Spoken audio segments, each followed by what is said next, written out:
Who controls the past controls the future. Who controls the present controls the past. Rich Dad, Poor Dad by Robert T. Kiyosaki, v1.0.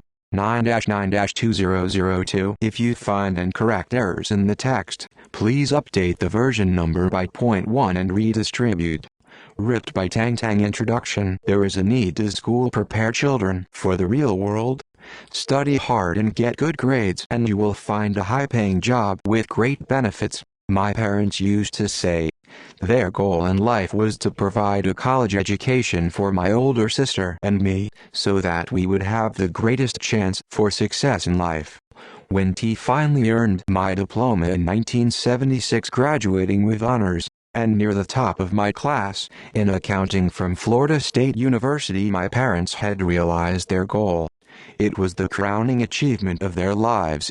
In accordance with the master plan, I was hired by a Big 8 accounting firm, and I looked forward to a long career and retirement at an early age.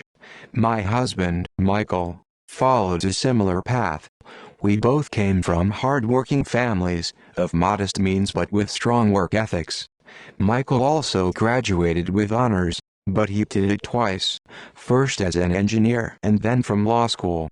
He was quickly recruited by a prestigious Washington, D.C., law firm that specialized in patent law, and his future seemed bright, career path well-defined and early retirement guaranteed. Although we have been successful in our careers, they have not turned out quite as we expected.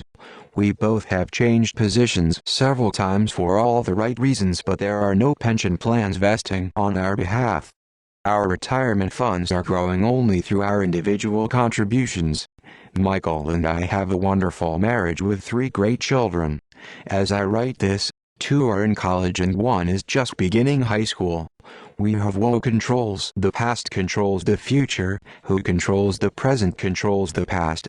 Spent a fortune making sure our children have received the best education available. One day in 1996, one of my children came home disillusioned with school. He was bored and tired of studying. Why should I put time into studying subjects I will never use in real life? He protested. Without thinking, I responded, because if you don't get good grades, you won't get into college.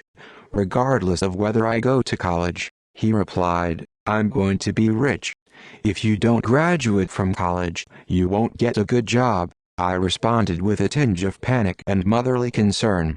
And if you don't have a good job, how do you plan to get rich? My son smirked and slowly shook his head with mild boredom. We have had this talk many times before. He lowered his head and rolled his eyes. My words of motherly wisdom were falling on deaf ears once again. Though smart and strong-willed, he has always been a polite and respectful young man. Mom, he began. It was my turn to be lectured. Get with the times. Look around. The richest people didn't get rich because of their educations. Look at Michael Jordan and Madonna. Even Bill Gates, who dropped out of Harvard, founded Microsoft. He is now the richest man in America, and he's still in his 30s. There is a baseball pitcher who makes more than $4 million a year, even though he has been labeled mentally challenged. There was a long silence between us. It was dawning on me that I was giving my son the same advice my parents had given me. The world around us has changed, but the advice hasn't. Getting a good education and making good grades no longer ensures success, and nobody seems to have noticed, except our children. Mom, he continued, I don't want to work as hard as you and Dad do. You make a lot of money, and we live in a huge house with lots of toys. If I follow your advice, I'll wind up like you, working harder and harder only to pay more taxes and wind up in debt. There is no job security anymore. I know all about downsizing and right-sizing. I also know that college graduates today earn less than you did when you graduated. Look at doctors. They don't make nearly as much money as they used to. I know I can't rely on Social Security or company pensions for retirement. I need new answers. He was right. He needed new answers. And so did I. My parents' advice may have worked for people born before 1945, but it may be disastrous for those of who controls the past controls the future, who controls the present controls the past. Us born into a rapidly changing world. No longer can I simply say to my children, go to school, get good grades, and look for a safe, secure job. I knew I had to look for new ways to guide my children's education. As a mother as well as an accountant, I have been concerned by the lack of financial education our children receive in school. Many of today's youth have credit cards before they leave high school, yet they have never had a course in money or how to invest it, let alone understand how compound interest works on credit cards. Simply put, without financial literacy and the knowledge of how money works, they are not prepared to face the world that awaits them, a world in which spending is emphasized over savings. When my oldest son became hopelessly in debt with his credit cards as a freshman in college, I not only helped him destroy the credit cards, but I also went in search of a program that would help me educate my children on financial matters. One day last year, my husband called me from his office. I have someone I think you should meet, he said. His name is Robert Kiyosaki. He's a businessman and investor, and he is here applying for a patent on an educational product. I think it's what you have been looking for. Just what I was looking for. My husband, Mike, was so impressed with Cashflow, the new educational product that Robert Kiyosaki was developing, that he arranged for both of us to participate in a test of the prototype. Because it was an educational game, I also asked my 19-year-old daughter, who was a freshman at a local university, if she would like to take part, and she agreed. About 15 people, broken into 3 groups, participated in the test. Mike was right.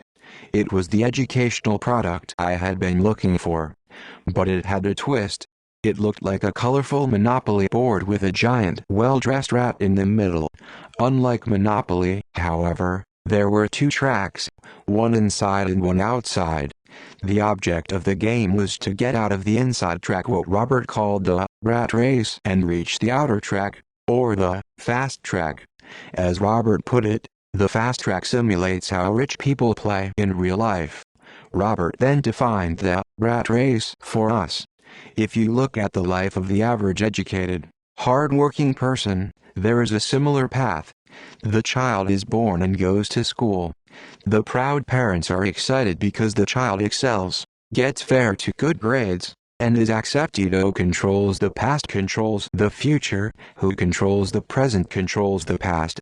Into a college. The child graduates, maybe goes on to graduate school and then does exactly as programmed. Looks for a safe, secure job or career. The child finds that job, maybe as a doctor or a lawyer, or joins the army or works for the government.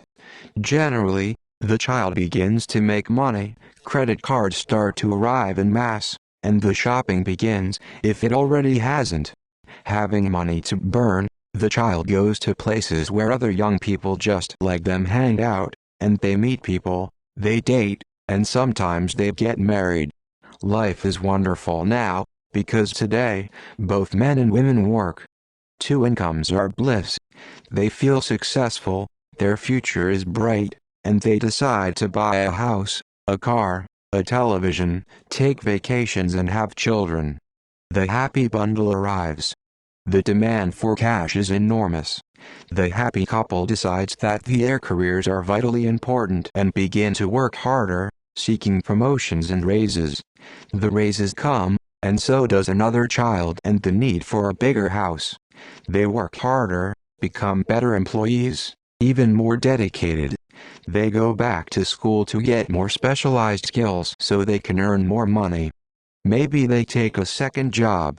Their incomes go up, but so does the tax bracket they're in and the real estate taxes on their new large home, and their social security taxes, and all the other taxes. They get their large paycheck and wonder where all the money went. They buy some mutual funds and buy groceries with their credit card.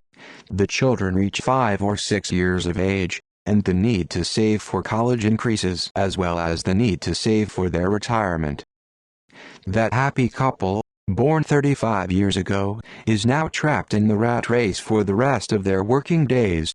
They work for the owners of their company, for the government paying taxes, and for the bank paying off a mortgage and credit cards.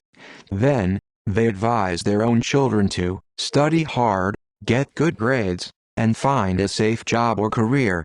They learn nothing about money, except from those who profit from their naivete, and work hard all their lives. The process repeats into another hard-working generation. This is the rat race. The only way to get out of the rat race is to prove your proficiency at both accounting and investing, arguably two of the most difficult subjects to master. As a trained CPA who once worked for a Big 8 accounting firm, I was surprised that Robert had made the learning of these two subjects both fun and exciting. The process was so well disguised that while we were diligently working to get out of the rat race, we quickly forgot we were learning. Soon a product test turned into a fun afternoon with my daughter, talking about things we had never discussed before.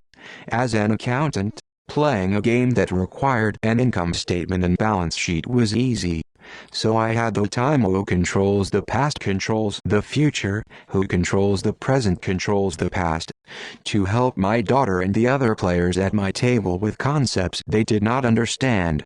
I was the first person and the only person in the entire test group to get out of the rat race that day. I was out within 50 minutes, although the game went on for nearly 3 hours. At my table was a banker, a business owner and a computer programmer. What greatly disturbed me was how little these people knew about either accounting or investing, subjects so important in their lives. I wondered how they managed their own financial affairs in real life. I could understand why my 19-year-old daughter would not understand, but these were grown adults, at least twice her age. After I was out of the rat race, for the next 2 hours I watched my daughter and these educated, affluent adults roll the dice and move their markers. Although I was glad they were all learning so much, I was disturbed by how much the adults did not know about the basics of simple accounting and investing. They had difficulty grasping the relationship between their income statement and their balance sheet. As they bought and sold assets, they had trouble remembering that each transaction could impact their monthly cash flow. I thought, how many millions of people are out there in the real world struggling financially, only because they have never been taught these subjects? Thank goodness they're having fun and are distracted by the desire to win the game, I said to myself. After Robert ended the contest, he allowed us 15 minutes to discuss and critique cash flow among ourselves. The business owner at my table was not happy. He did not like the game. "Didn't he need to know this?" he said out loud. "I hire accountants, bankers and attorneys to tell me about this stuff." To which Robert replied, "Have you ever noticed that there are a lot of accountants who aren't rich? And bankers, and attorneys, and stockbrokers and real estate brokers? They know a lot, and for the most part are smart people, but most of them are not rich. Since our schools do not teach people what the rich know, we take advice from these people. But one day, you're driving down the highway, stuck in traffic, struggling to get to work, and you look over to your right and you see your accountant stuck in the same traffic jam. You look to your left and you see your banker. That should tell you something." The computer programmer was also unimpressed by the game. "I can buy software to teach me this." The banker, however, was moved. "I studied this in school, the accounting part, that is, but I never knew how to apply it to real life. Now I know. I need to get myself out of the rat race. Who controls the past controls the future, who controls the present controls the past." But it was my daughter's comments that most touched me. "I had fun learning," she said. "I learned a lot about how money really works and how to invest." Then she added, "Now I know I can choose a profession for the work I want to perform and not because of job security, benefits or how much I get paid. If I learn what this game teaches, I'm free to do and study what my heart wants to study." rather than study something because businesses are looking for certain job skills. If I learn this, I won't have to worry about job security and social security the way most of my classmates already do. I was not able to stay and talk with Robert after we had played the game, but we agreed to meet later to further discuss his project. I knew he wanted to use the game to help others become more financially savvy, and I was eager to hear more about his plans. My husband and I set up a dinner meeting with Robert and his wife within the next week. Although it was our first social get-together, we felt as if we had known each other for years. We found out we had a lot in common. We covered the gamut, from sports and plays to restaurants and socio-economic issues. We talked about the changing world. We spent a lot of time discussing how most Americans have little or nothing saved for retirement, as well as the almost bankrupt state of Social Security and Medicare. Would my children be required to pay for the retirement of 75 million baby boomers? We wondered if people realized how risky it is to depend on a pension plan.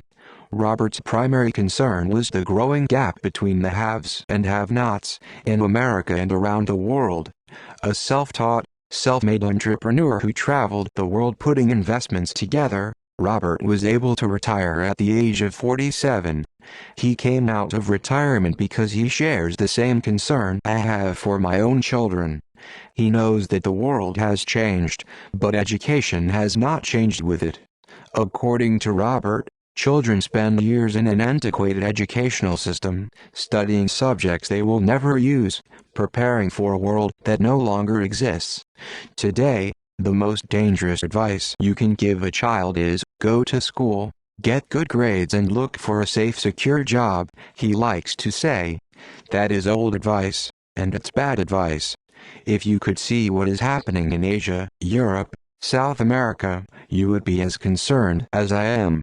Who controls the past controls the future, who controls the present controls the past. It's bad advice, he believes, because if you want your child to have a financially secure future, they can't play by the old set of rules. It's just too risky. I asked him what he meant by old rules. People like me play by a different set of rules from what you play by, he said. What happens when a corporation announces a downsizing?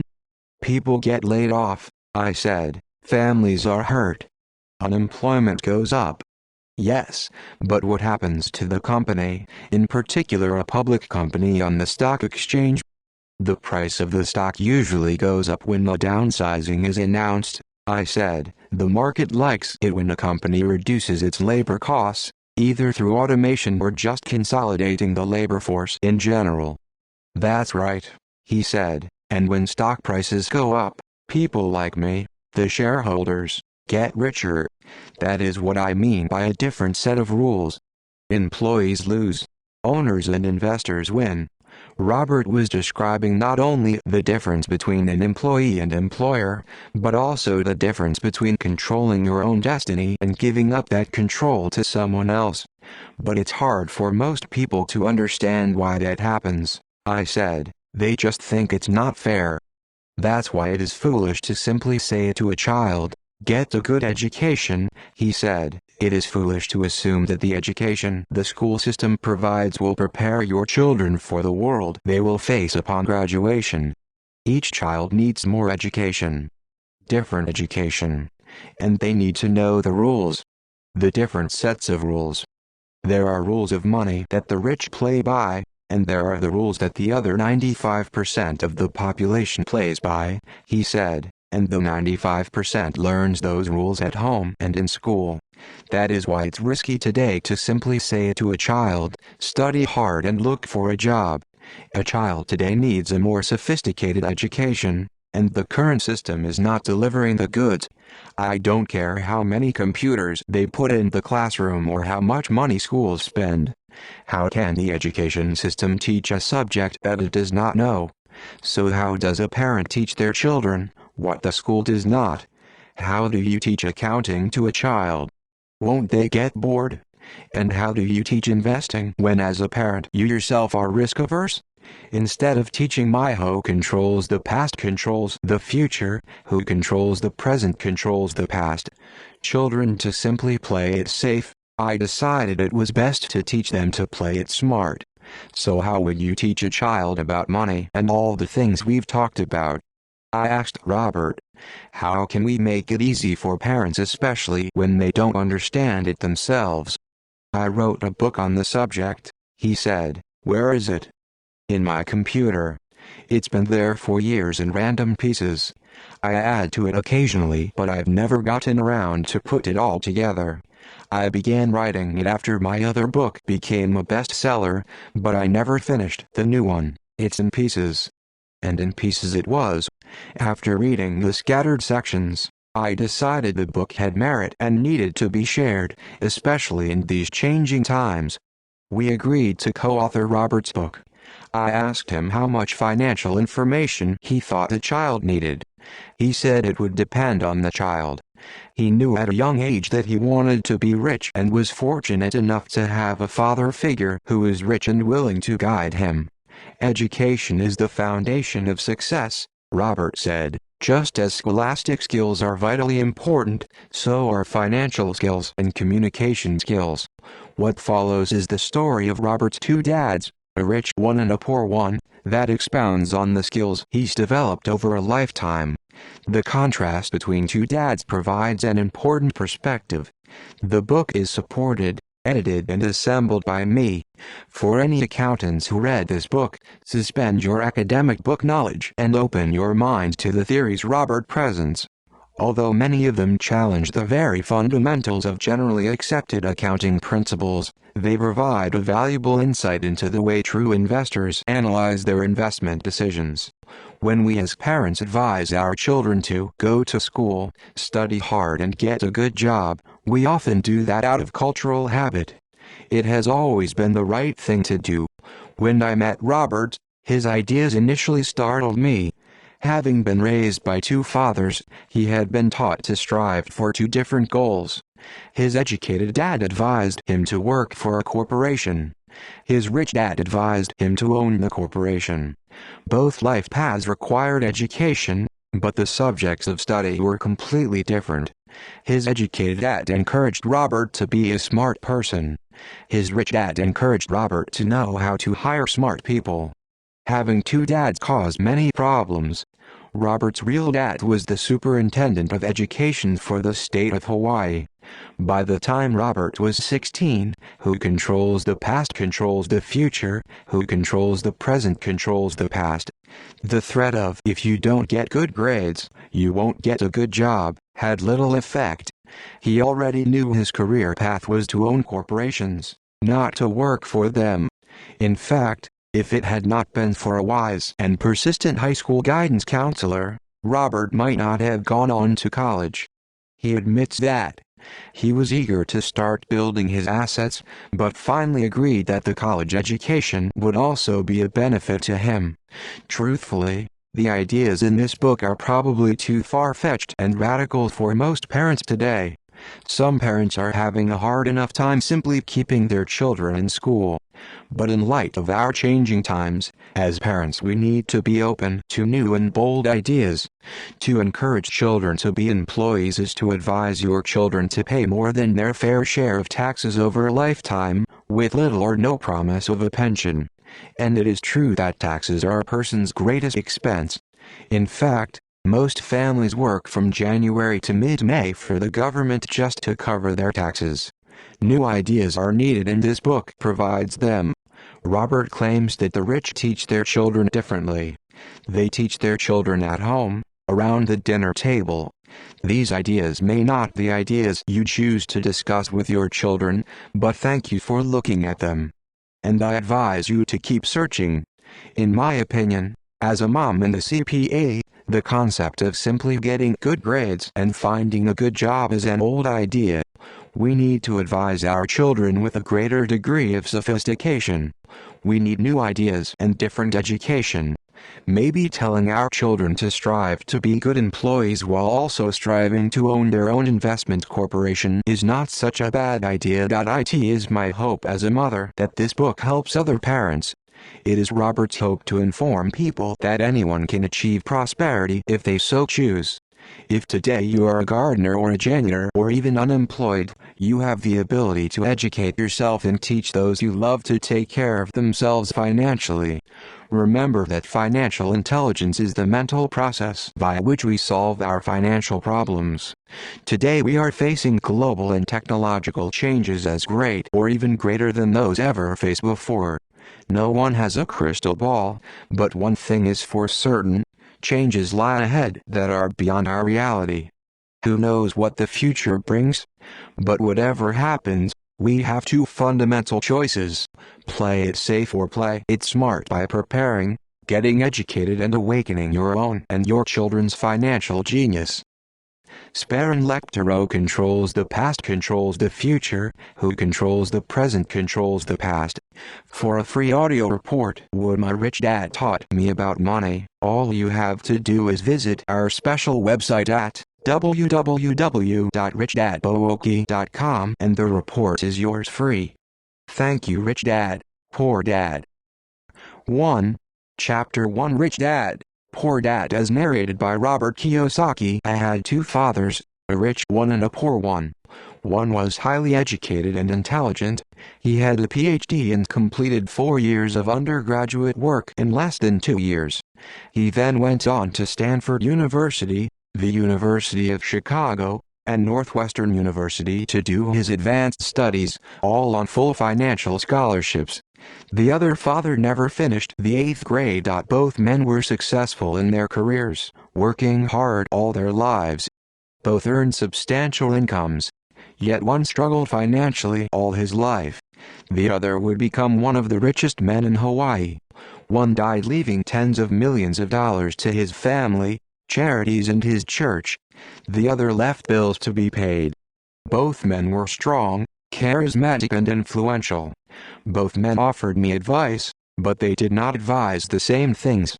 Both men believed strongly in education but did not recommend the same course of study. If I had had only one dad, I would have had to accept or reject his advice. Having two dads advising me offered me the choice of contrasting points of view, one of a rich man and one of a poor man. Instead of simply accepting or rejecting one or the other, I found myself thinking more, comparing and then choosing for myself. The problem was, the rich man was not rich yet and the poor man not yet poor. Both were just starting out on their careers, and both were struggling with money and families. But they had very different points of view about the subject of money. For example, one dad would say, the love of money is the root of all evil. The other, the lack of money is the root of all evil. As a young boy, having two strong fathers both influencing me was difficult. I wanted to be a good son and listen, but the two fathers did not say who controls the past controls the future, who controls the present controls the past.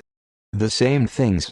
The contrast in their points of view, particularly where money was concerned, was so extreme that I grew curious and intrigued. I began to start thinking for long periods of time about what each was saying.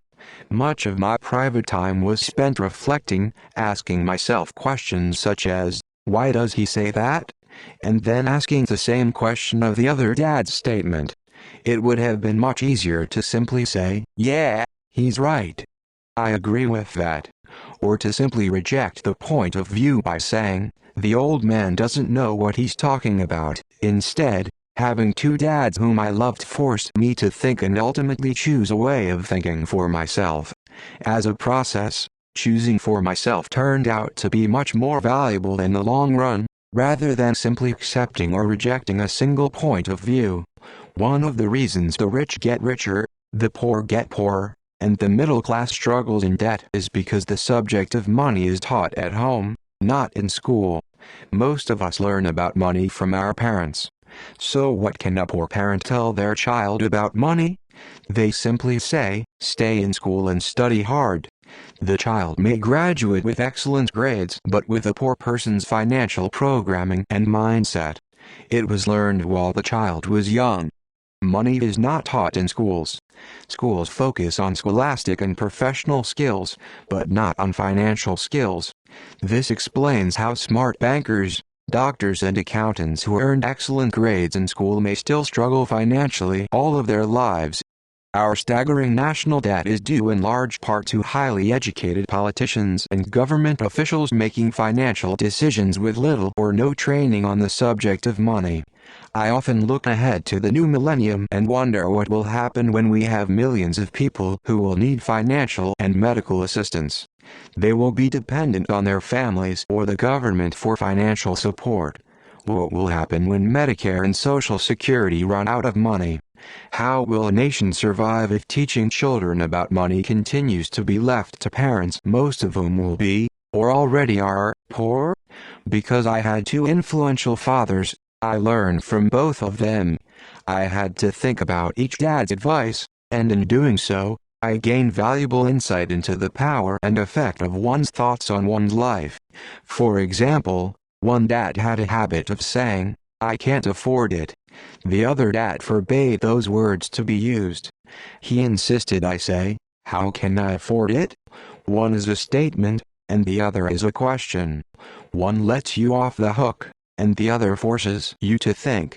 My soon-to-be rich dad would explain that by automatically saying the words, "I can't afford it," your brain stops working.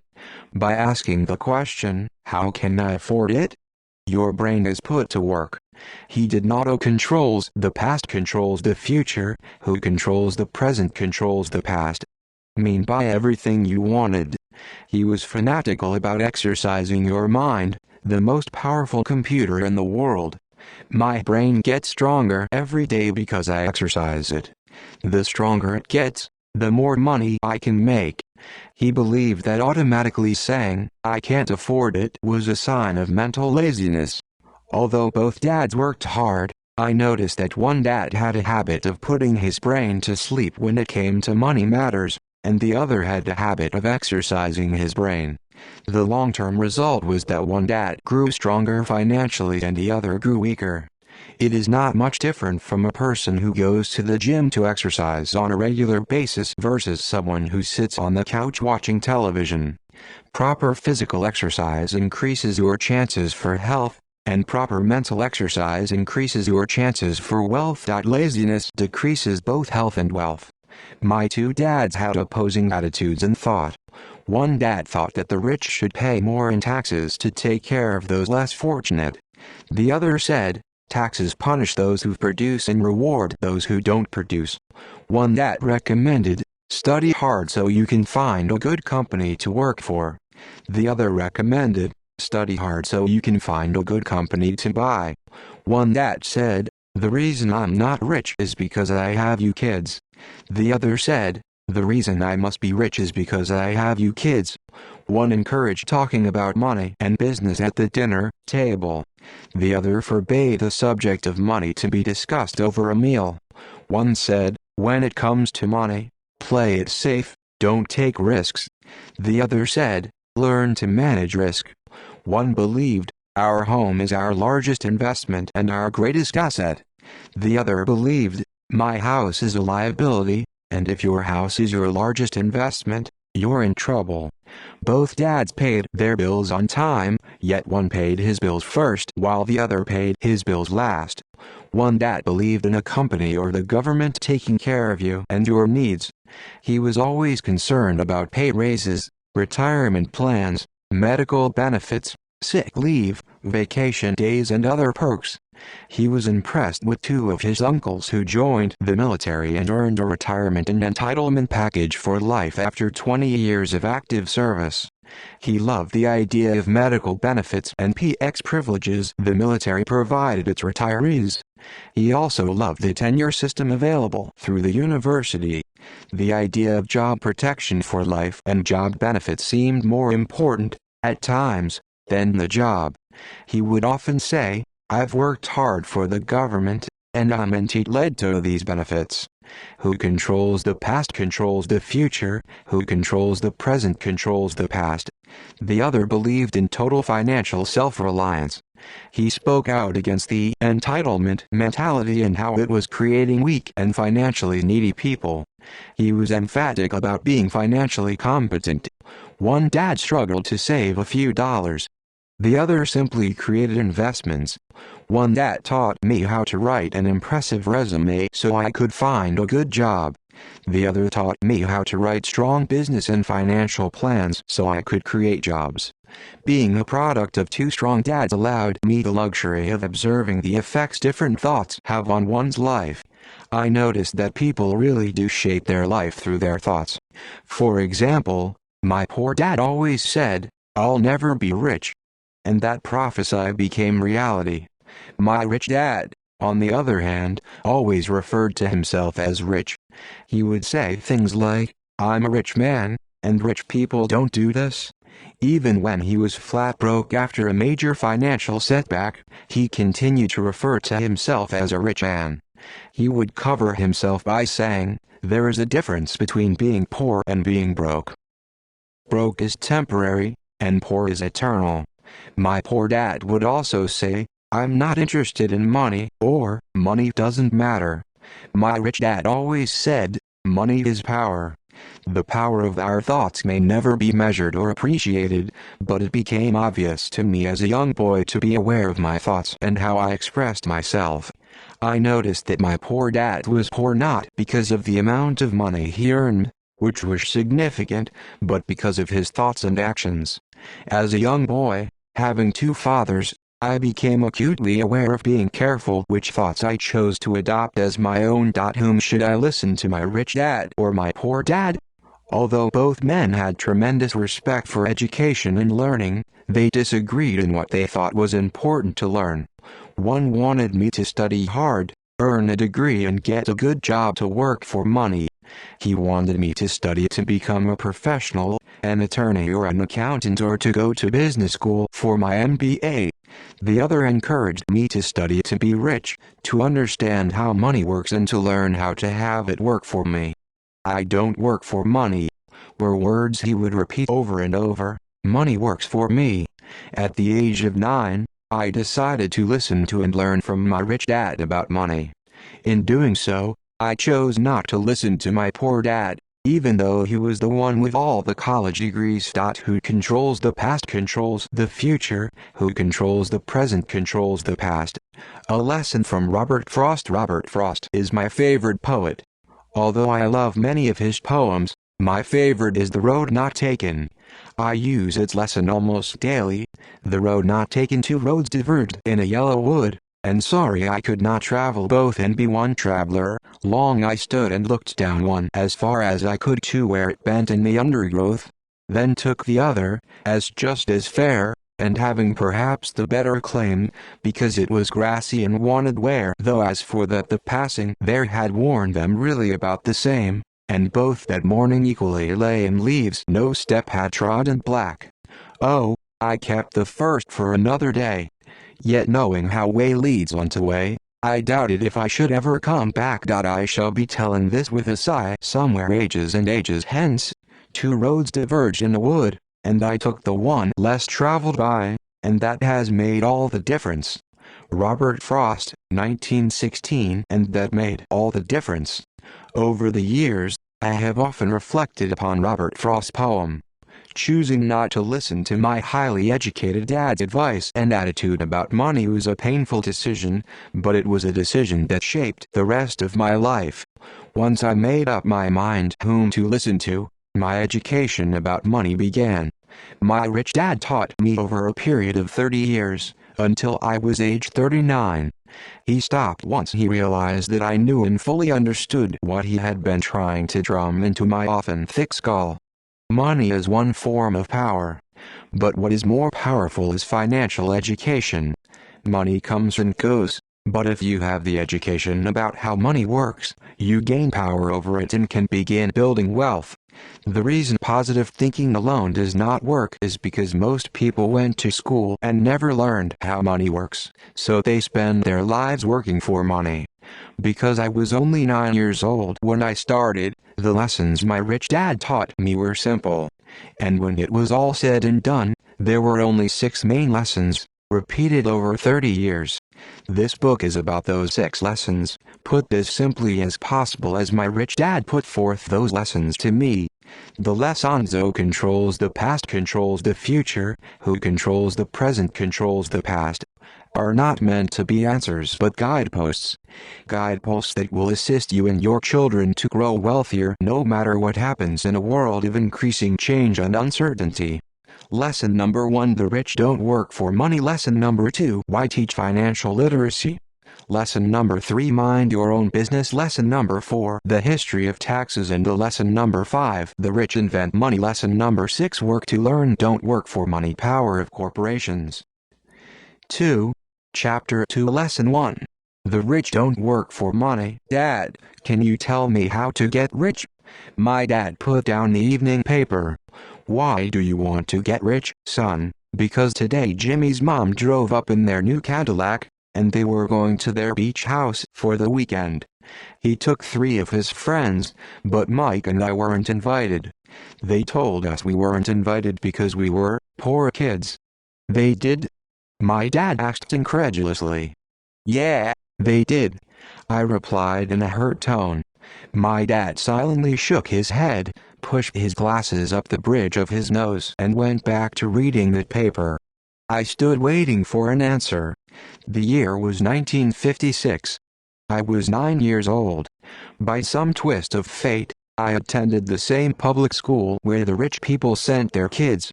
We were primarily a sugar plantation town. The managers of the plantation and the other affluent people of the town, such as doctors, business owners, and bankers, sent their children to this school, grades 1 to 6. After grade 6, their children were generally sent off to private schools. Because my family lived on one side of the street, I went to this school. Had I lived on the other side of the street, I would have gone to a different school, with kids from families more like mine. After grade 6, these kids and I would go on to the public intermediate and high school. There was no private school for them or for me. My dad finally put down the paper. I could tell he was thinking. Well, son, he began slowly. If you want to be rich, you have to learn to make money. Who controls the past controls the future, who controls the present controls the past. How do I make money? I asked. Well, use your head, son, he said, smiling. Which really meant, that's all I'm going to tell you, or, I don't know the answer, so don't embarrass me. A partnership is formed the next morning. I told my best friend, Mike, what my dad had said. As best I could tell, Mike and I were the only poor kids in this school. Mike was like me in that he was in this school by a twist of fate. Someone had drawn a jog in the line for the school district, and we wound up in school with the rich kids. We weren't really poor, but we felt as if we were because all the other boys had new baseball gloves, new bicycles, new everything. Mom and Dad provided us with the basics, like food, shelter, clothes. But that was about it. My dad used to say, if you want something, work for it. We wanted things, but there was not much work available for 9-year-old boys. So what do we do to make money? Mike asked. I don't know, I said, but do you want to be my partner? He agreed, and so on that Saturday morning, Mike became my first business partner. We spent all morning coming up with ideas on how to 1. Make money. Occasionally we talked about all the cool guys at Jimmy's beach house having fun. It hurt a little, but that hurt was good, for it inspired us to keep thinking of a way to make money. Finally, that afternoon, a bolt of lightning came through our heads. It was an idea Mike had gotten from a science book he had read. Excitedly, we shook hands, and the partnership now had a business. For the next several weeks, Mike and I ran around our neighborhood, knocking on doors and asking our neighbors if they would save their toothpaste tubes for us.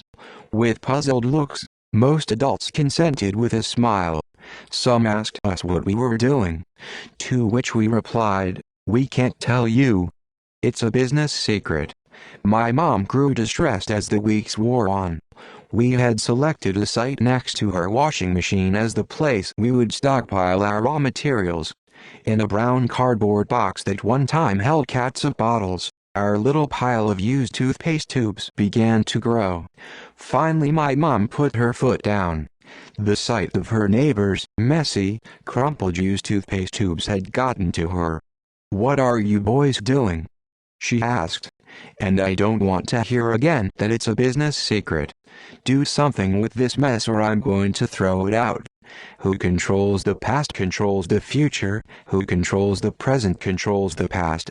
Mike and I pleaded and begged, explaining that we would soon have enough and then we would begin production. We informed her that we were waiting on a couple of neighbors to finish using up their toothpaste so we could have their tubes. Mom granted us a 1-week extension. The date to begin production was moved up. The pressure was on. My first partnership was already being threatened with an eviction notice from our warehouse space by my own mom. It became Mike's job to tell the neighbors to quickly use up their toothpaste, saying their dentist wanted them to brush more often anyway. I began to put together the production line. One day my dad drove up with a friend to see 2 9-year-old boys in the driveway with a production line operating at full speed.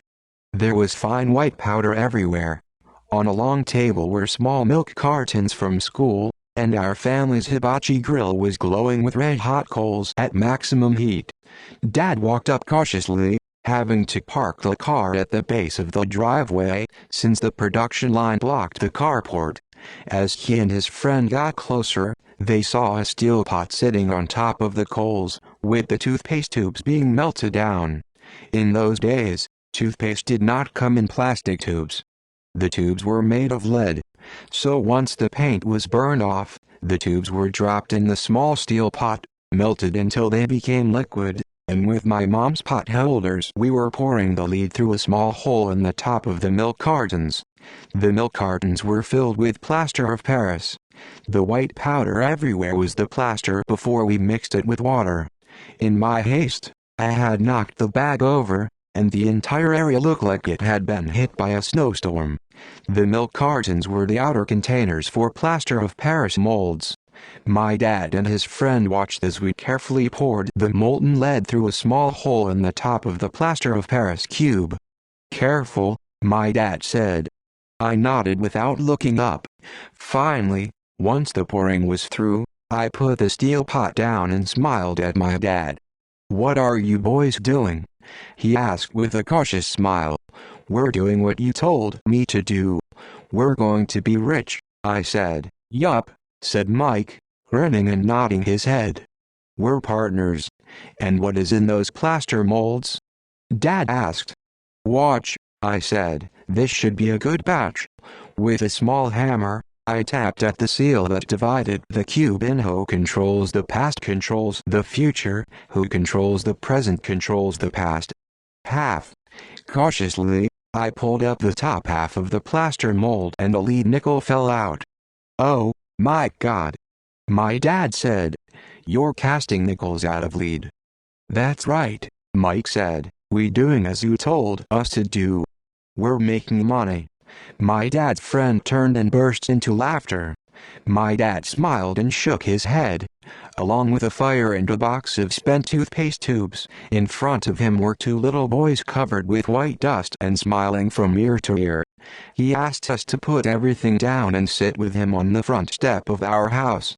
With a smile, he gently explained what the word counterfeiting meant. Our dreams were dashed. "You mean this is illegal?" asked Mike in a quivering voice. "Let them go," my dad's friend said. "They might be developing a natural talent." My dad glared at him. "Yes, it is illegal," my dad said gently. "But you boys have shown great creativity and original thought. Keep going. I'm really proud of you." Disappointed, Mike and I sat in silence for about 20 minutes before we began cleaning up our mess. The business was over on opening day. Sweeping the powder up, I looked at Mike and said, I guess Jimmy and his friends are right. We are poor. My father was just leaving as I said that. Boys, he said, you're only poor if you give up. The most important thing is that you did something. Most people only talk and dream of getting rich. You've done something. I'm very proud of the two of you. I will say it again. Keep going. Don't quit. Mike and I stood there in silence. They were nice words, but we still did not know what to do. So how come you're not rich, Dad? I asked. Because I chose to be a school teacher. School teachers really don't think about being rich. We just like to teach. I wish I could help you, but I really don't know how to make money. Mike and I turned and continued our cleanup. I know, said my dad. If you boys want to learn how to be rich, don't ask me. Talk to your dad, Mike. My dad? Asked Mike with a scrunched up face. Who controls the past controls the future, who controls the present controls the past. Yeah, your dad, repeated my dad with a smile. Your dad and I have the same banker, and he raves about your father. He's told me several times that your father is brilliant when it comes to making money. My dad? Mike asked again in disbelief. Then how come we don't have a nice car and a nice house like the rich kids at school? A nice car and a nice house does not necessarily mean you're rich or you know how to make money, my dad replied. Jimmy's dad works for the sugar plantation. He's not much different from me. He works for a company, and I work for the government. The company buys the car for him. The sugar company is in financial trouble, and Jimmy's dad may soon have nothing. Your dad is different, Mike. He seems to be building an empire, and I suspect in a few years he will be a very rich man. With that, Mike and I got excited again. With new vigor, we began cleaning up the mess caused by our now defunct first business. As we were cleaning, we made plans on how and when to talk to Mike's dad. The problem was that Mike's dad worked long hours and often did not come home until late. His father owned warehouses, a construction company, a chain of stores, and 3 restaurants. It was the restaurants that kept him out late. Mike caught the bus home after we had finished cleaning up. He was going to talk to his dad when he got home that night and ask him if he would teach us how to become rich. Mike promised to call as soon as he had talked to his dad, even if it was late. The phone rang at 8:30 p.m. Okay, I said, next Saturday. And put the phone down. Mike's dad had agreed to meet with Mike and me. At 7:30 Saturday morning, I caught the bus to the poor side of town. The lessons begin. I'll pay you 10 cents an hour. Even by 1956 pay standards, 10 cents an hour was low. Michael and I met with his dad that morning at 8 o'clock. He was already busy and had been at work for more than an hour. His construction supervisor was just leaving in his pickup truck as I walked up to his simple, small and tidy home. Mike met me at the door. Dad's on the phone, and he said to wait on the back porch, Mike said as he opened the door. The old wooden floor creaked as I stepped across the threshold of this aging house. There was a cheap mat just inside the door. The mat was there. Towel controls the past controls the future, who controls the present controls the past. Hide the years of wear from countless footsteps that the floor had supported. Although clean, it needed to be replaced. I felt claustrophobic as I entered the narrow living room, which was filled with old musty overstuffed furniture that today would be collector's items. Sitting on the couch were 2 women, a little older than my mom. Across from the women sat a man in workman's clothes. He wore khaki slacks and a khaki shirt, neatly pressed but without starch, and polished work books. He was about 10 years older than my dad. I'd say about 45 years old. They smiled as Mike and I walked past them, heading for the kitchen, which led to the porch that overlooked the backyard. I smiled back shyly. Who are those people? I asked. Oh, they work for my dad. The older man runs his warehouses, and few women are the managers of the restaurants. And you saw the construction supervisor, who is working on a road project about 50 miles from here. His other supervisor, who was building a track of houses, had already left before you got here. Does this go on all the time? I asked. Not always, but quite often, said Mike, smiling as he pulled up a chair to sit down next to me. I asked him if he would teach us to make money. Mike said, "Oh, and what did he say to that?" I asked with cautious curiosity. Well, he had a funny look on his face at first, and then he said he would make us an offer. "Oh," I said, rocking my chair back against the wall. I sat there perched on two rear legs of the chair. Mike did the same thing. "Do you know what the offer is?" I asked. "No, but we'll soon find out." Suddenly, Mike's dad burst through the rickety screen door and onto the porch. Mike and I jumped to our feet, not out of respect but because we were startled. "Ready, boys?" Mike's dad asked as he pulled up a chair to sit down with us. We nodded our heads as we pulled our chairs away from the wall to sit in front of him. He was a big man, about 6 feet tall and 200 pounds. My dad was taller, about the same weight, and 5 years older than Mike's dad. They sort of looked alike, though not of the same ethnic makeup. Maybe their energy was similar. Who controls the past controls the future, who controls the present controls the past. Mike says you want to learn to make money? Is that correct, Robert? I nodded my head quickly, but with a little intimidation. He had a lot of power behind his words and smile. "Okay, here's my offer. I'll teach you, but I won't do it classroom style. You work for me, I'll teach you. You don't work for me, I won't teach you. I can teach you faster if you work, and I'm wasting my time if you just want to sit and listen, like you do in school. That's my offer. Take it or leave it." May I ask a question first?" I asked. "No. Take it or leave it. I've got too much work to do to waste my time. If you can't make up your mind decisively, then you'll never learn to make money anyway. Opportunities come and go. Being able to know when to make quick decisions is an important skill. You have an opportunity that you asked for. School is beginning or it's over in 10 seconds, Mike's dad said with a teasing smile. "Take it," I said. "Take it," said Mike. "Good," said Mike's dad. "Mrs. Martin will be by in 10 minutes. After I'm through with her, you ride with her to my superette and you can begin working. I'll pay you 10 cents an hour and you will work for 3 hours every Saturday." "But I have a softball game today," I said. Mike's dad lowered his voice to a stern tone. "Take it or leave it."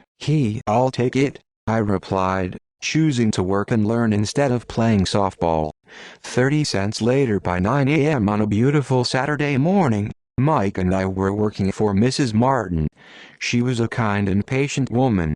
She always said that Mike and I reminded her of her 2 sons who were grown and gone.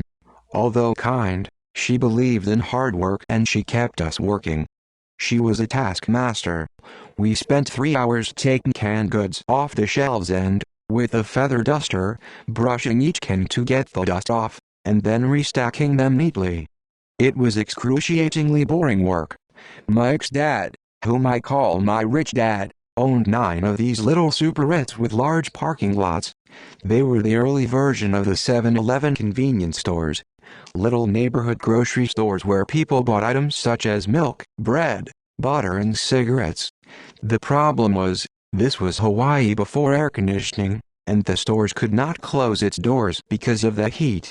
Ono controls the past controls the future, who controls the present controls the past. 2 sides of the store, the doors had to be wide open to the road and parking lot. Every time a car drove by or pulled into the parking lot, dust would swirl and settle in the store. Hence, we had a job for as long as there was no air conditioning. For 3 weeks, Mike and I reported to Mrs. Martin and worked our 3 hours. By noon, our work was over, and she dropped 3 little dimes in each of our hands. "Now, Even at the age of 9 in the mid-1950s, 30 cents was not too exciting. Comic books cost 10 cents back then, so I usually spent my money on comic books and went home. By Wednesday of the fourth week, I was ready to quit. I had agreed to work only because I wanted to learn to make money from Mike's dad, and now I was a slave for 10 cents an hour.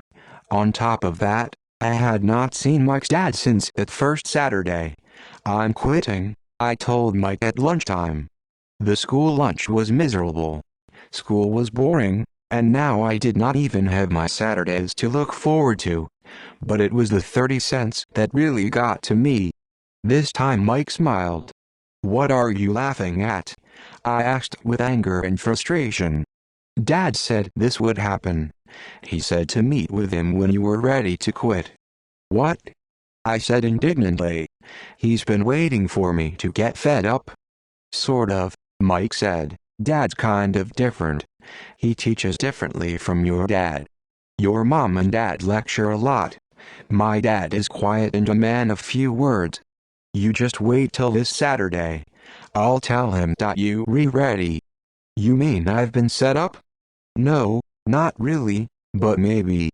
Dad will explain on Saturday." Waiting in line on Saturday, I was ready to face him and I was prepared. Even my real dad was angry with him.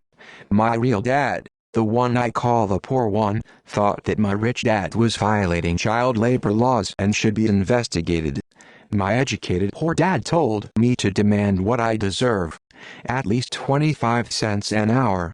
My poor dad told me that if I did not get a raise, I was to quit immediately. "You don't need that damn job anyway," said my poor dad with indignity.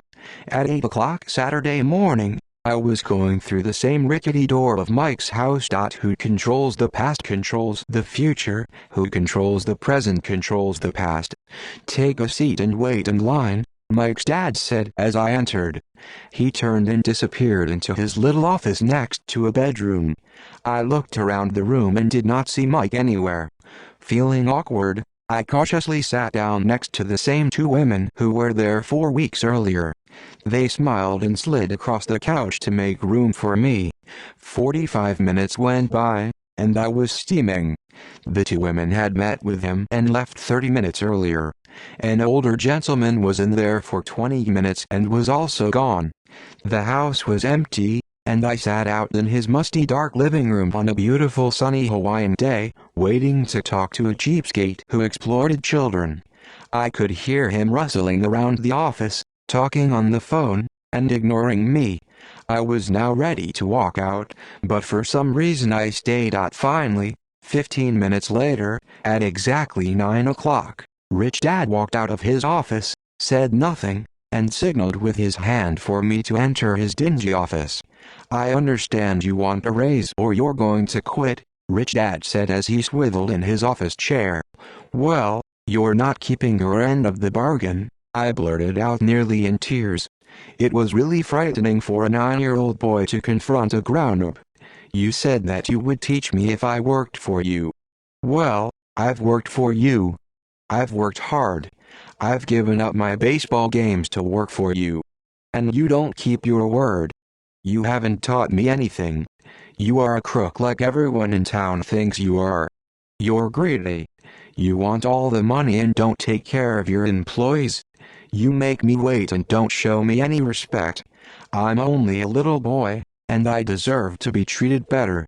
Rich Dad rocked back in his swivel chair, hands up to his chin, somewhat staring at me. It was like he was studying me. "Not bad," he said. "In less than a month, you sound like most of my employees." "What?" I asked. Not understanding what he was saying, I continued with my grievance. "I thought you were going to keep your end of the bargain and teach me. Instead you want to torture me? That's cruel. That's really cruel." "I am teaching you," Rich Dad said quietly. "What have you taught me?" "Nothing," I said angrily. "You haven't even talked to me once since I agreed to work for peanuts. 10 cents an hour. Ha! I should notify the government about you. We have child labor laws, you know. My dad works for the government, you know. Who controls the past controls the future, who controls the present controls the past. Wow, said Rich Dad. Now you sound just like most of the people who used to work for me. People I've either fired or they've quit. So what do you have to say? I demanded, feeling pretty brave for a little kid. You lied to me. I've worked for you, and you have not kept your word. You haven't taught me anything. How do you know that I've not taught you anything? Asked Rich Dad calmly. Well, you've never talked to me. I've worked for 3 weeks, and you have not taught me anything, I said with a pout. Does teaching mean talking or a lecture? Rich Dad asked. Well, yes, I replied. That's how they teach you in school, he said smiling. But that is not how life teaches you, and I would say that life is the best teacher of all. Most of the time, life does not talk to you. It just sort of pushes you around. Each push is life saying, wake up. There's something I want you to learn. What is this man talking about? I asked myself silently. Life pushing me around was life talking to me? Now I knew I had to quit my job. I was talking to someone who needed to be locked up. If you learn life's lessons, you will do well. If not, life will just continue to push you around. People do two things. Some just let life push them around. Others get angry and push back. But they push back against their boss, or their job, or their husband or wife. They do not know it's life that's pushing. I had no idea what he was talking about. Life pushes all of us around. Some give up. Others fight. A few learn the lesson and move on. They welcome life pushing them around. To these few people, it means they need and want to learn something. They learn and move on. Most quit, and a few like you fight. Rich Dad stood and shut the creaky old wooden window that needed repair. If you learn this lesson, you will grow into a wise, wealthy and happy young man. If you don't, you will spend your life blaming a job, low pay or your boss for your problems. You'll live life hoping for that big break that will solve all your money problems. Rich Dad looked over at me to see if I was still listening. His eyes met mine. We stared at each other, streams of communication going between us through our eyes. Finally, I pulled away once I had absorbed his last message. I knew he was right. I was blaming him, and I did ask to learn. I was fighting. Rich Dad continued. Or if you're the kind of person who has no guts, you just give up every time life pushes you. If you're that kind of person, who controls the past controls the future, who controls the present controls the past. Live all your life playing it safe, doing the right things, saving yourself for some event that never happens. Then, you die a boring old man. You'll have lots of friends who really like you because you were such a nice hard-working guy. You spent a life playing it safe, doing the right things. But the truth is, you let life push you into submission. Deep down you were terrified of taking risks. You really wanted to win, but the fear of losing was greater than the excitement of winning. Deep inside, you and only you will know you didn't go for it. Chose to play it safe. Our eyes met again. For 10 seconds, we looked at each other, only pulling away once the message was received. You've been pushing me around, I asked. Some people might say that, smiled Rich Dad.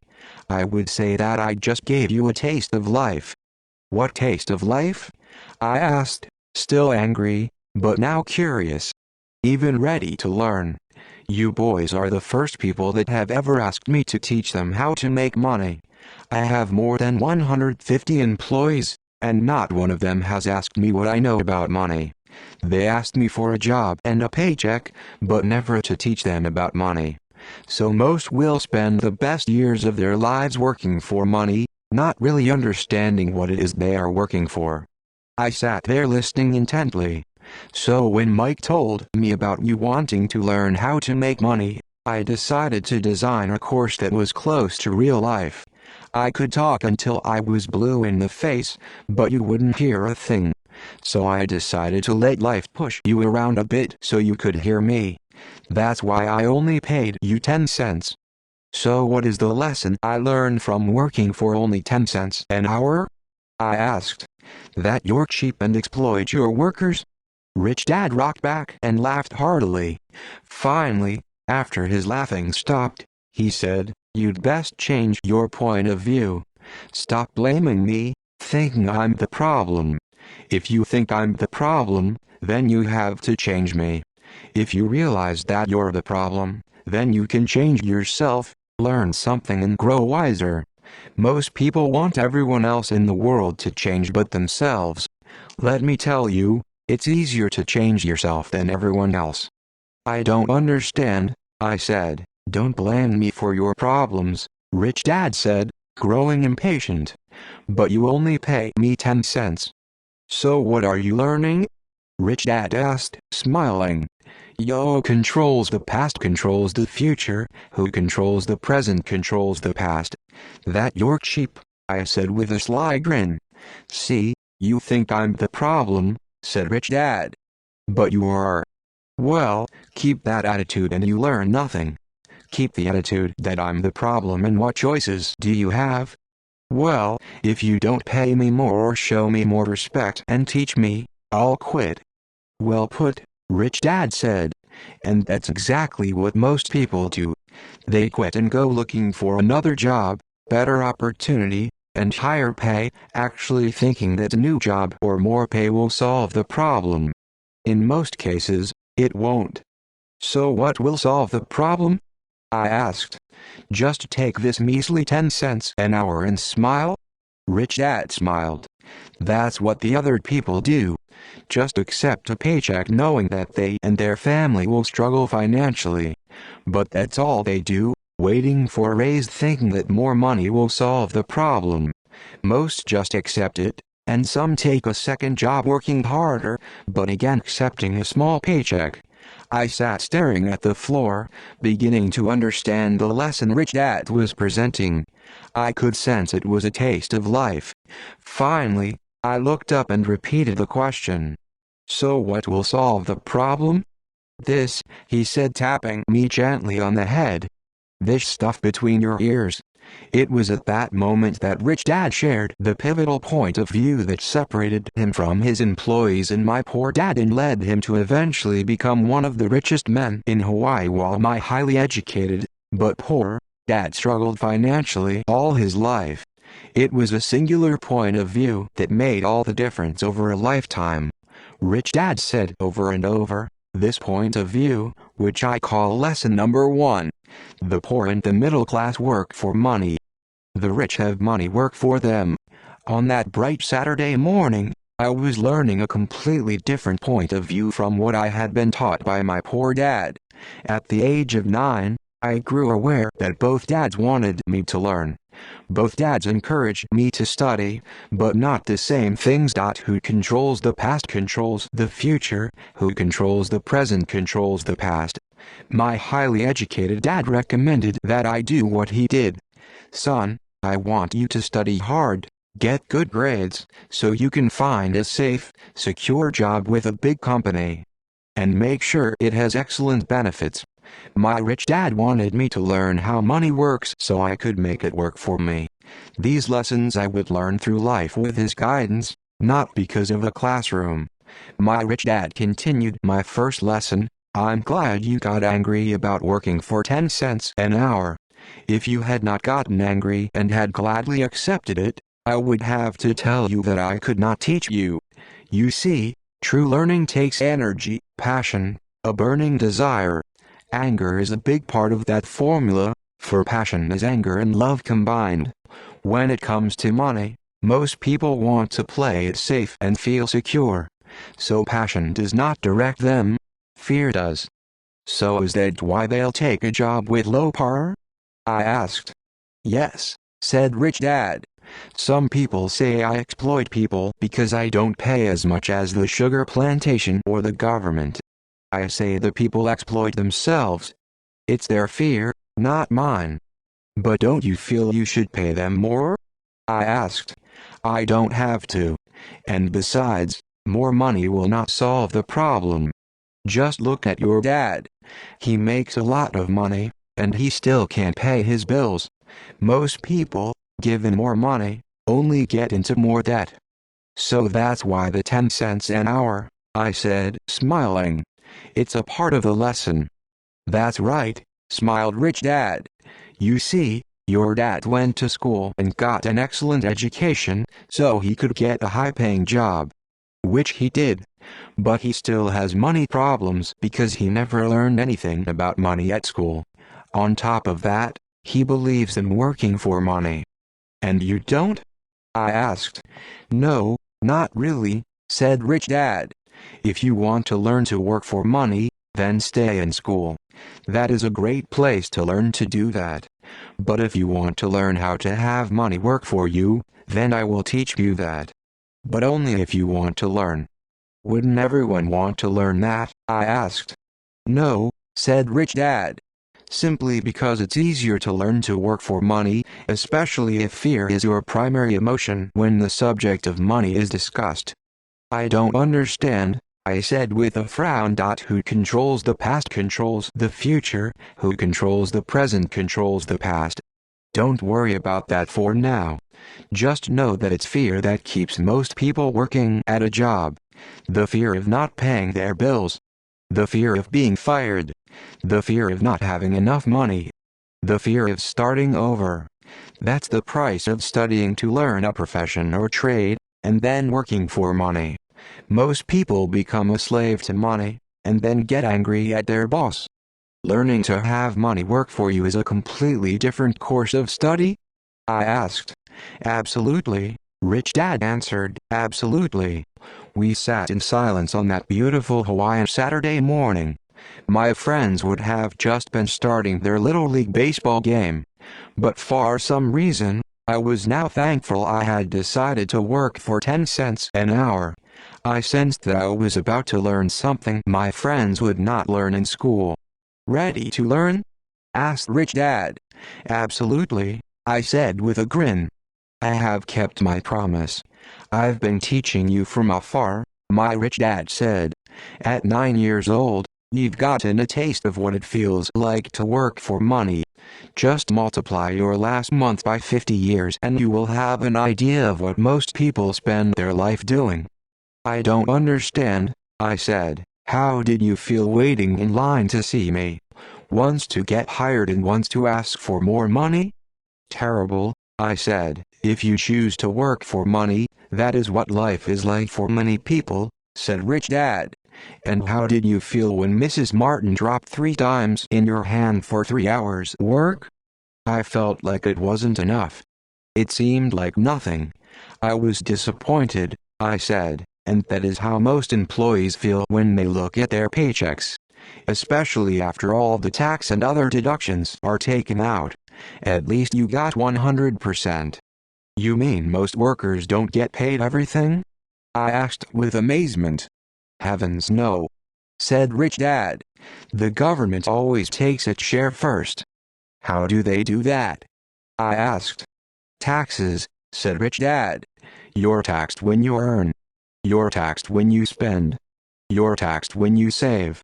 You're taxed when you die. Who controls the past controls the future, who controls the present controls the past. Why do people let the government do that to them? The rich don't, said Rich Dad with a smile. The poor and the middle class do. I'll bet you that I earn more than your dad, yet he pays more in taxes. How can that be? I asked.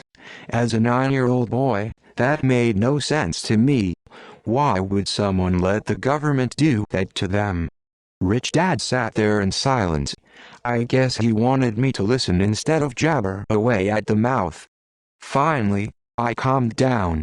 I did not like what I had heard. I knew my dad complained constantly about paying so much in taxes, but really did nothing about it. Was that life pushing him around? Rich Dad rocked slowly and silently in his chair, just looking at me. Ready to learn? He asked. I nodded my head slowly. As I said, there is a lot to learn. Learning how to have money work for you is a lifetime study. Most people go to college for 4 years, and their education ends. I already know that my study of money will continue over my lifetime, simply because the more I find out, the more I find out I need to know. Most people never study the subject. They go to work, get their paycheck, balance their checkbooks, and that's it. On top of that, they wonder why they have money problems. Then, they think that more money will solve the problem. Few realize that it's their lack of financial education that is the problem. So my dad has tax problems because he doesn't understand money? I asked, confused. Look, said Rich Dad. Taxes are just one small section on learning how to have money work for you. Today, I just wanted to find out if you still have the passion to learn about money. Most people don't. They want to go to school, learn a profession, have fun at their work, and earn lots of money. One day they wake up with big money problems, and then they can't stop working. That's the price of only knowing how to work for money instead of studying how to have money work for you. So do you still have the passion to learn? Asked Rich Dad. I nodded my head. Good, said Rich Dad. Now get back to work. This time, I will pay you nothing. What? I asked in amazement. You heard me. Nothing. You will work the same 3 hours every day. Who controls the past controls the future, who controls the present controls the past. Saturday, but this time you will not be paid 10 cents per hour. You said you wanted to learn to not work for money, so I'm not going to pay you anything. I couldn't believe what I was hearing. I've already had this conversation with Mike. He's already working, dusting and stacking canned goods for free. You'd better hurry and get back there. That's not fair, I shouted. You've got to pay something. You said you wanted to learn. If you don't learn this now, you'll grow up to be like the 2 women and the older man sitting in my living room, working for money and hoping I don't fire them. Or like your dad, earning lots of money only to be in debt up to his eyeballs, hoping more money will solve the problem. If that's what you want, I'll go back to our original deal of 10 cents an hour. Or you can do what most people grow up to do. Complain that there is not enough pay, quit and go looking for another job. But what do? I asked. Rich Dad tapped me on the head. Use this, he said. If you use it well, you will soon thank me for giving you an opportunity, and you will grow into a rich man. I stood there still not believing what a raw deal I had been handed.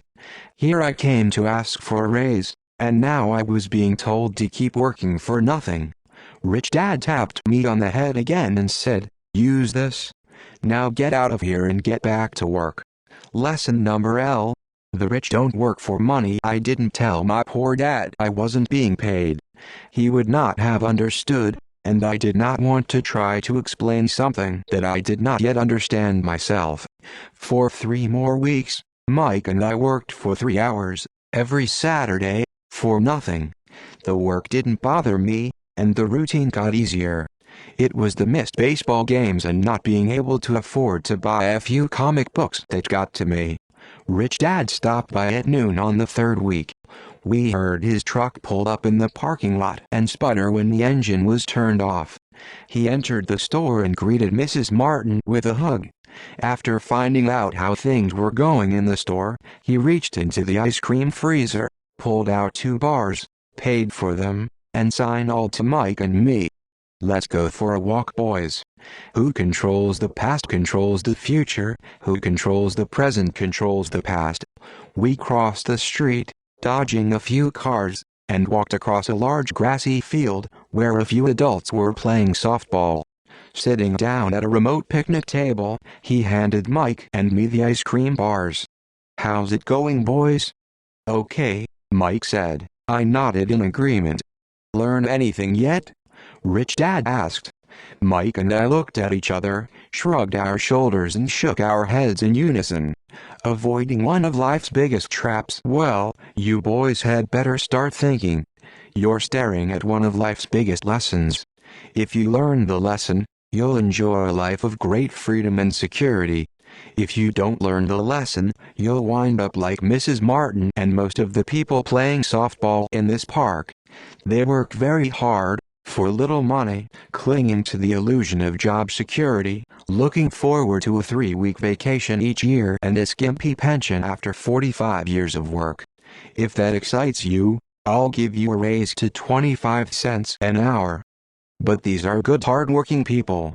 Are you making fun of them? I demanded. A smile came over Rich Dad's face. Mrs. Martin is like a mother to me. I would never be that cruel. I may sound cruel because I'm doing my best to point something out to the two of you. I want to expand your point of view so you can see something. Something most people never have the benefit of seeing because their vision is too narrow. Most people never see the trap they are in. Mike and I sat there uncertain of his message. He sounded cruel, yet we could sense he was desperately wanting us to know something. With a smile, Rich Dad said, "Doesn't that 25 cents an hour sound good? Doesn't it make your heart beat a little faster?" I shook my head no, but it really did. 25 cents an hour would be big bucks to me. "Okay, I'll pay you $1 an hour," Rich Dad said, with a sly grin. Now my heart was beginning to race. My brain was screaming, "And take it. Take it." I could not believe what I was hearing. Still, I said nothing. Who controls the past controls the future, who controls the present controls the past. Okay, $2 an hour. My little 9-year-old brain and heart nearly exploded. After all, it was 1956 and being paid $2 an hour would have made me the richest kid in the world. I couldn't imagine earning that kind of money. I wanted to say yes. I wanted the deal. I could see a new bicycle, new baseball glove, and adoration of my friends when I flashed some cash. On top of that, Jimmy and his rich friends could never call me poor again. But somehow my mouth stayed silent. Maybe my brain had overheated and blown a fuse. But deep down, I badly wanted that $2 an hour. The ice cream had melted and was running down my hand. The ice cream stick was empty, and under it was a sticky mess of vanilla and chocolate that ants were enjoying. Rich Dad was looking at two boys staring back at him, eyes wide open and brains empty. He knew he was testing us, and he knew there was a part of our emotions that wanted to take the deal. He knew that each human being has a weak and needy part of their soul that can be bought. And he knew that each human being also had a part of their soul that was strong and filled with a resolve that could never be bought. It was only a question of which one was stronger. He had tested thousands of souls in his life. He tested souls every time he interviewed someone for a job. Okay, $5 an hour. Suddenly there was a silence from inside me.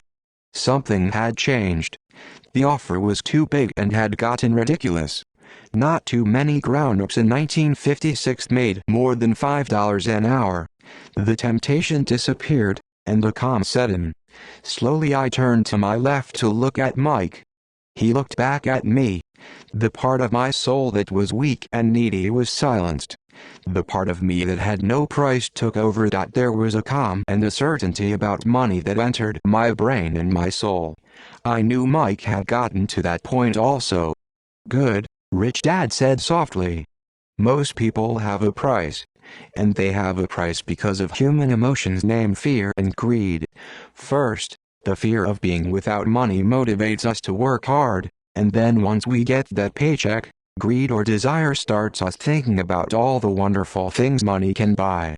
The pattern is then set." "What pattern?" I asked. "The pattern of get up, go to work, pay bills, get up, go to work, pay bills." Their lives are then run forever by two emotions, fear and greed. Offer them more money, and they continue the cycle by also increasing their spending. This is what I call the rat race. "There is another way?" Mike asked. "Who controls the past controls the future, who controls the present controls the past." "Yes," said Rich Dad slowly. "But only a few people find it." "And what is that way?" Mike asked. That's what I hope you boys will find out as you work and study with me. That is why I took away all forms of pay. Any hints? Mike asked. We're kind of tired of working hard, especially for nothing. Well, the first step is telling the truth, said Rich Dad. We haven't been lying. I said. I did not say you were lying. I said to tell the truth. Rich Dad came back. The truth about what? I asked. How you're feeling, Rich Dad said. You don't have to say it to anyone else. Just yourself. You mean the people in this park, the people who work for you, Mrs. Martin, they don't do that? I asked. I doubt it, said Rich Dad. Instead, they feel the fear of not having money. Instead of confronting the fear, they react instead of think. They react emotionally instead of using their heads, Rich Dad said, tapping us on our heads. Then, they get a few bucks in their hands, and again the emotion of joy and desire and greed take over, and again they react, instead of think. So their emotions do their thinking, Mike said. That's correct, said Rich Dad. Instead of telling the truth about how they feel, they react to their feeling, fail to think. They feel the fear, they go to work, hoping that money will soothe the fear, but it doesn't. That old fear haunts them, and they go back to work, hoping again that money will calm their fears, and again it doesn't. Fear has them in this trap of working, earning money, earning money, hoping the fear will go away. But every day they get up, and that old fear wakes up with them. For millions of people, that old fear keeps them awake all night, causing a night of turmoil and worry. So they get up and go to work, hoping that a paycheck will kill that fear gnawing at their soul. Money is running their lives, and they refuse to tell the truth about that. Money is in control of their emotions and hunts their souls. Rich Dad sat quietly, letting his words sink in. Mike and I heard what he said, but really did not understand fully what he was talking about. I just knew that I often wondered why grown-ups hurried off to work. It did not seem like much fun, and they never looked that happy, but something kept them hurrying off to work. Who controls the past controls the future, who controls the present controls the past.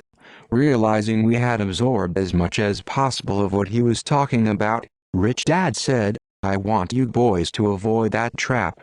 That is really what I want to teach you. Not just to be rich, because being rich does not solve the problem. It doesn't? I asked, surprised. No, it doesn't. Let me finish the other emotion, which is desire. Some call it greed, but I prefer desire. It is perfectly normal to desire something better, prettier, more fun or exciting. So people also work for money because of desire. They desire money for the joy they think it can buy. But the joy that money brings is often short-lived, and they soon need more money for more joy, more pleasure, more comfort, more security. So they keep working, thinking money will soothe their souls that is troubled by fear and desire. But money cannot do that. Even rich people? Mike asked. Rich people included, said Rich Dad. In fact, the reason many rich people are rich is not because of desire but because of fear. They actually think that money can eliminate that fear of not having money, of being poor, so they amass tons of it only to find out the fear gets worse. They now fear losing it. I have friends who keep working even though they have plenty. I know people who have millions who are more afraid now than when they were poor. They're terrified of losing all their money. The fears that drove them to get rich got worse. That weak and needy part of their soul is actually screaming louder. They don't want to lose the big houses, the cars, the high life that money has bought them. They worry about what their friends would say if they lost all their money. Many are emotionally desperate and neurotic, although they look rich and have more money. So is a poor man happier? I asked. No, I don't think so, replied Rich Dad. The avoidance of money is just as psychotic as being attached to money. As if on cue, The town derelict went past our table, stopping by the large rubbish can and rummaging around in it. The three of us watched him with great interest, when before we probably would have just ignored him. Rich Dad pulled $1 out of his wallet and gestured to the older man. Seeing the money, the derelict came over immediately, took the bill, thanked Rich Dad profusely and hurried off ecstatic with his good fortune. "He's not much different from most of my employees," said Rich Dad. "I've met so many people who say, 'Oh, I'm not interested in money,' yet they'll work at a job for 8 hours a day. That's a denial of truth.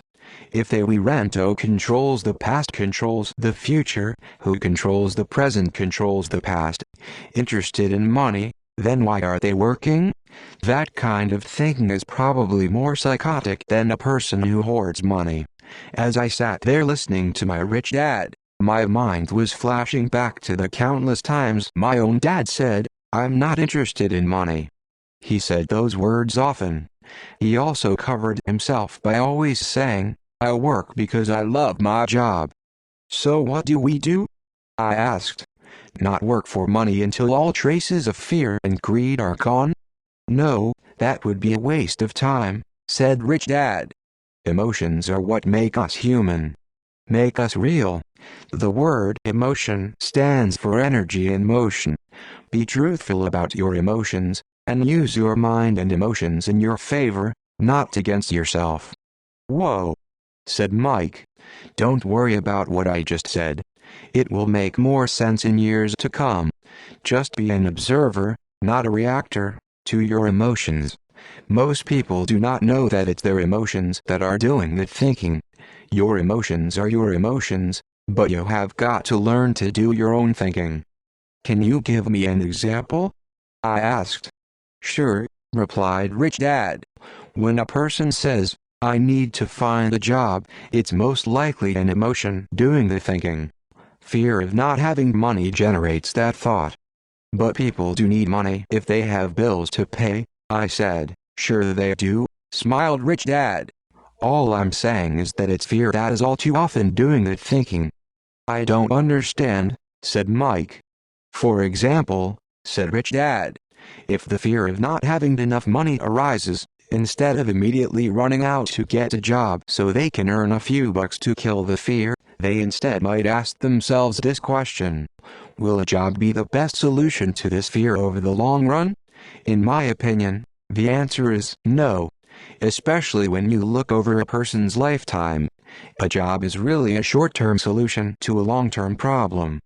But my dad is always saying, stay in school, get good grades, so you can find a safe, secure job." I spoke out, somewhat confused.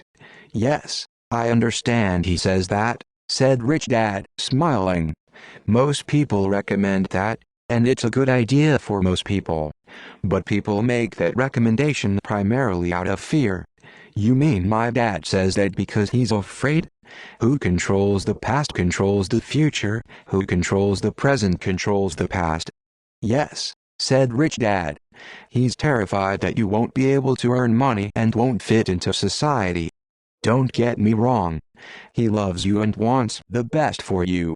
And I think his fear is justified. An education and a job are important. But it won't handle the fear. You see, that same fear that makes him get up in the morning to earn a few bucks is the fear that is causing him to be so fanatical about you going to school." "So what do you recommend?" I asked. "I want to teach you to master the power of money. Not be afraid of it. And they don't teach that in school. If you don't learn it, you become a slave to money." It was finally making sense. He did want us to widen our views. To see what Mrs. Martin could not see, his employees could not see, or my dad for that matter. He used examples that sounded cruel at the time, but I've never forgotten them. My vision widened that day, and I could begin to see the trap that lay ahead for most people. You see, we're all employees ultimately. We just work at different levels, said Rich Dad. I just want you boys to have a chance to avoid the trap. The trap caused by those two emotions, fear and desire. Use them in your favor, not against you. That's what I want to teach you. I'm not interested in just teaching you to make a pile of money. That won't handle the fear or desire. If you don't first handle fear and desire, and you get rich, you'll only be a high-paid slave. So how do we avoid the trap? I asked. The main cause of poverty or financial struggle is fear and ignorance, not the economy or the government or the rich. It's self-inflicted fear and ignorance that keeps people trapped. So you boys go to school and get your college degrees. I'll teach you how to stay out of the trap. The pieces of the puzzle were appearing. My highly educated dad had a great education and a great career, but school never told him how to handle money or his fears. It became clear that I could learn different and important things from two fathers. So you've been talking about the fear of not having money. How does the desire of money affect our thinking? Mike asked. How did you feel when I tempted you with a pay raise? Did you notice your desires rising? We nodded our heads. By not giving in to your emotions, you were able to delay your reactions and think. That is most important. We will always have emotions of fear, and who controls the past controls the future, who controls the present controls the past. Greed. From here on in, it is most important for you to use those emotions to your advantage and for the long term, and not simply let your emotions run you by controlling your thinking. Most people use fear and greed against themselves. That's the start of ignorance. Most people live their lives chasing paychecks, pay raises and job security because of the emotions of desire and fear, not really questioning where those emotion-driven thoughts are leading them. It's just like the picture of a donkey, dragging a cart, with its owner dangling a carrot just in front of the donkey's nose. The donkey's owner may be going where he wants to go, but the donkey is chasing an illusion. Tomorrow there will only be another carrot for the donkey. You mean the moment I began to picture a new baseball glove, candy and toys, that's like a carrot to a donkey? Mike asked. Yeah. And as you get older, your toys get more expensive. A new car, a boat and a big house to impress your friends, said Rich Dad with a smile. Fear pushes you out the door, and desire calls to you, enticing you toward the rocks. That's the trap. So what's the answer? Mike asked. What intensifies fear and desire is ignorance. That is why rich people with lots of money often have more fear the richer they get.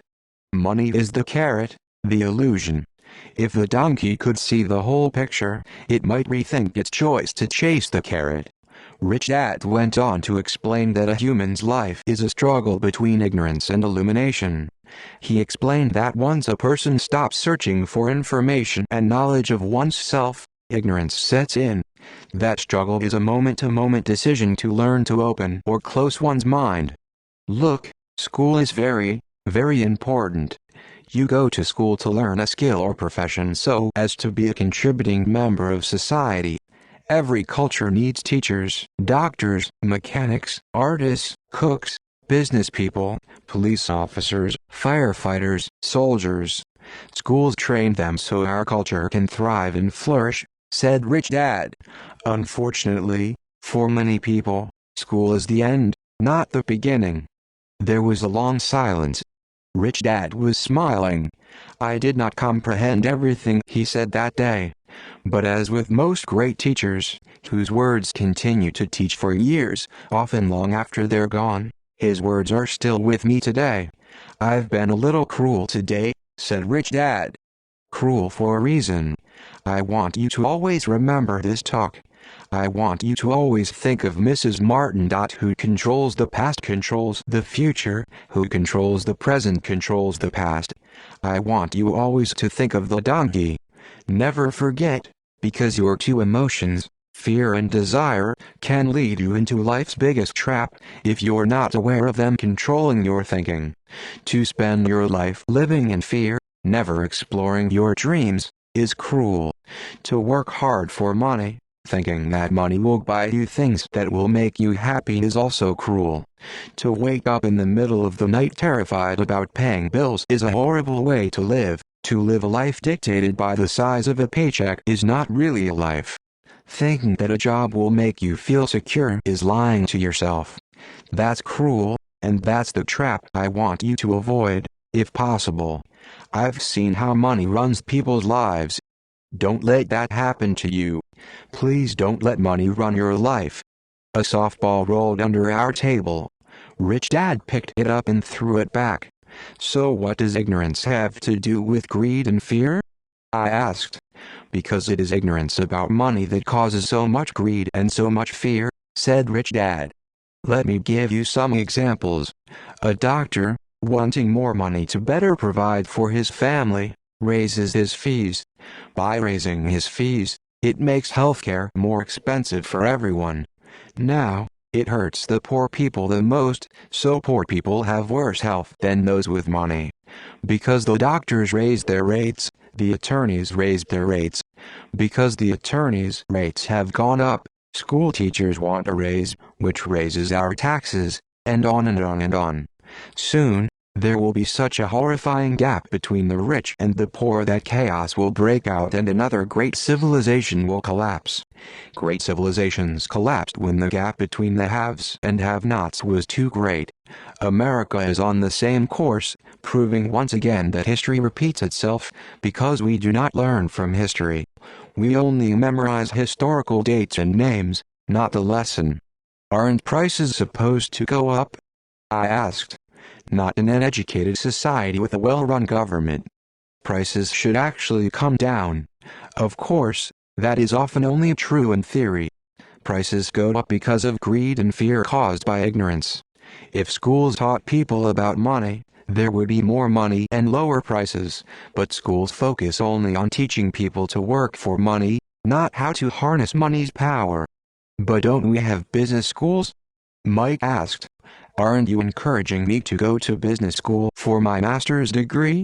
Yes, said Rich Dad. But all too often, business schools train employees who are sophisticated bean counters. Heaven forbid a bean counter takes over a business. All they do is look at the numbers, fire people and kill the business. I know because I hire bean counters. All they think about is cutting costs, and who controls the past controls the future, who controls the present controls the past. Raising prices, which cause more problems.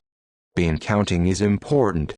I wish more people knew it, but it, too, is not the whole picture, added Rich Dad angrily. So is there an answer? Asked Mike. Yes, said Rich Dad. Learn to use your emotions to think, not think with your emotions.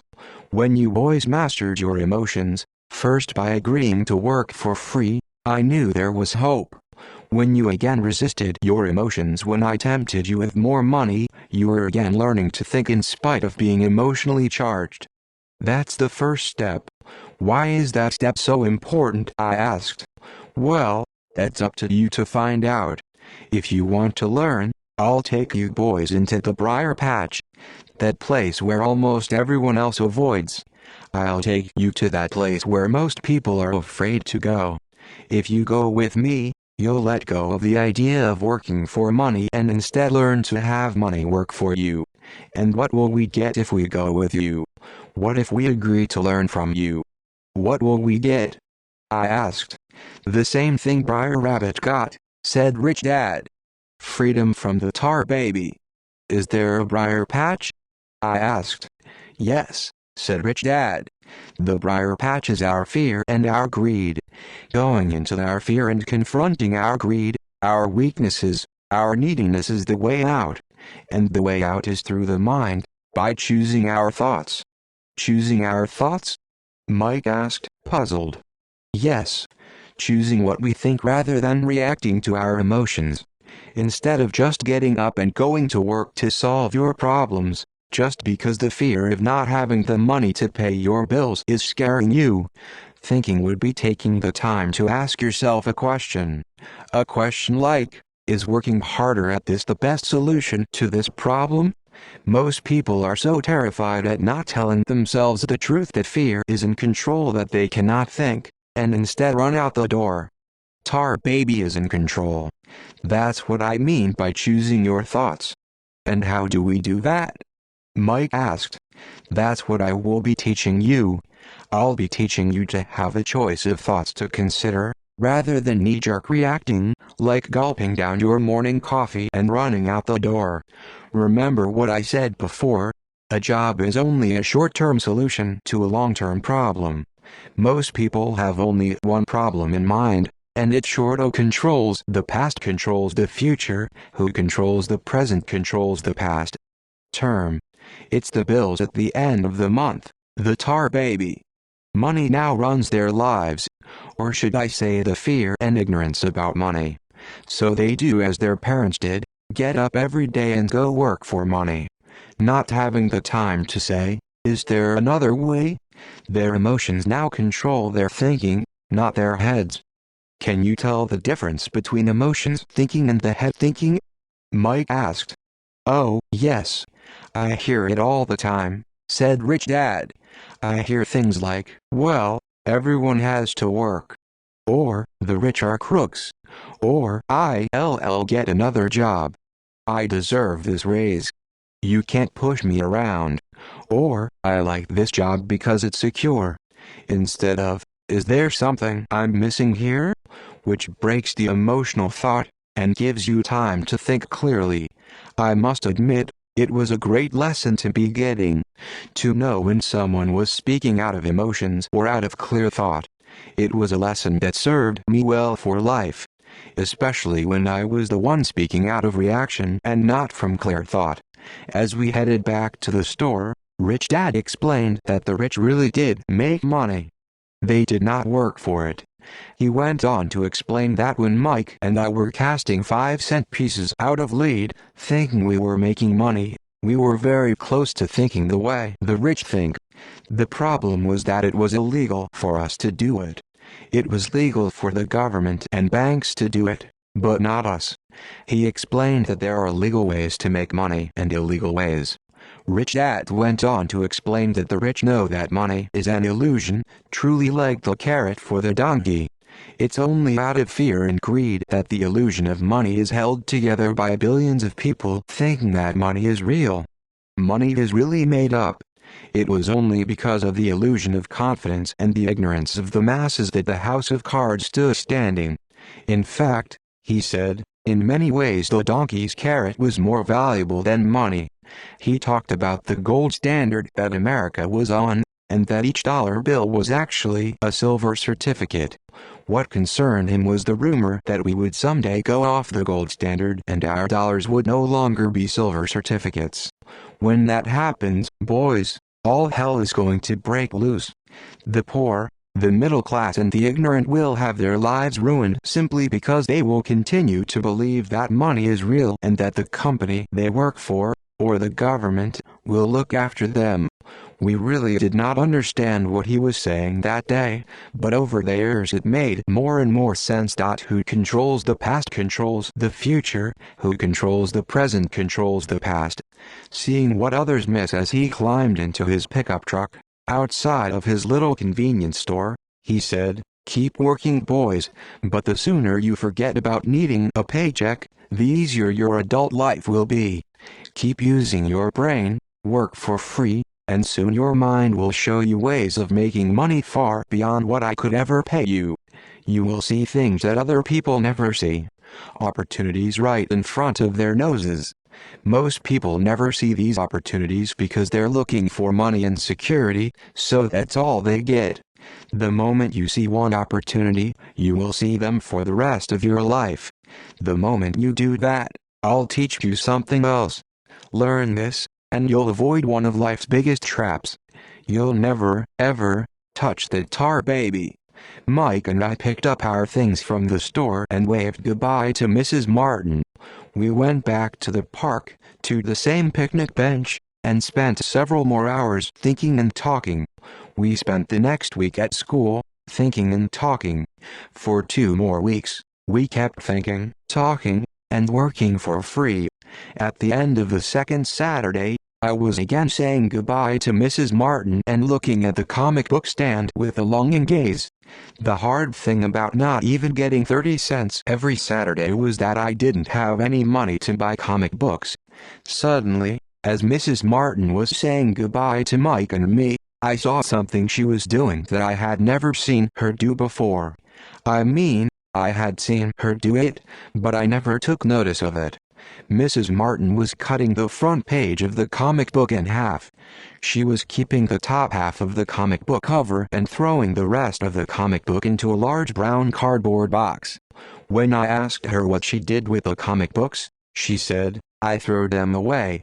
I give the top half of the cover back to the comic book distributor for credit when he brings in the new comics.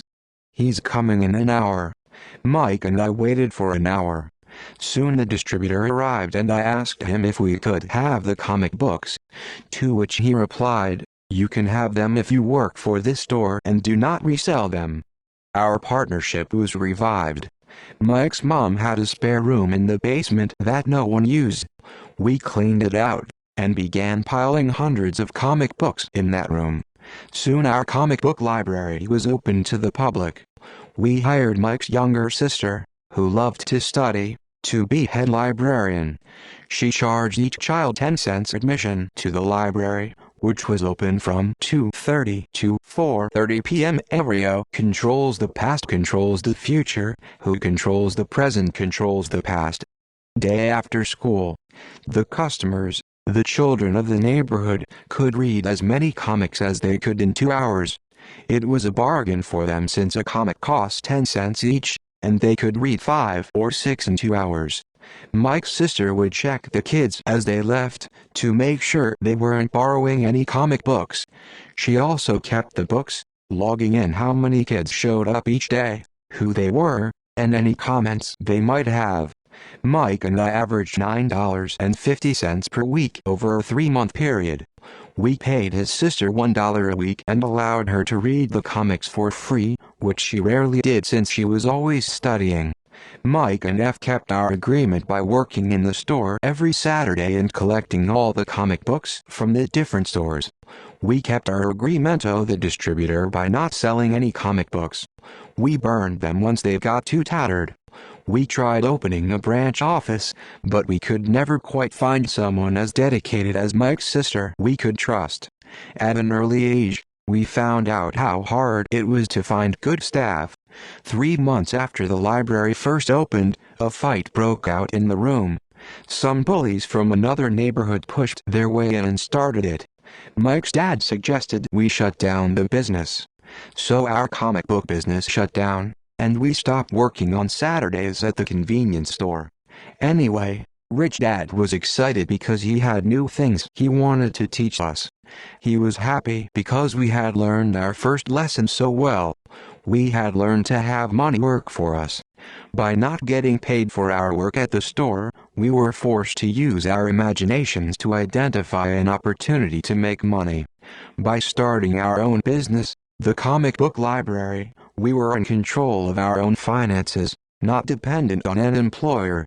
The best part was that our business generated money for us, even when we weren't physically there. Our money worked for us. Instead of paying us money, Rich Dad had given us so much more. 3. Chapter 3 Lesson 2: Why Teach Financial Literacy?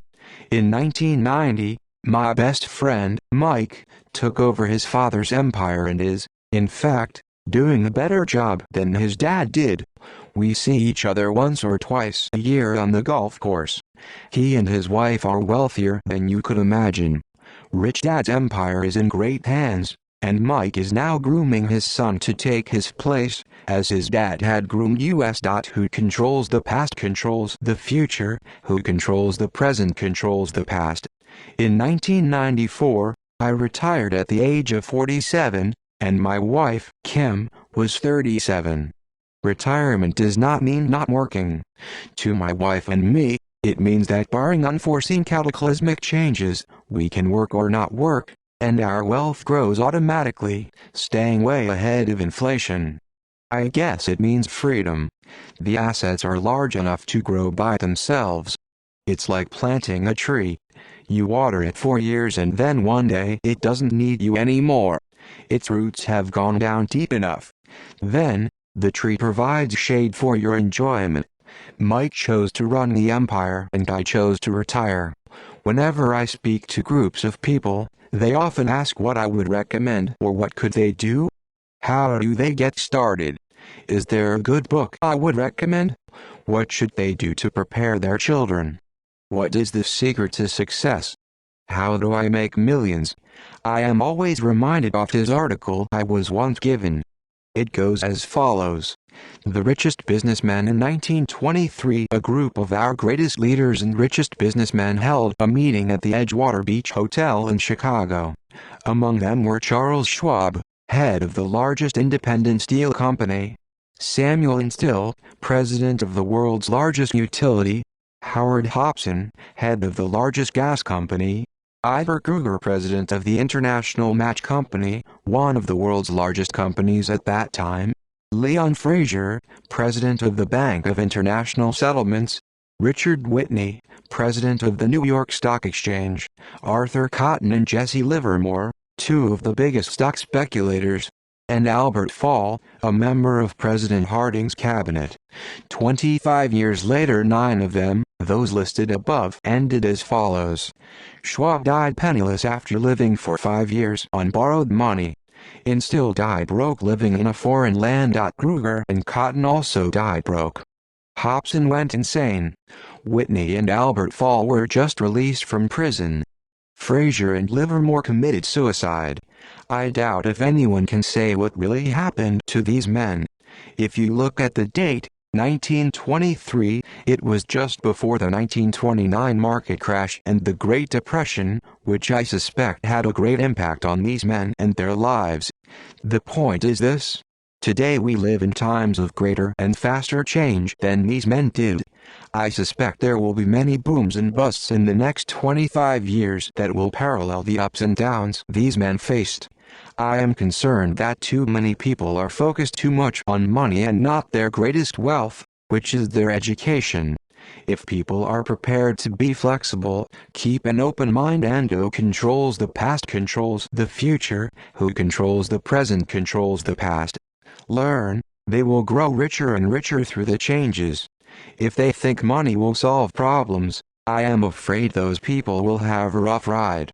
Intelligence solves problems and produces money. Money without financial intelligence is money soon gone. Most people fail to realize that in life, it's not how much money you make, it's how much money you keep. We have all heard stories of lottery winners who are poor, then suddenly rich, then poor again. They win millions and are soon back to where they started. Or stories of professional athletes who, at the age of 24, are earning millions of dollars a year, and are sleeping under a bridge by age 34.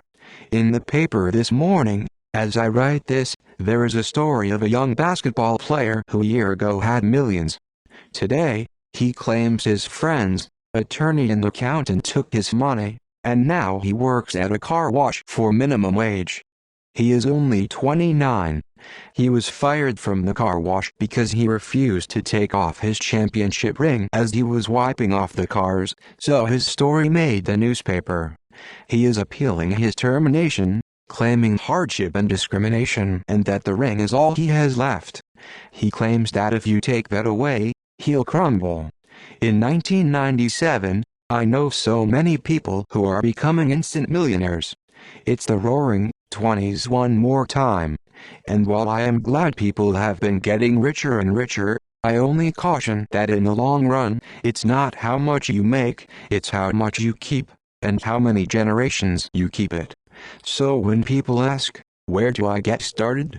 Or, tell me how to get rich quick, they often are greatly disappointed with my answer. I simply say to them what my rich dad said back to me when I was a little kid. If you want to be rich, you need to be financially literate. That idea was drummed into my head every time we were together.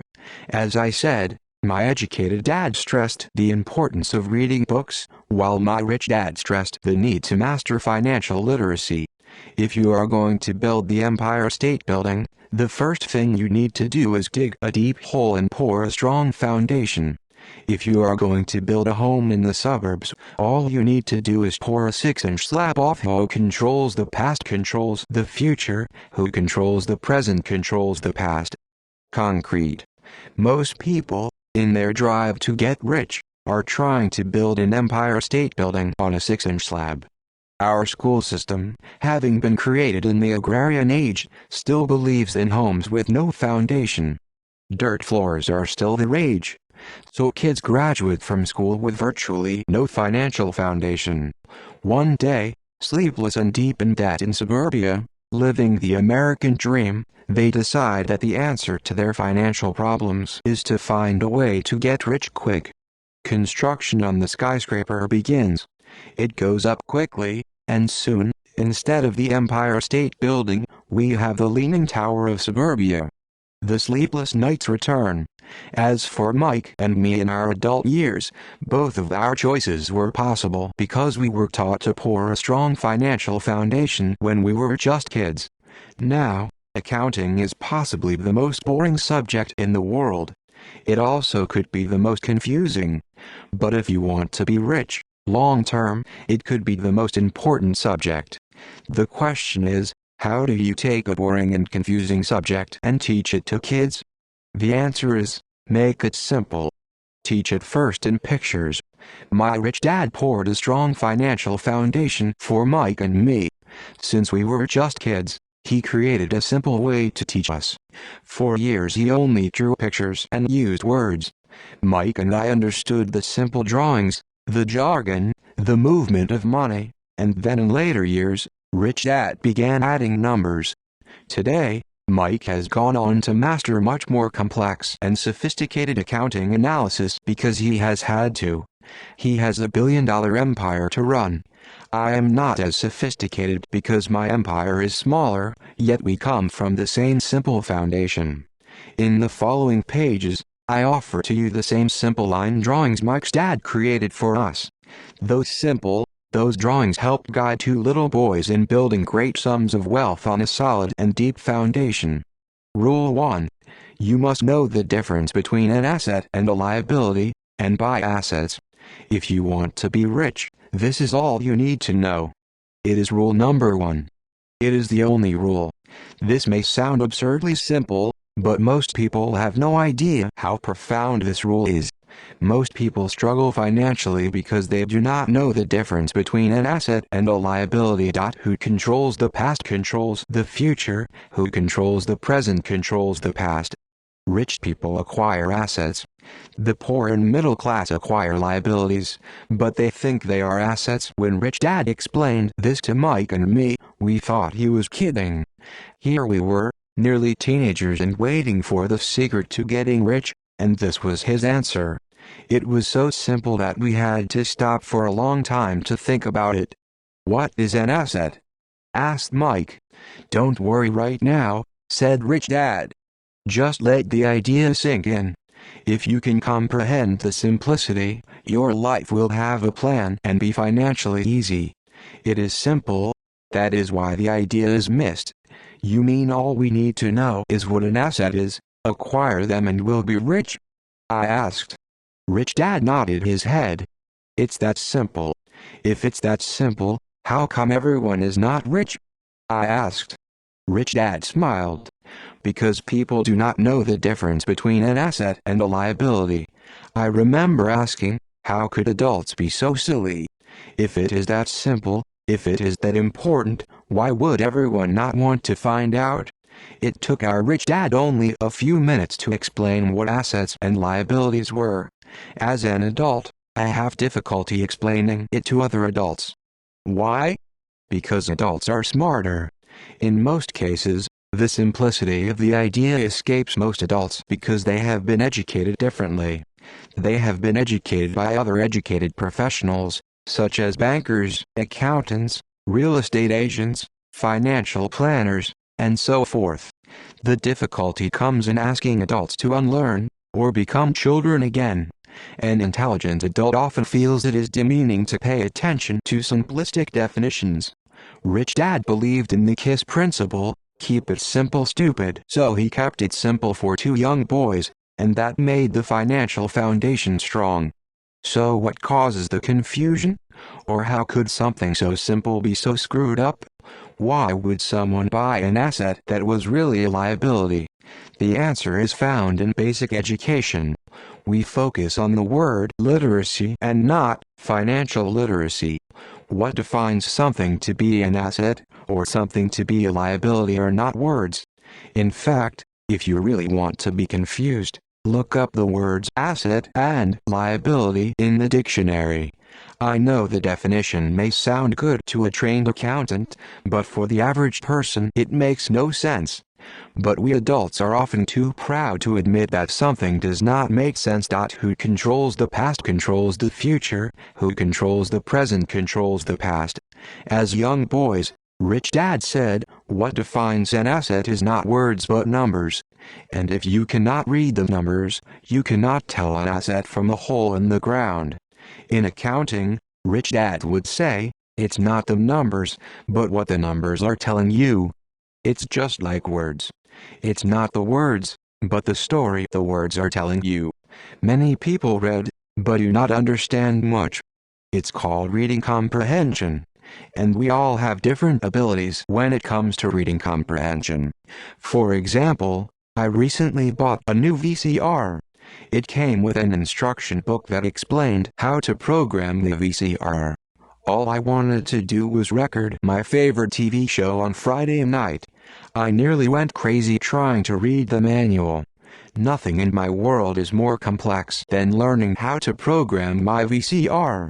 I could read the words, but I understood nothing. I get an A for recognizing the words. I get an F for comprehension.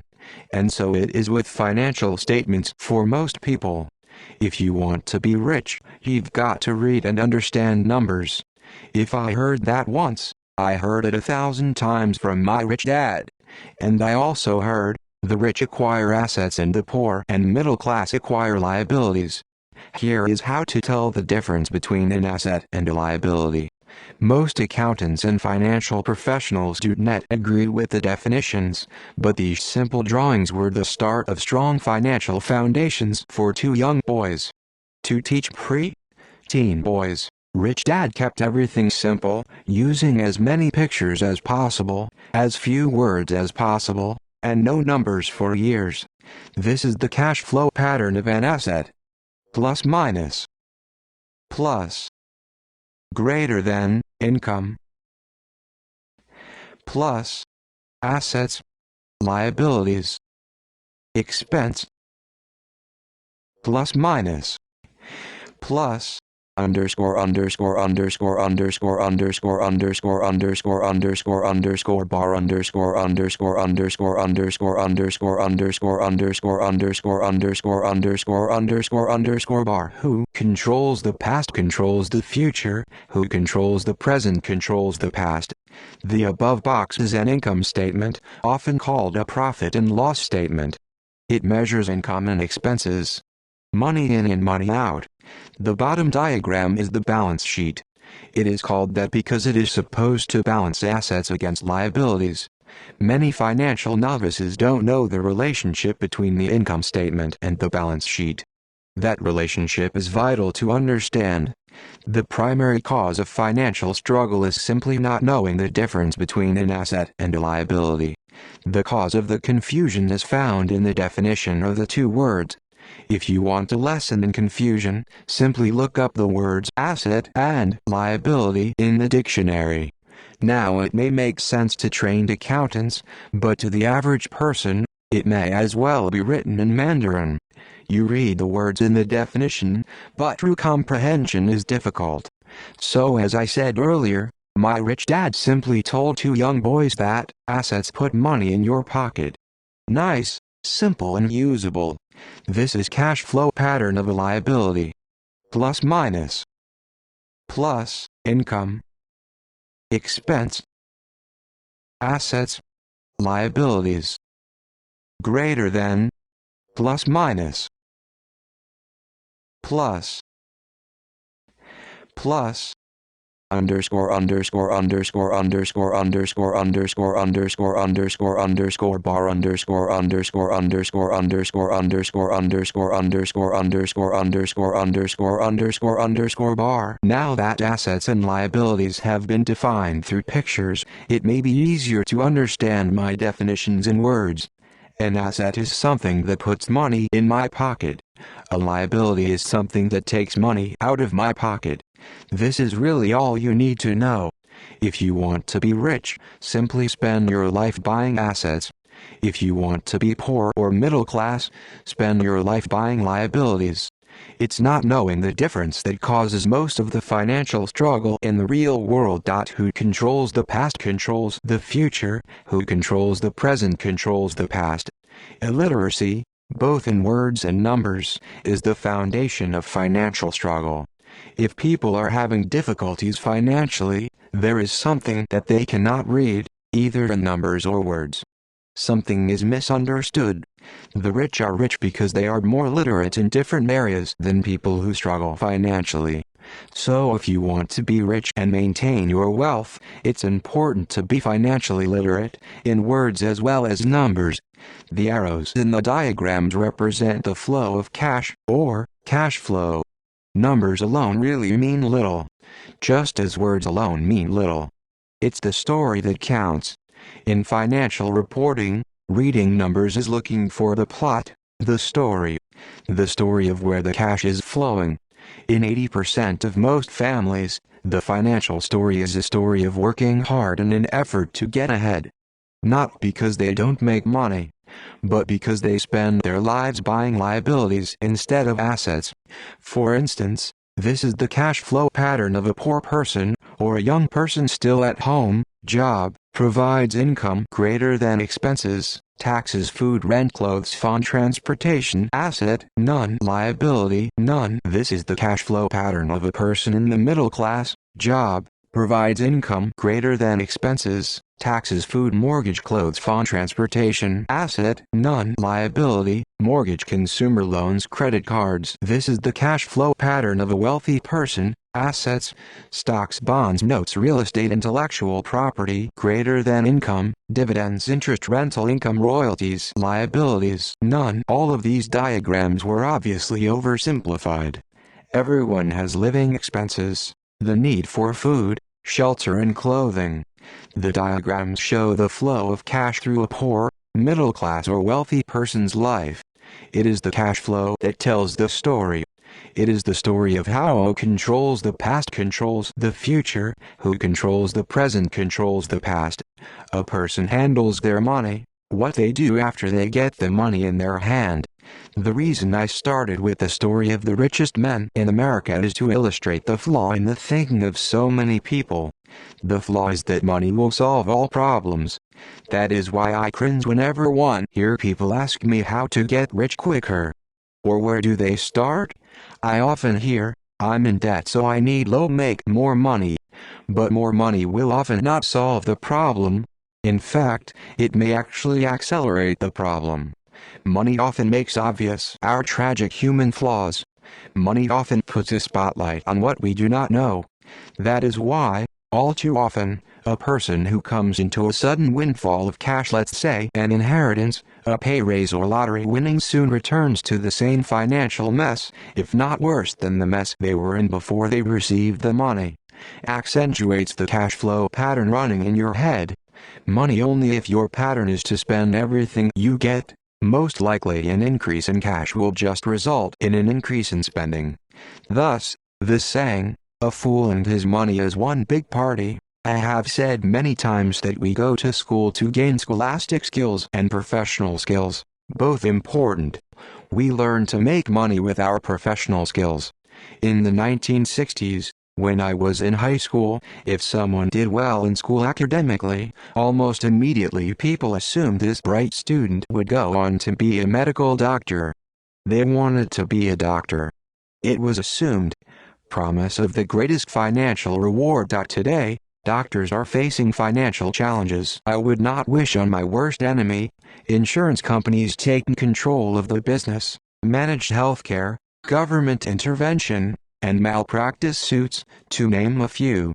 Today, kids want to be basketball stars, golfers like Tiger Woods, computer nerds, movie star, rock stars, beauty queens, or traders on Wall Street. Simply because that is where the fame, money and prestige is. That is the reason it is so hard to motivate kids in school today. They know that professional success is no longer solely linked to academic success, as it once was. Because students leave school without financial skills, millions of educated people pursue their profession successfully, but later find themselves struggling financially. They work harder, but don't get ahead. What is missing from their education is not how to make money, but how to spend money. What to do after you make it. Called financial aptitude. What you do with the money once you make it, how to keep people from taking it from you, how long you keep it, and how hard that money works for you. Most people cannot tell why. They often no one asked the child if it was the profession with who controls the past controls the future, who controls the present controls the past. Struggle financially because they don't understand cash flow. A person can be highly educated, professionally successful and financially illiterate. These people often work harder than they need to because they learned how to work hard, but not how to have their money work for them. The story of Bov's quest for a financial dream turns into a financial nightmare. The moving picture show of hard-working people has a set pattern. Recently married, the happy, highly educated young couple move in together in one of their cramped rented apartments. 1. The problem is, the apartment is cramped. Begin to focus on their careers. Their incomes begin to increase. As their incomes go up, their expenses go up as well. The number one expense for most people is taxes.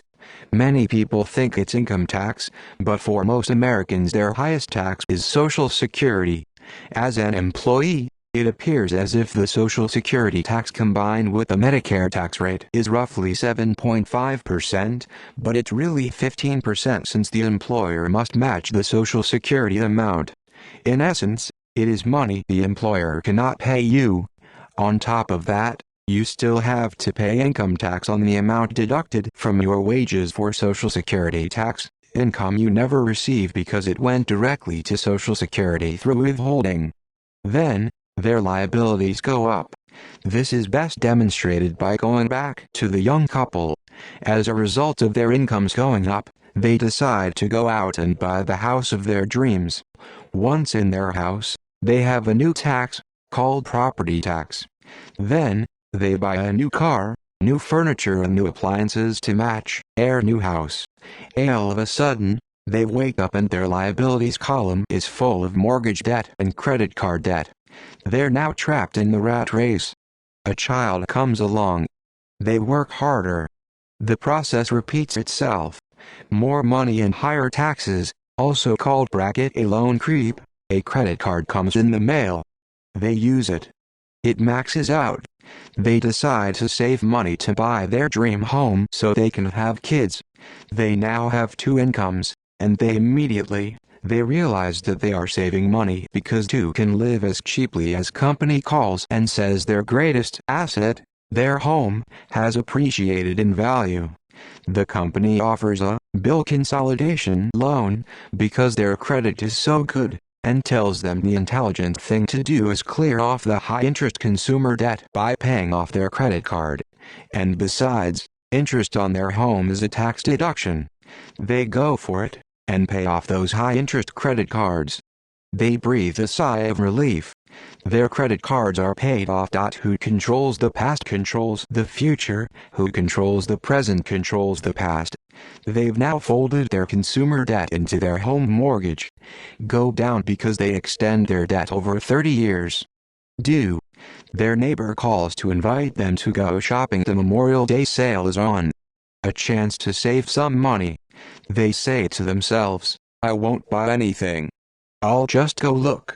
But just in case they find something, they tuck that clean credit card inside their wallet. I run into this young couple all the time. Their names change, but their financial dilemma is the same. They come to one of my talks to hear what I have to say.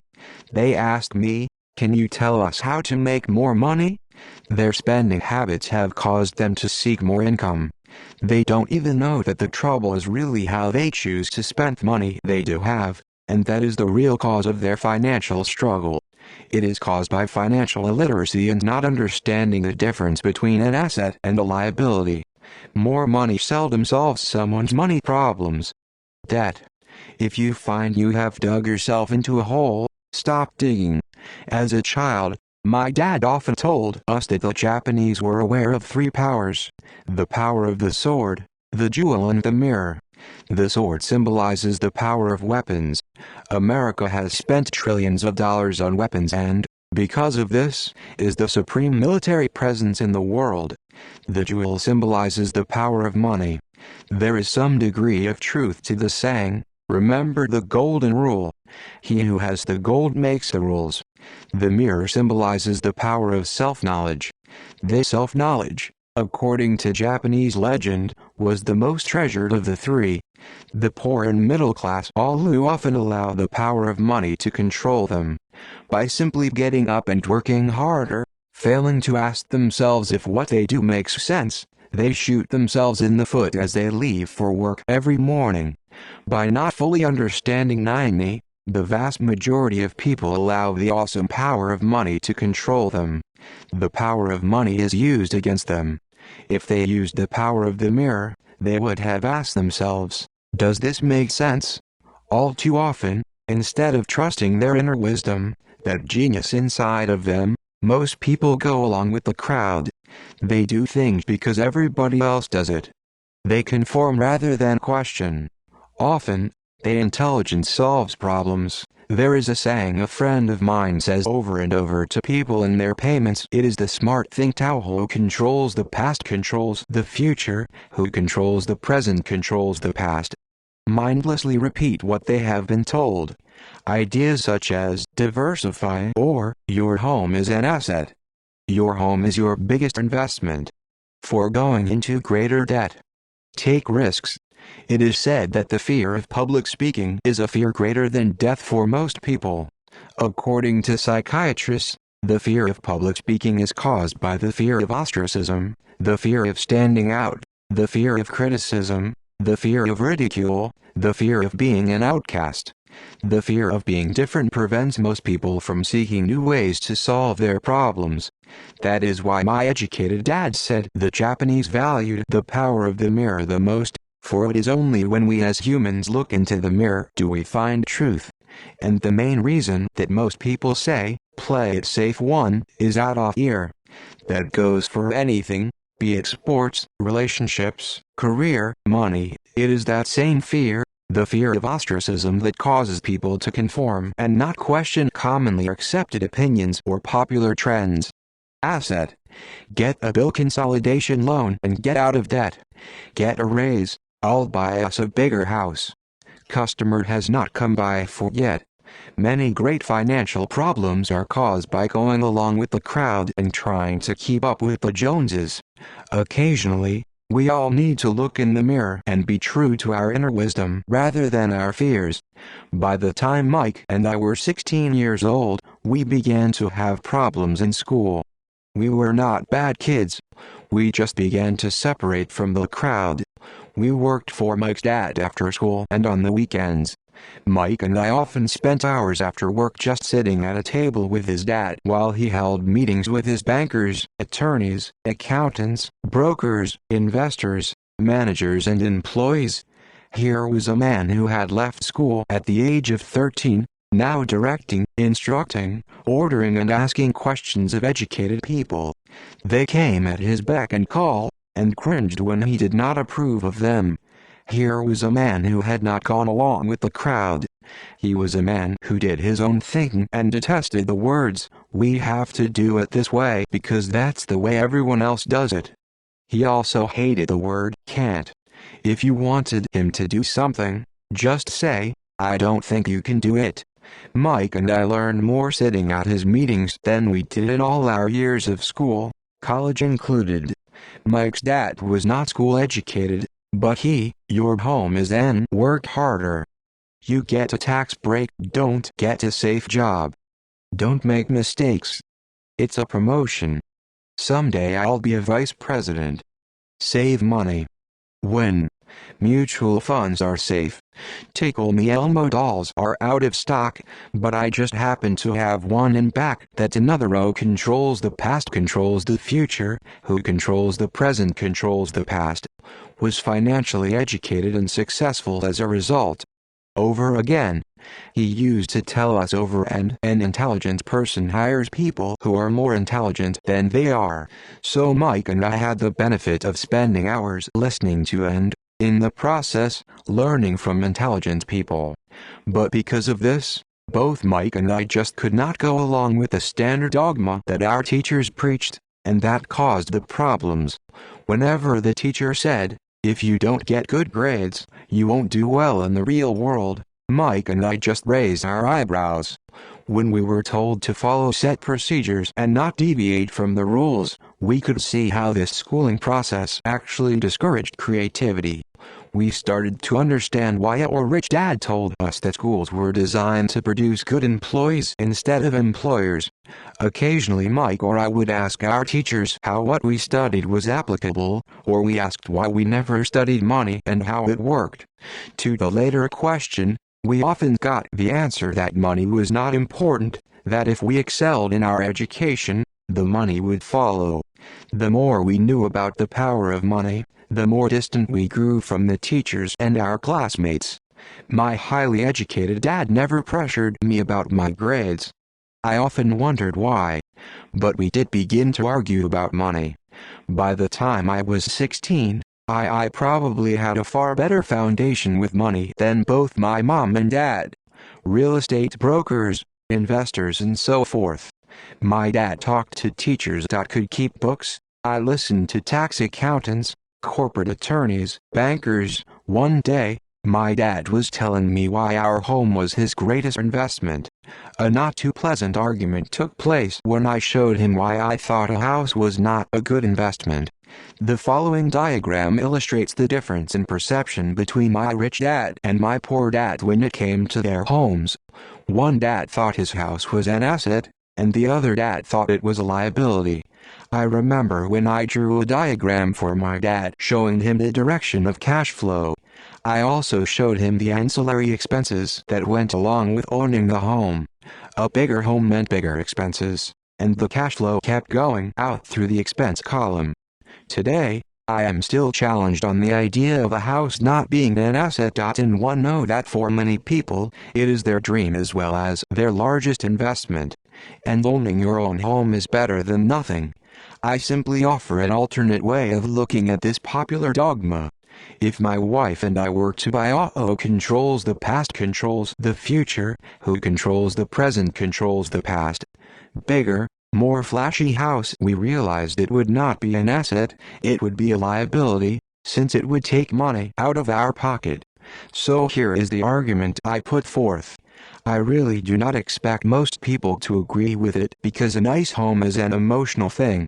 And when it comes to one know from personal money, high emotions tend to lower financial intelligence. Experience that money has a way of making every decision emotional. 1.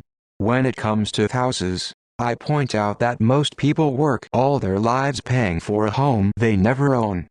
Previous 1. 2. Even though people receive a tax deduction for interest on mortgage payments, they pay for all their other expenses with after-tax dollars, even after they pay off their mortgage. 3. Property taxes. My wife's parents were shocked when the property taxes on their home went to $1,000 a month. This was after they had retired, so the increase put a strain on their retirement budget, and they felt forced to move. 4 houses do not always go up in value. In 1997, I still have friends who all owe $1 million for a home that will today sell for only $700,000. 5. The greatest losses of all are those from missed opportunities. Your money is tied up in your house, you may be forced to work harder because your money continues flowing out of the expense column, instead of adding to the asset column, the classic middle-class cash flow pattern. If a young couple would put more money into their asset column early on, their later years would get easier, especially as they prepared to send their children to college. Their assets would have grown and would be available to help cover expenses. All too often, a house only serves as a vehicle for incurring a home equity loan to pay for mounting expenses. In summary, the end result in making a decision to own a house that is too expensive in lieu of starting an investment portfolio early on impacts an individual in at least the following 3 ways. In other words, most people buy a new house every so many years, each time incurring a new 30-year loan to pay off the 1. Loss of time, during which other assets could have grown in value. 2. Loss of additional capital, which could have been invested instead of paying for high-maintenance expenses related directly to the home. 3. Loss of education. Too often, people count their house, savings and retirement plan as all they have in their asset column. Because they have no money to invest, they simply do not invest. This costs them. Investmento controls the past, controls the future. Who controls the present controls the past. Experience. Most never become what the investment world calls a sophisticated investor, and the best investments are usually first sold to sophisticated investors, who then turn around and sell them to the people playing it safe. I am not saying don't buy a house. I am saying, understand the difference between an asset and a liability. When I want a bigger house, I first buy assets that will generate the cash flow to pay for the house. My educated dad's personal financial statement best demonstrates the life of someone in the rat race. His expenses seem to always keep up with his income, the following never allowing him to invest in assets. As a result, his liabilities, such as his mortgage and credit card debts, are larger than his assets. Picture is worth 1,000 words. Educated dad's financial statement: income equals expense, asset less than liability. My rich dad's personal financial statement, on the other hand, reflects the results of a life dedicated to investing and minimizing liabilities. Rich dad's financial statement: income greater than expense, asset greater than liability. A review of my rich dad's financial statement is why the rich get richer. The asset column generates more than enough income to cover expenses, with the balance reinvested into the asset column. The asset column continues to grow and, therefore, the income it produces grows with it. The result being, the rich get richer. Why the rich get richer: income greater than assets greater than more income. Expenses are low, liabilities are low. The middle class finds itself in a constant state of financial struggle.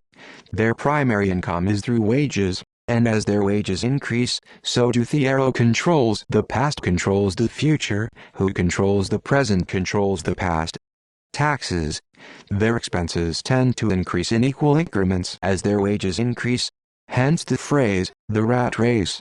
They treat their home as their primary asset, instead on investing in income-producing assets.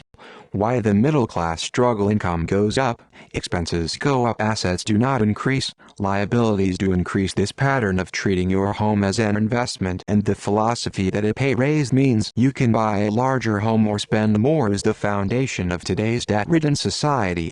This process of increased spending throws families into greater debt and into more financial uncertainty, even though they may be advancing in their jobs and receiving pay raises on a regular basis. This is high-risk living caused by weak financial education. The massive loss of jobs in the 1990s, the downsizing of businesses, has brought to light how shaky the middle class really is financially. Suddenly, company pension plans are being replaced by 401k plans. Social Security is obviously in trouble and cannot be looked at as a source for retirement. Panic has SEIN for the middle class. The good thing today is that many of these people have recognized these issues and have begun buying mutual funds.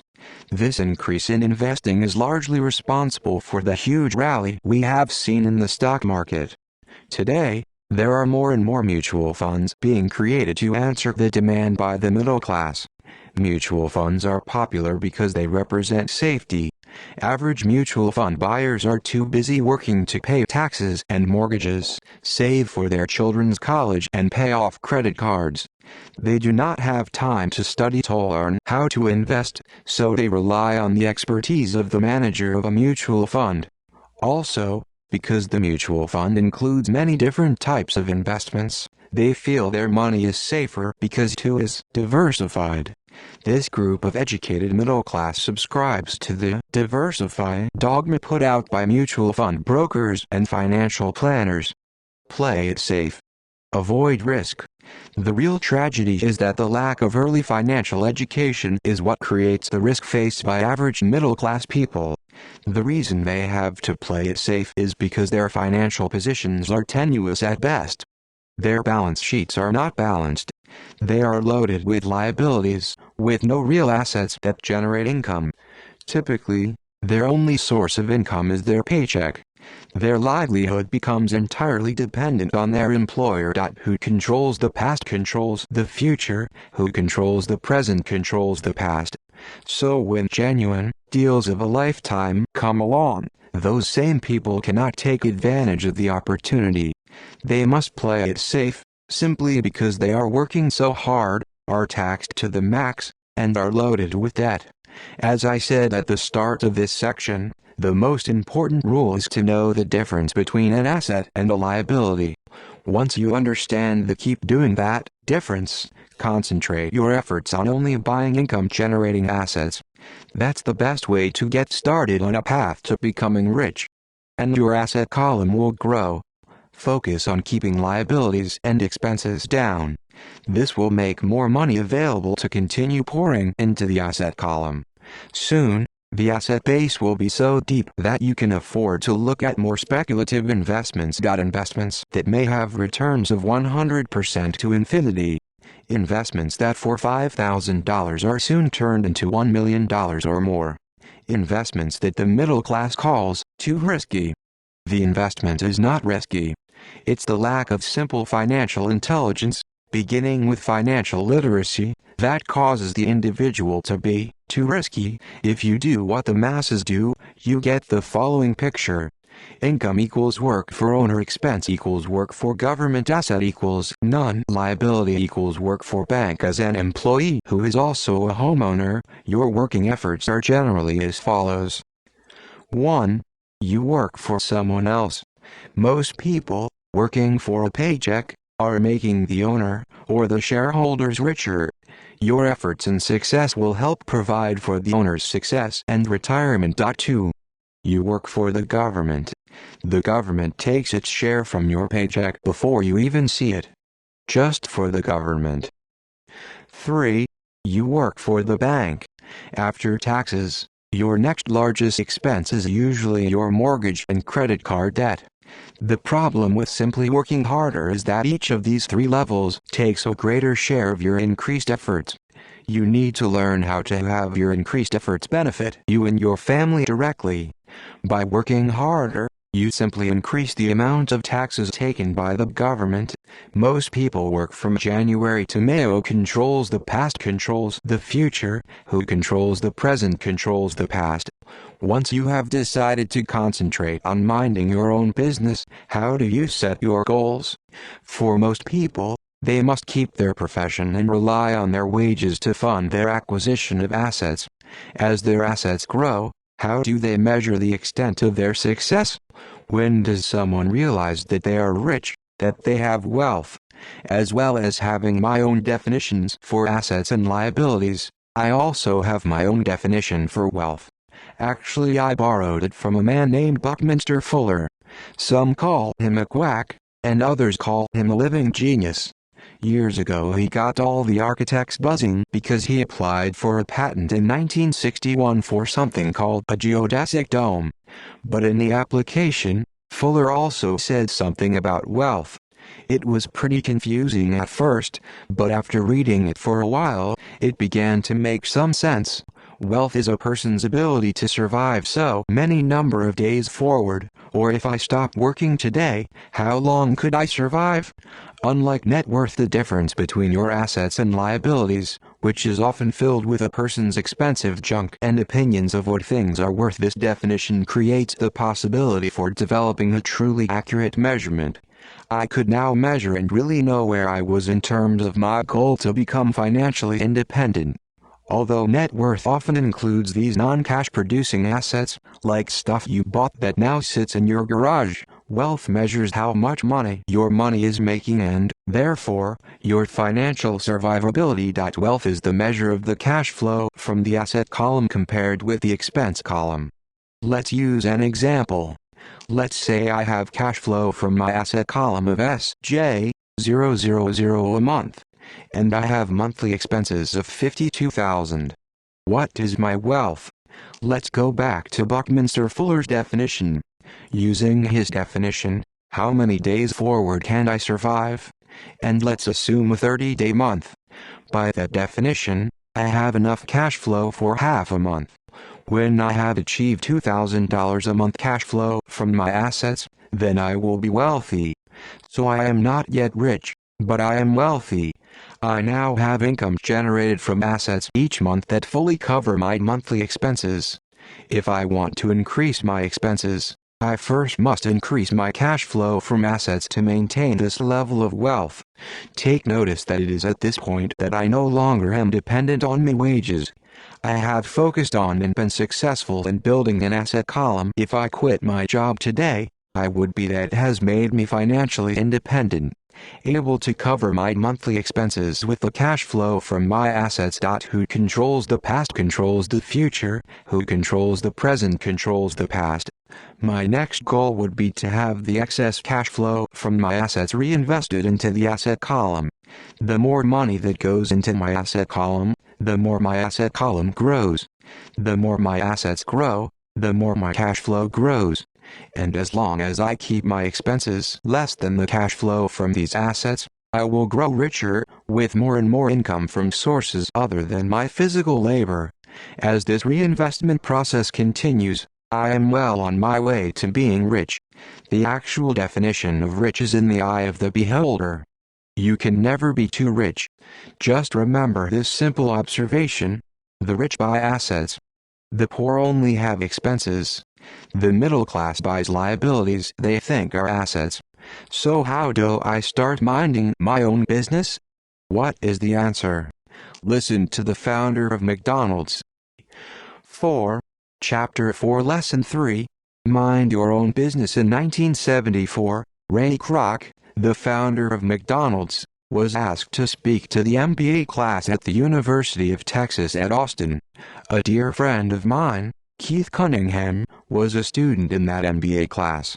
After a powerful and inspiring talk, the class adjourned and the students asked Ray if he would join them at their favorite hangout to have a few beers. Everyone laughed, said Keith. Most of the MBA students thought Ray was just fooling around. No one answered, so Ray asked the question again. What business do you think I'm in? The students laughed again, and finally one brave soul yelled out, Ray, who in the world does not know that you're in the hamburger business? Ray chuckled. That is what I thought you would say. He paused and then quickly said, Ladies and gentlemen, I'm not in the hamburger business. My business is real estate. Keith said that Ray spent a good amount of time explaining his viewpoint. In their business plan, Ray knew that the primary business focus was to sell hamburger franchises, but what he never lost sight of was the location of each franchise. He knew that the real estate and its location was the most Ray graciously accepted. What business am I in? Ray asked. Once the group had all their beers in, who controls the past controls the future, who controls the present controls the past. Significant factor in the success of each franchise. Basically, the person that bought the franchise was also paying for, buying, the land under the franchise for Ray Kroc's organization. McDonald's today is the largest single owner of real estate in the world, owning even more than the Catholic Church. Today, McDonald's owns some of the most valuable intersections and street corners in America, as well as in other parts of the world. Keith said it was one of the most important lessons in his life.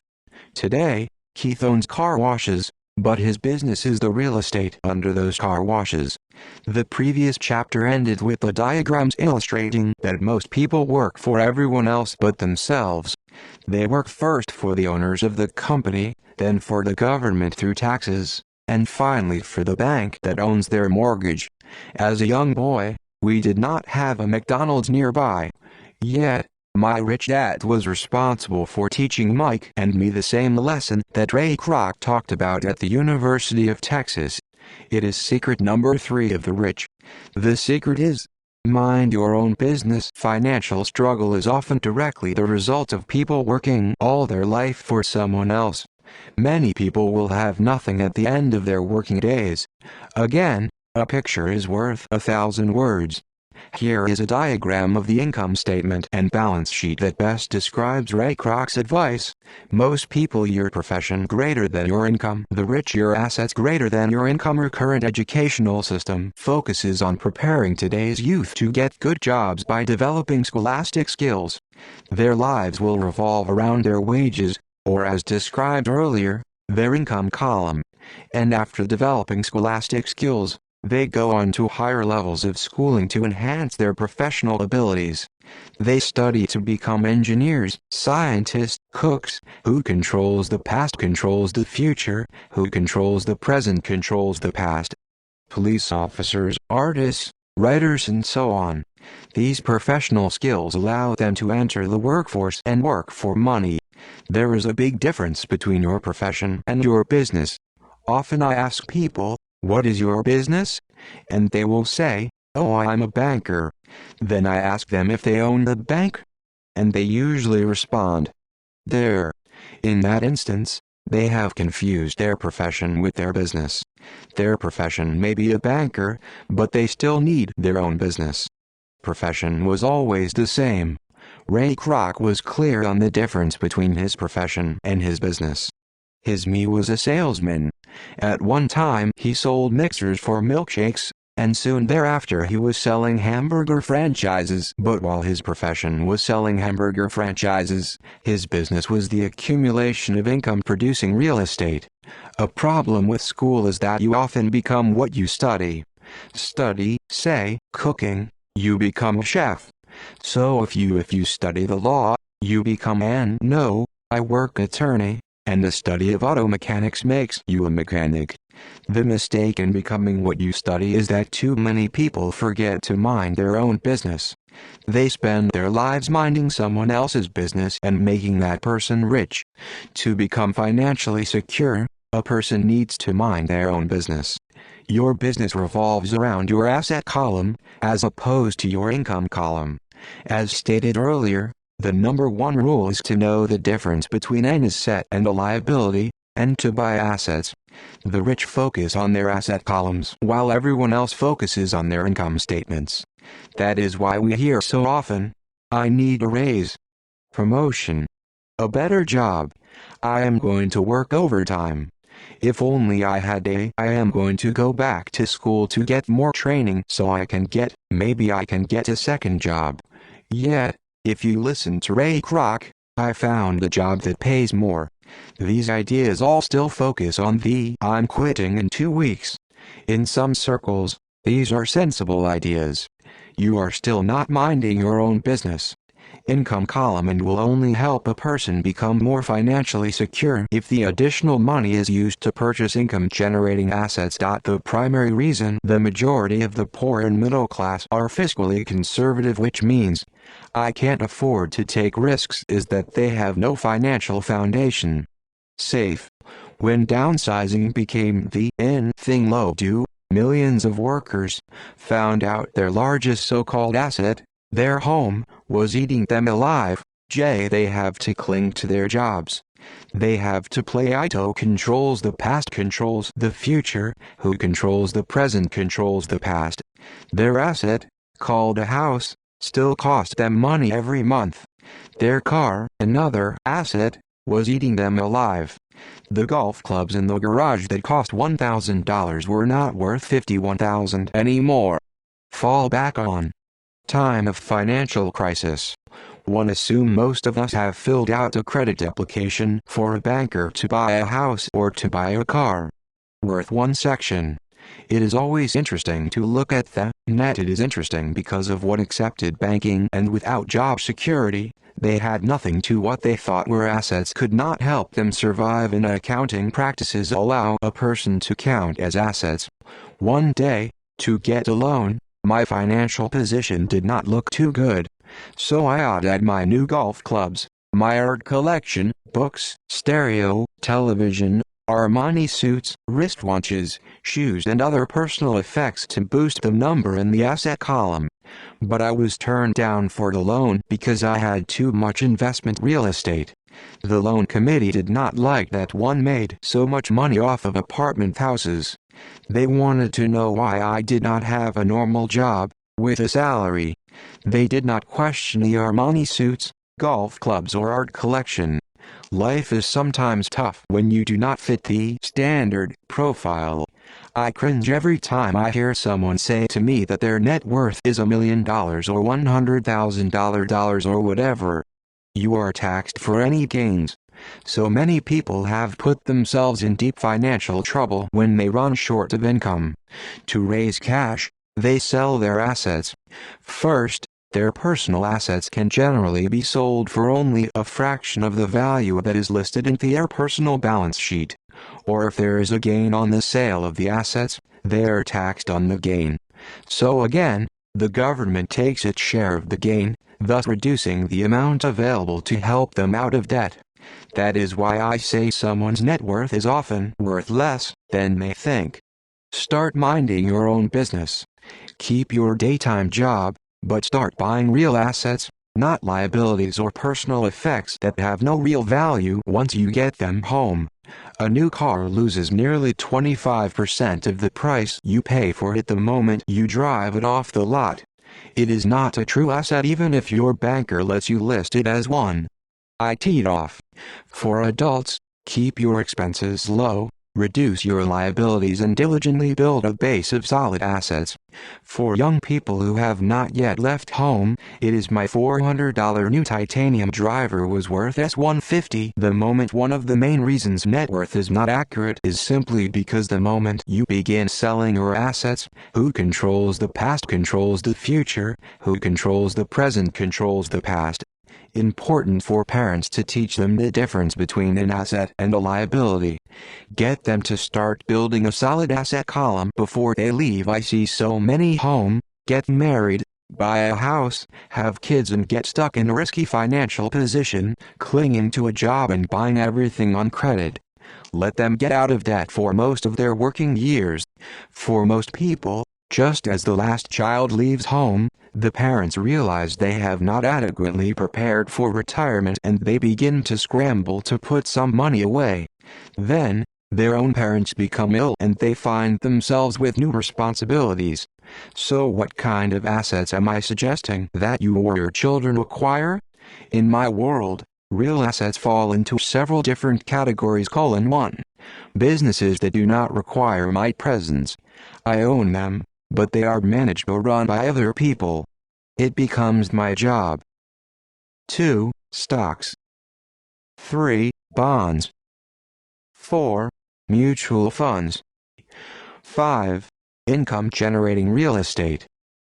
6. Notes. Lose. 7. Royalties from intellectual property such as music, scripts, patents. 8. And anything else that has value, produces income or appreciates and has a ready market. As a young boy, my educated dad encouraged me to find a safe job. My rich dad, on the other hand, encouraged me to begin acquiring assets that I loved. If you don't love it, you won't take care of it. I collect real estate simply because I love buildings and land. Changes my love for real estate. Shouldn't buy it. I love stocks of small companies, especially startups. The reason is that I am an entrepreneur, not a corporate person. And Xerox Corporation in my early years. I worked in large organizations, such as Standard Oil of California, the U.S. Marine Corps. I enjoyed my time with those organizations and have fun, so my stock buys are usually of small companies, and fortunes are made in memories. But I know deep down I am not a company man. I like starting companies, not running them. Sometimes I even start the company and take it public. I love shopping for them. One could look at them all day long. When problems arise, the problems are not so bad that it for people who hate real estate, if I have to work there, it's not a business. Young couples who get married and trap themselves into a lifestyle that will not new stock issues, and I love the game. Many people are afraid of small CAPWHO controls the past controls the future, who controls the present controls the past. Companies then call them risky, and they are. But risk is always diminished if you love what the investment is, understand it and know the game. With small companies, my investment strategy is to be out of the stock in a year. My real estate strategy, on the other hand, is to start small and keep trading the properties up for bigger properties and, therefore, delaying paying taxes on the gain. This allows the value to increase dramatically. I generally hold real estate less than 7 years. For years, even while I was with the Marine Corps and Xerox, I did what my rich dad recommended. I kept my daytime job, but I still minded my own business. I traded real estate and small stocks. I was active in my asset column. Dad always stressed the importance of financial literacy.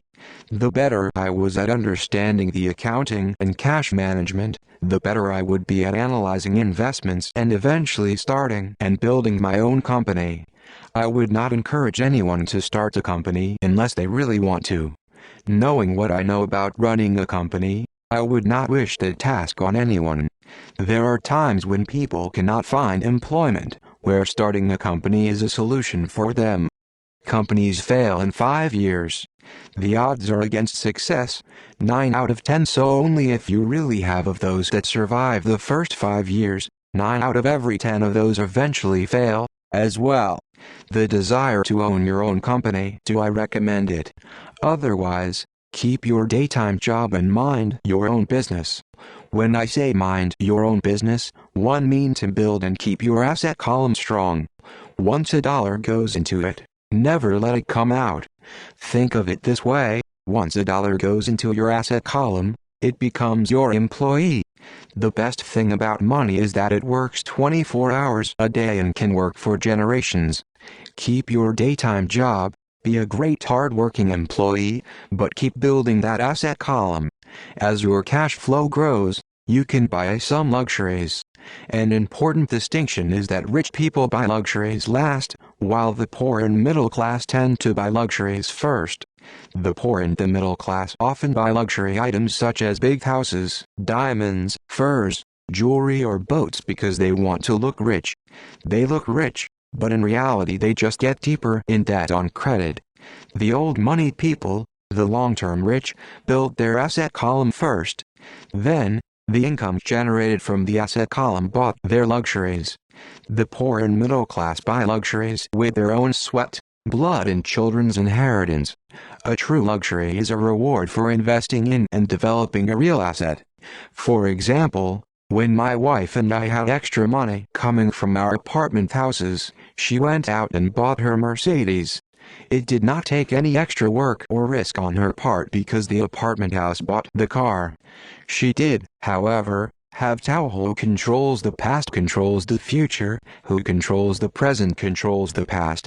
Wait for it for 4 years while the real estate investment portfolio grew and finally began throwing off enough extra cash flow to pay for the car. But the luxury, the Mercedes, was a true reward because she had proved she knew how to grow her asset column. That car now means a lot more to her than simply another pretty car. It means she used her financial intelligence to afford it. Buying what most people do is they impulsively go out and buy a new car, or some other luxury, on credit. They may feel bored and just want a new toy. Luxury because the debt on the luxury becomes a financial burden. After you've taken the time and invested in and built your own business, you are now ready to add the magic touch, the biggest secret of the rich. The secret that puts the rich way ahead of the pack. The reward at the end of the road for diligently taking the time to mind your own business. Luxury on credit often causes a person to sooner or later actually resent that. 5. Chapter 5 Lesson 4: The History of and the Power of Corporation. I remember in school being told the story of Robin Hood and his merry men.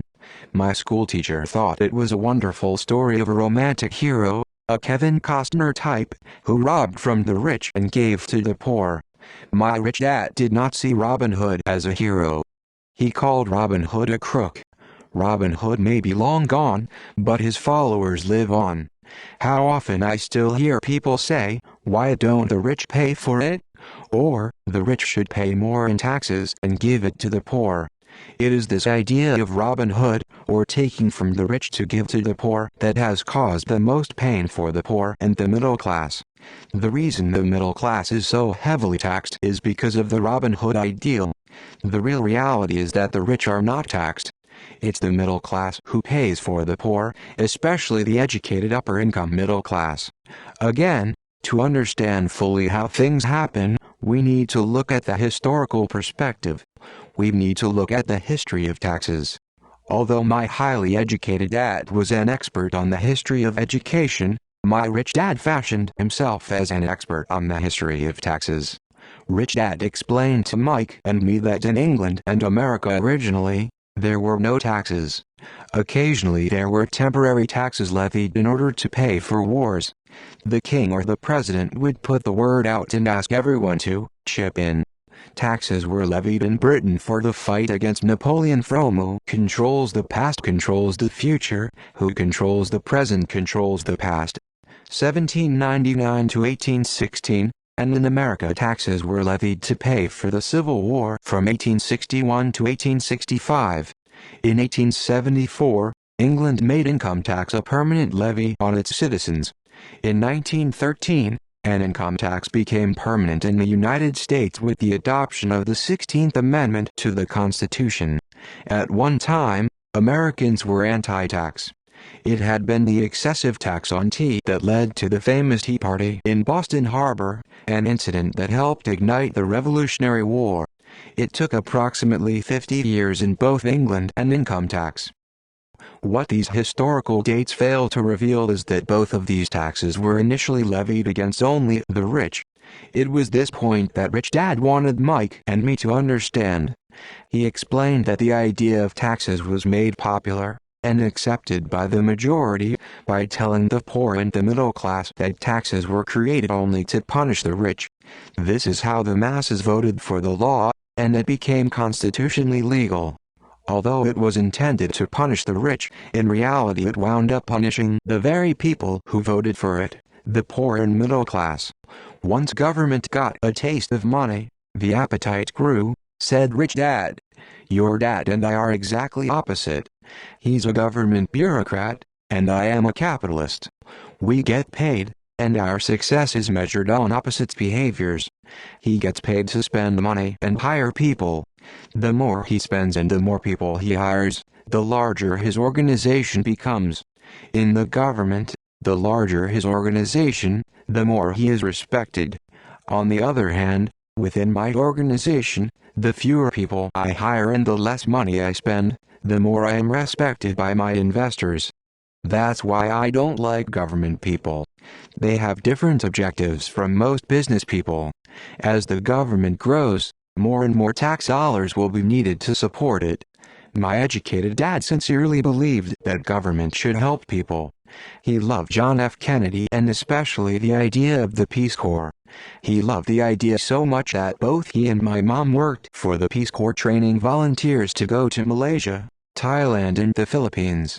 He always strived for additional grants and increases in his budget so he could hire more people, both in his job with the Education Department and in the Peace Corps. That was his job. From the time I was about 10 years old, I would hear from my rich dad that government workers were a pack of lazy thieves, and from my poor dad I would hear how the rich were greedy crooks who should be made to pay more taxes. Both sides have valid points. It was difficult to go to work for one of the biggest, Bullitt, the United States, to sell the idea of a regularo controls the past controls the future, who controls the present controls the past. first capitalists in town and come home to a father who was a prominent government leader. It was not easy knowing who to believe. Yet, when you study the history of taxes, an interesting perspective emerges. As I said, the passage of taxes was only possible because the masses believed in the Robin Hood theory of economics, which was to take from the rich and give to everyone else. The problem was that the government's appetite for money was so great that taxes soon needed to be levied on the middle class, and from there it kept trickling down. The rich, on the other hand, saw an opportunity. They do not play by the same set of rules. As I've stated, the rich already knew about corporations, which became popular in the days of sailing ships. The rich created the corporation as a vehicle to limit their risk to the assets of each voyage. The rich put their money into a corporation to finance the voyage. The corporation would then hire a crew to sail to the New World to look for treasures. If the ship was lost, the crew lost their lives, but the loss to the rich would be limited only to the money they invested for that particular voyage. The diagram that follows shows how the corporate structure sits outside your personal income statement and balance sheet. How the rich play the game is reduced diminished by expenses assets greater than income. Through personal corporation, it is the knowledge of the power of the legal structure of the corporation that really gives the rich a vast advantage over the poor and the middle class. Having two fathers teaching me, one a socialist and the other a capitalist, I quickly began to realize that the philosophy of the capitalist made more financial sense to me. It seemed to me that the socialists ultimately penalized themselves, due to their lack of financial education. No matter what the take from the rich crowd came up with, the rich always found a way to outsmart them. That is how taxes were eventually levied on the middle class.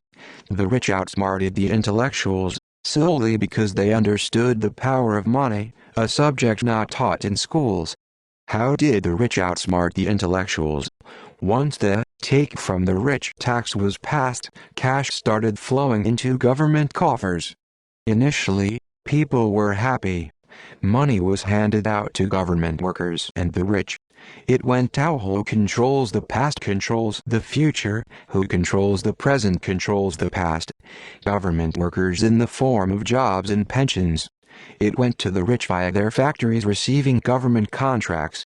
The government became a large pool of money, but the problem was the fiscal management of that money. There really is no recirculation. In other words, the government policy, if you were a government bureaucrat, was to avoid having excess money. If you failed to spend your allotted funding, you risked losing it in the next budget. You would certainly not be recognized for being efficient. Recognized for their efficiency. As this cycle of growing government spending continued, the demand for money increased and the tax the rich idea was now being adjusted to include lower income levels, down to the very people who voted it in, the poor and the middle class. True capitalists used their financial knowledge to simply find a way to escape. They headed back to the protection of a corporation. A corporation protects the rich. But what many people who have never formed a corporation do not know is that a corporation is not really a thing. A corporation is merely a file folder with some legal documents in it, sitting in some attorney's office registered with a state government agency. It's not a big building with the name of the corporation on it. It's not a factory or a group of people. A corporation is merely a legal document that creates a legal body without a soul. The wealth of the rich was once again protected. Once again, the use of corporations became popular once the permanent income laws were passed because the income tax rate of the corporation was less than the individual income tax rates. The corporation. This war between the haves and have-nots has been going on for hundreds of years. It is the take from the rich crowd versus the rich. The battle is waged whenever and wherever laws are made. The battle will go on forever. The problem is, the people who lose are the uninformed. The ones who get up every day and diligently go to work and pay taxes. If they only understood the way the rich play the game, they could play it too. Then, they would be on their way to their own financial independence. This is why I cringe every time I hear a parent advise their children to go to school so they can find a safe, secure job. An employee with a safe, secure job, without financial aptitude, has no escape. Average Americans today work 5 to 6 months for the government before they make enough to cover their taxes. In my opinion, that is a long time. In addition, as described earlier, certain expenses could be paid with pre-tax dollars within business people, on the other hand, are rewarded for having excess money, and who controls the past controls the future, who controls the present controls the past. Harder you work, the more you pay the government. That is why I believe that the idea of "take from the rich" backfired on the very people who voted it in. Every time people try to punish the rich don't simply comply, they react. They have the money, power and intent to change things. They do not just sit there and voluntarily pay more taxes. They search for ways to minimize their tax burden. They hire smart attorneys and accountants, and persuade politicians to change laws or create legal loopholes. They have the resources to effect change. The tax code of the United States also allows other ways to save on taxes. Most of these vehicles are available to anyone, but it is the rich who usually look for them because they are minding their own business. For example, 1031 is jargon for Section 1031 of the Internal Revenue Code, which allows a seller to delay paying taxes on a piece of real estate that is sold for a capital gain through an exchange for a more expensive piece of real estate. Real estate is one investment vehicle that allows such a great tax advantage. As long as you keep trading up in value, you will not be taxed on the gains until you liquidate. People who do not take advantage of these tax savings offered legally are missing a great opportunity to build their asset columns. The poor and middle class do not have the same resources. They sit there and let the government's needles enter their arm and allow the blood donation to begin. Today, I am constantly shocked at the number of people who pay more taxes or take fewer deductions simply because they are afraid of the government. And I do know how frightening and intimidating a government tax agent can be.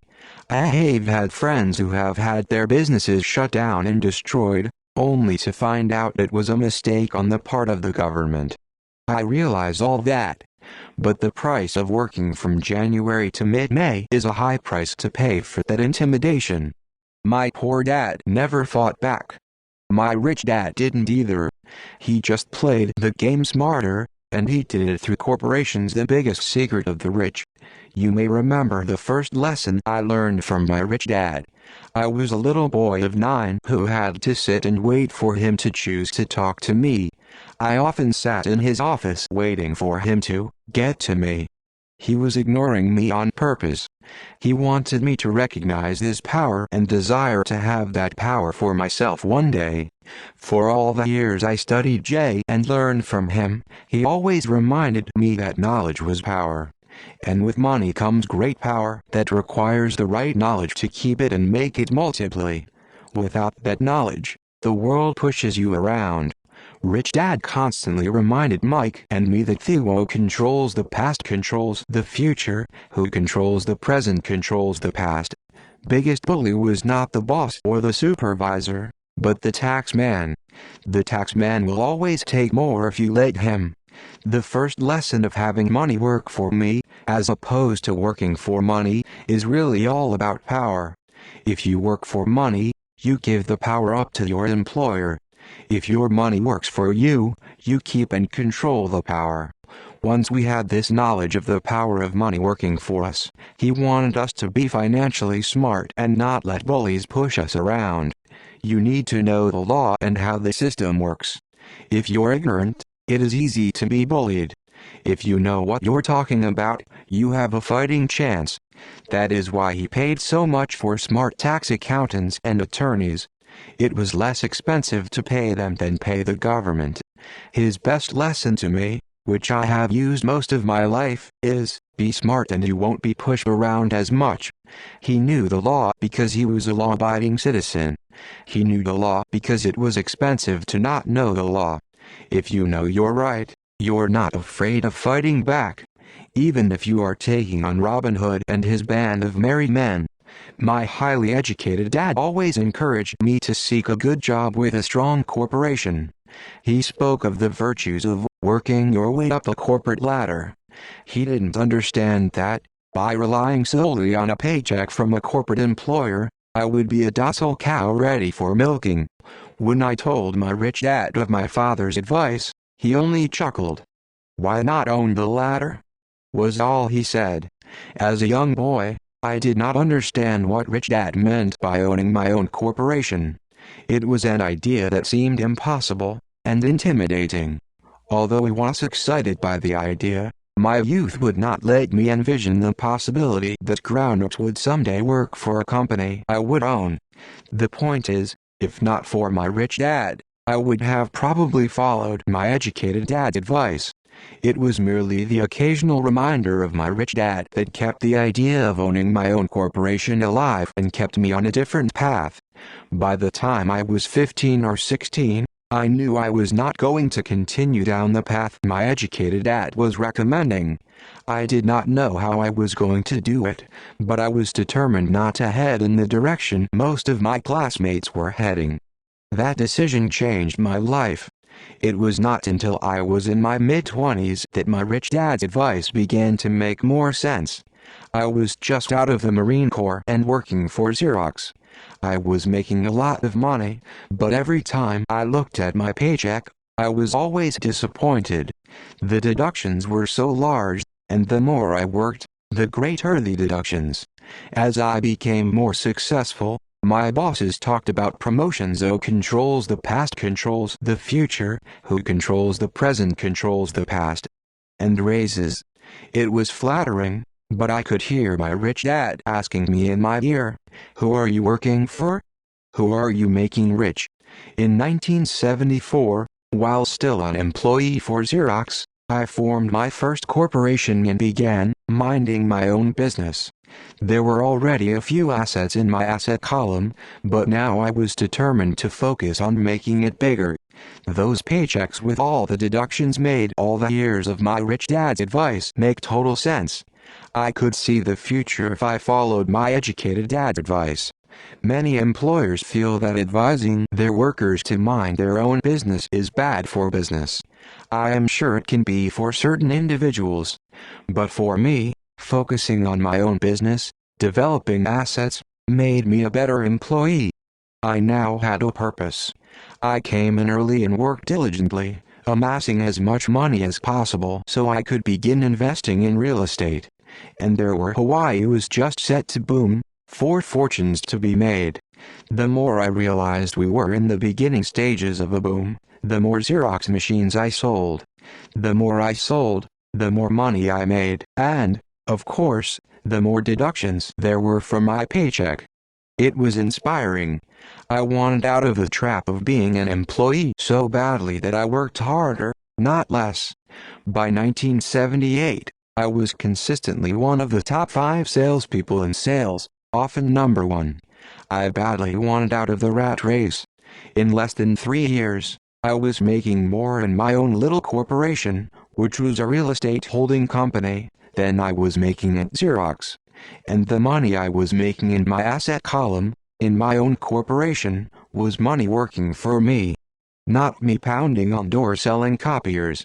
My rich dad's advice made soon the cash flow from my properties was so strong that my much more sense. Company bought me my first Porsche.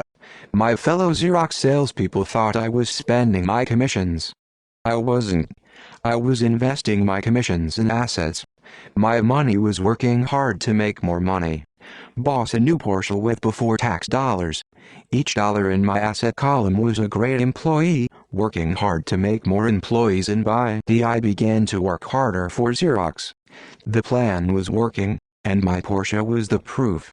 By using the lessons I learned from my rich dad, I was able to get out of the proverbial rat race of being an employee at an early age. It was made possible because of the strong financial knowledge I had acquired through these lessons. Without this financial knowledge, which I call financial IQ, my road to financial independence would have been much more difficult.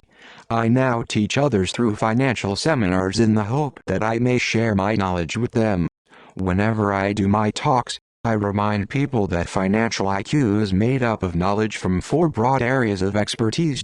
Who controls the past controls the future, who controls the present controls the past. Number 1 is accounting. What I call financial literacy. A vital skill if you want to build an empire.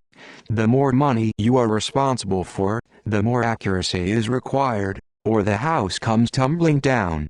This is the left brain side, or the details. Financial literacy is the ability to read and understand financial statements. This ability allows you to identify the strengths and weaknesses of any business. Number 2 is investing. What I call the science of making money. This involves strategies and formulas. This is the right brain side, or the creative side. Number 3 is understanding markets.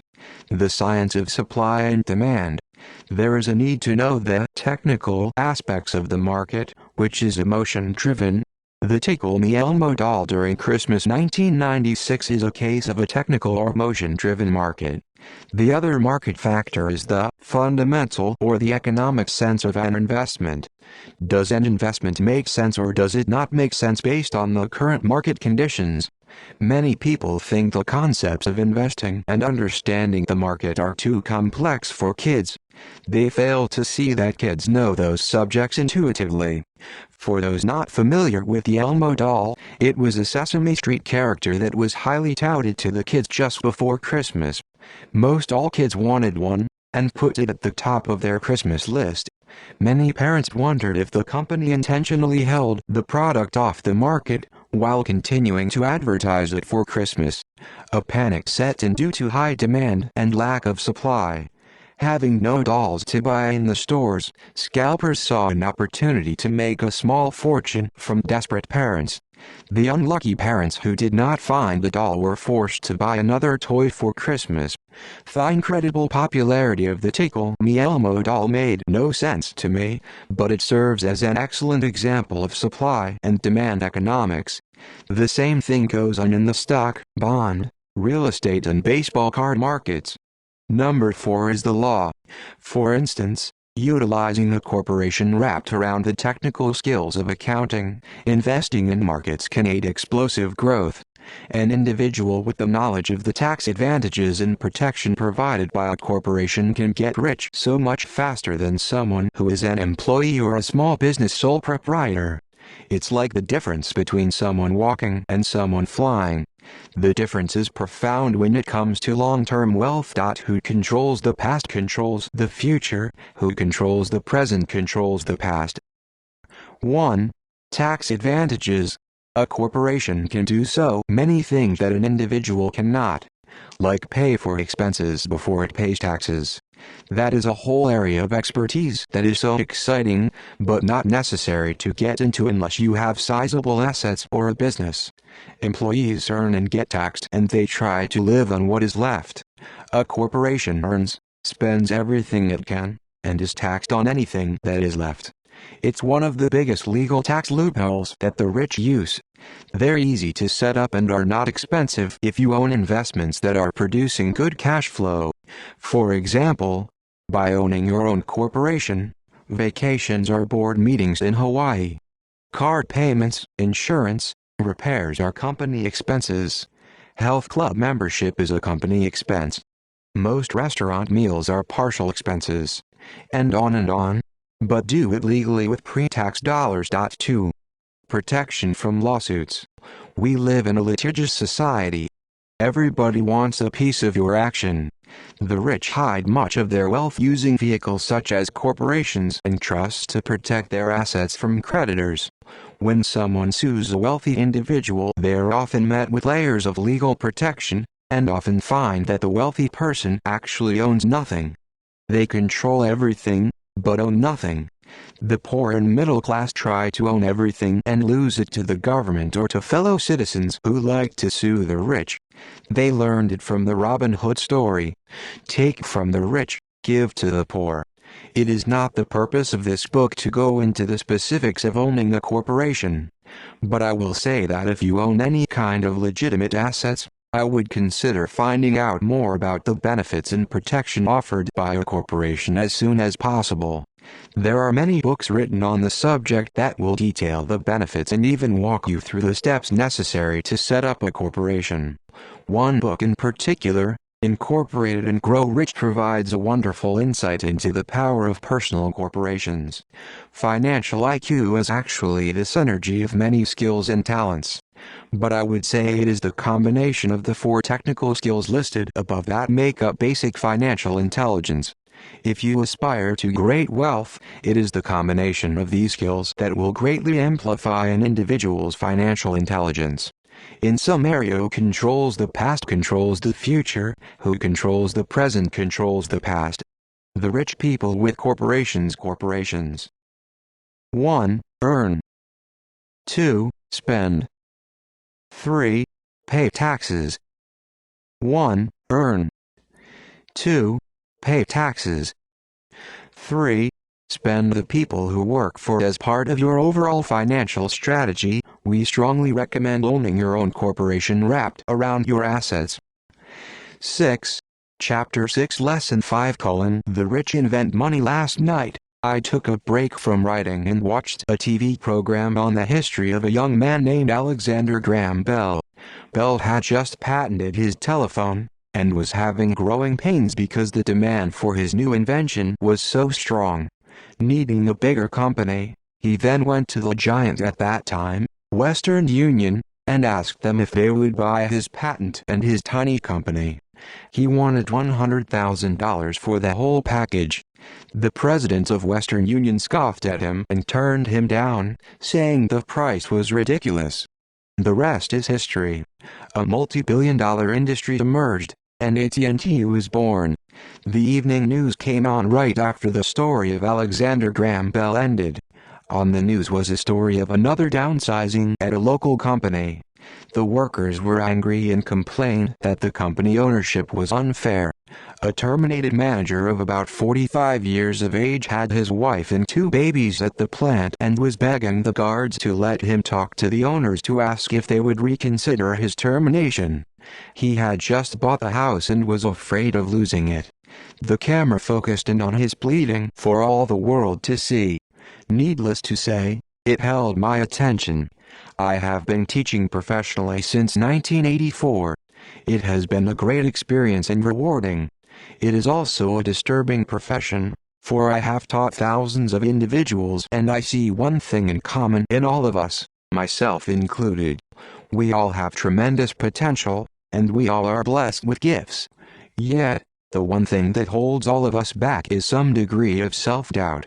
It is not so much the lack of technical information that holds us back, but more the lack of self-confidence. Some are more affected than others. Who controls the past controls the future, who controls the present controls the past. Once we leave school, most of us know that it is not as much a matter of college degrees or good grades that count. In the real world outside of academics, something more than just grades is required. I have heard it called guts, chutzpah, balls, audacity, bravado, cunning, daring, tenacity, and brilliance. This factor, whatever it is labeled, ultimately decides one's future much more than school grades. Inside each of us is one of these brave, brilliant and daring characters. There is also the flip side of that character, people who could get down on their knees and beg if necessary. After a year in Vietnam, as a Marine Corps pilot, I intimately got to know both of those characters inside of me. Not better than the other. Yet, as a teacher, I recognized that it was excessive fear and self-doubt that were the greatest detractors of personal genius. It broke my heart to see students know the answers, yet lack the courage to act on the answer. Often in the real world, it's not the smart that get ahead but the bold. In my personal experience, your financial genius requires both technical knowledge as well as courage. If fear is too strong, the genius is suppressed. In my classes I strongly urge students to learn to take risks, to be bold, to let their genius convert that fear into power and brilliance. It works for some and just terrifies others. I have come to realize that for most people, when it comes to the subject of money, they would rather play it safe. I have had to field questions such as, why take risks? Why should I bother developing my financial IQ? Why should I become financially literate? And I answer, just to have more options. There are huge changes up ahead. Just as I started with the story of the young inventor Alexander Graham Bell, in the coming years there will be more people just like him. There will be 100 people like Bill Gates and hugely successful companies like Microsoft created every year, all over the world. And there also will be many more bankruptcies, layoffs and downsizing. So why bother developing your financial IQ?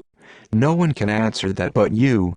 Yet, I can tell you why I myself do it. I do it because it is the most exciting time to be alive. I'd rather be welcoming change than dreading change. One is rather be excited about making millions than worrying about not getting a raise. This period we are in now is a most exciting time, unprecedented in our world's history. Generations from now, people will look back at this period of time and remark at what an exciting era it must have been. It was the death of the old and birth of the new. It was full of turmoil and it was exciting. Who controls the past controls the future, who controls the present controls the past. So why bother developing your financial IQ? Because if you do, you will prosper greatly. And if you don't, this period of time will be a frightening one. It will be a time of watching people move boldly forward while others cling to decaying life rings. Land was wealth 300 years ago. So the person who owned the land owned the wealth. Then, it was factories and production, and America rose to dominance. The industrialist owned the wealth. Today, it is information, and the person who has the most timely information owns the wealth. The problem is, information flies all around the world at the speed of light. The new wealth cannot be contained by boundaries and borders as land and factories were. The changes will be faster and more dramatic. There will be a dramatic increase in the number of new multimillionaires. There also will be those who are left behind. Today, I find so many people struggling, often working harder, simply because they cling to old ideas. They want things to be the way they were. They resist change. I know people who are losing their jobs or their houses, and it is they blame technology or the economy or their boss. Sadly, they fail to realize that they might be the problem. Old ideas are their biggest liability. Doing something was an asset yesterday. Yesterday is gone. One afternoon I was teaching investing using the board game I had invented, Cash Flow, as a teaching tool. A friend had brought someone along to attend the class. This friend of a friend was recently divorced, had been badly burned in the divorce settlement, and was now searching for some answers. Her friend thought the class might help. The game was designed to help people learn how money works. In playing the game, they learn about the interaction of the income statement with the balance sheet. They learn how cash flows between the two and how the road to wealth is through striving to increase your monthly cash flow from the asset column to the point that it exceeds your monthly expenses. Once you accomplish this, you are able to get out of the rat race and out onto the fast track. As I have said, some people hate the game, some love it, and others miss the point. This woman missed a valuable opportunity to learn something. In the opening round, she drew a doodad card with the boat on it. At first she was happy. Oh, I've got a boat. Then, as her friend tried to explain how the numbers worked on her income statement and balance sheet, she got frustrated because she had never liked math.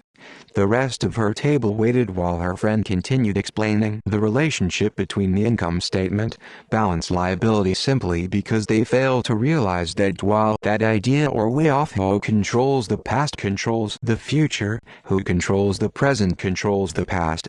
Sheet and monthly cash flow.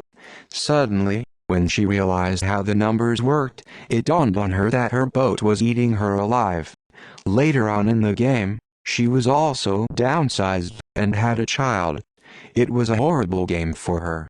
After the class, her friend came by and told me that she was upset.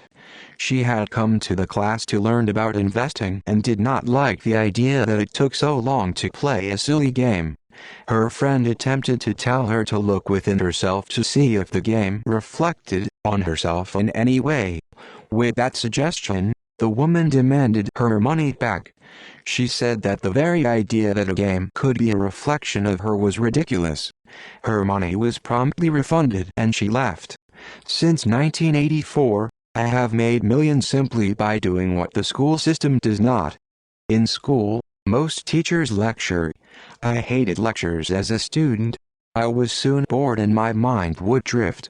In 1984, I began teaching via games and simulations.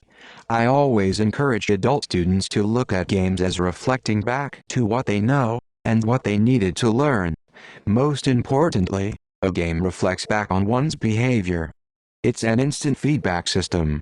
Instead of the teacher lecturing you, the game is feeding back a personalized lecture, custom-made just for you. The friend of the woman who left later called to give me an update. She said her friend was fine and had calmed down. In her cooling-off period, she could see some slight relationship between the game and her life. Although she and her husband did not own a boat, they did own everything else imaginable.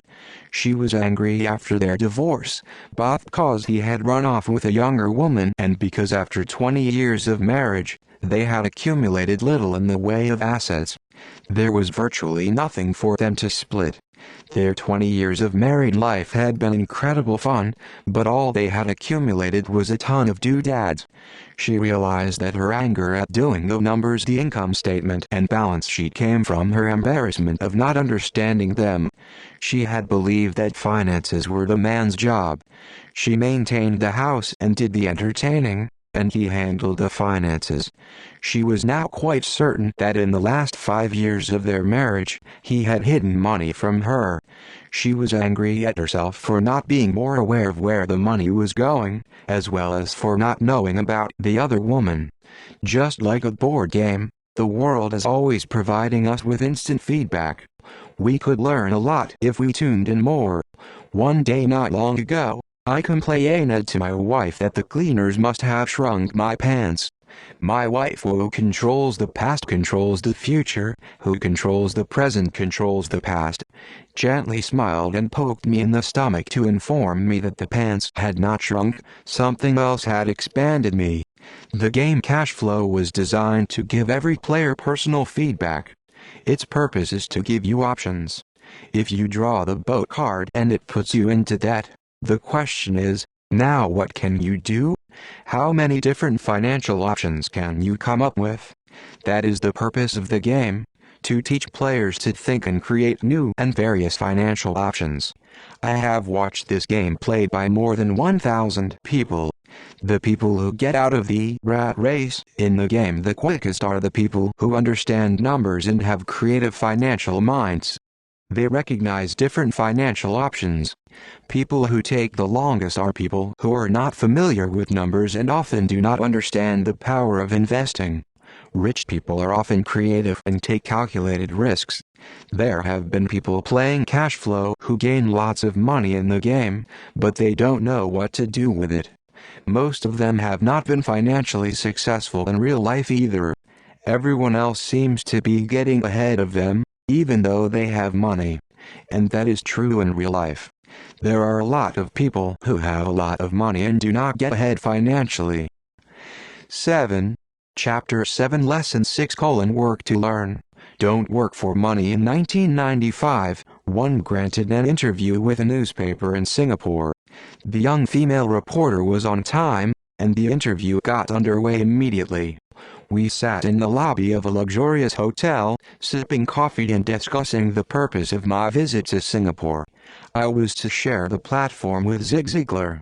He was speaking on motivation, and I was speaking on the secrets of the rich. Someday, I would like to be a best-selling author like you, she said. I had seen some of the articles she had written for the paper, and I was impressed. She had a tough, clear style of writing. Her articles held a reader's interest. "You have a great style," I said in reply. "Achieving your dream?" "My work does not seem to go anywhere," she said quietly. "Everyone says that my novels are excellent, but nothing happens. So I keep my job with the paper. At least it pays the bills. Do you have any suggestions? What holds you back from who controls the past controls the future, who controls the present controls the past?" "Yes, I do," I said brightly. "A friend of mine here in Singapore runs a school that trains people to sell. He runs sales training courses for many of the top corporations here in Singapore, and I think attending one of his courses would greatly enhance your career." She stiffened. I nodded. "You aren't serious, are you?" Again, I nodded. What is wrong with that? I was now backpedaling. She was offended by something, and now I was wishing Eleven had not said anything. In my attempt to be helpful, I found myself defending my suggestion. "I have a master's degree in English literature. Why would I go to school to learn to be a salesperson? I am a professional. I went to school to be trained in a profession so I would not have to be a salesperson. I hate salespeople. All they want is money. So tell me why I should study sales." She was now packing her briefcase forcibly. The interview was over. On the coffee table sat a copy of an earlier best-selling book I wrote. I picked it up as well as the notes she had jotted down on her legal pad. "Do you see this?" I said, pointing to her notes. She looked down at her notes. "What?" she said, confused. On her pad she had written again. I pointed deliberately to her notes. "Robert Kiyosaki, best-selling author. It says, best-selling author, not best-writing author." Her eyes widened immediately. "I am a terrible writer. You are a great writer. I went to sales school. You have a master's degree. Put them together and you get a best-selling author and a best-writing author." Anger flared from her eyes. "I'll never stoop so low as to learn how to sell. People like you have no business writing. I am a professionally trained writer and you are a salesman. It is not fair." The rest of her notes were put away, and she hurried out through the large glass doors into the humid Singapore morning. At least she gave me a fair and favorable write-up the next morning. The world is filled with smart, talented, educated and gifted people. We meet them every day. They are all around us. A few days ago, my car was not running well. Simply listening to the engine, I was amazed. I pulled into a garage, and the young mechanic had it fixed in just a few minutes. He knew what was wrong, but the sad truth is, great talent is not enough. Are you saying I should go to school to learn to sell? Who controls the past controls the future, who controls the present controls the past. I am constantly shocked at how little talented people earn. I heard the other day that less than 5% of Americans earn more than $100,000 a year. I have met brilliant, highly educated people who earn less than $20,000 a year. A business consultant who specializes in the medical trade was telling me how many doctors, dentists and chiropractors struggle financially. All this time, I thought that when they graduated, the dollars would pour in. It was this business consultant who gave me the phrase, "They are one skill away from great wealth." What this phrase means is that most people need only to learn and master one more skill and their income would jump exponentially. I have mentioned before that financial intelligence is a synergy of accounting, investing, marketing and law. Combine those four technical skills and making money with money is easier. When it comes to money, the only skill most people know is to work hard. The classic example of a synergy of skills was that young writer for the newspaper. If she diligently learned the skills of sales and marketing, her income would jump dramatically. If I were her, I would take some courses in advertising copywriting as well as sales. Then, instead of working at the newspaper, I would seek a job at an advertising agency. Even if it were a cut in pay, she would learn how to communicate in shortcuts that are used in successful advertising. She also would spend time learning public relations, an important skill. She would learn how to get millions in free publicity. Then, at night and on weekends, she could be writing her great novel. When it was finished, she would be better able to sell her book. Then, in a short while, she could be a best-selling author. When I first came out with my first book, If You Want to Be Rich and Happy, Don't Go to School, a publisher suggested I change the tide to the economics of education. I told the publisher that with a title like that, I would sell 2 books, one to my family and one to my best friend. The problem is, they would expect it for free. The obnoxious title If You Want to Be Rich and Happy, Don't Go to School, was chosen because we knew it would get tons of publicity. I am pro-education and believe in education reform. Otherwise, why would I continue to press for changing our antiquated educational system? So I chose a title that would get me on more TV and radio shows, simply because I was willing to be controversial. Many people thought I was a fruitcake, but the book sold and sold out. When I graduated from the U.S. Merchant Marine Academy in 1969, my educated dad was happy. Standard Oil of California had hired me for its oil tanker fleet. I was a third mate, and the pay was low compared with my who controls the past controls the future, who controls the present controls the past classmates. But it was okay for a first real job after college.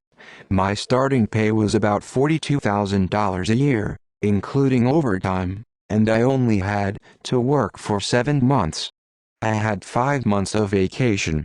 If I had wanted to, I could have taken the run to Vietnam with a subsidiary shipping company, and easily doubled my pay instead of taking the 5 months vacation. I had a great career ahead of me, yet I resigned after 6 months with the company and joined the Marine Corps to learn how to fly. My educated dad was devastated. Rich Dad congratulated me. In school and in the workplace, the popular opinion is the idea of specialization. That is, in order to make more money or get promoted, you need to specialize. That is why medical doctors immediately begin to seek a specialty such as orthopedics or pediatrics. The same is true for accountants, architects, lawyers, pilots and others. My educated dad believed in the same dogma. That is why he was thrilled when he eventually achieved his doctorate. He often admitted reward people who study more and more about less and less. Rich Dad encouraged me to do exactly the opposite. You want to know a little about a lot was his suggestion. That is why for years I worked in different areas of his companies.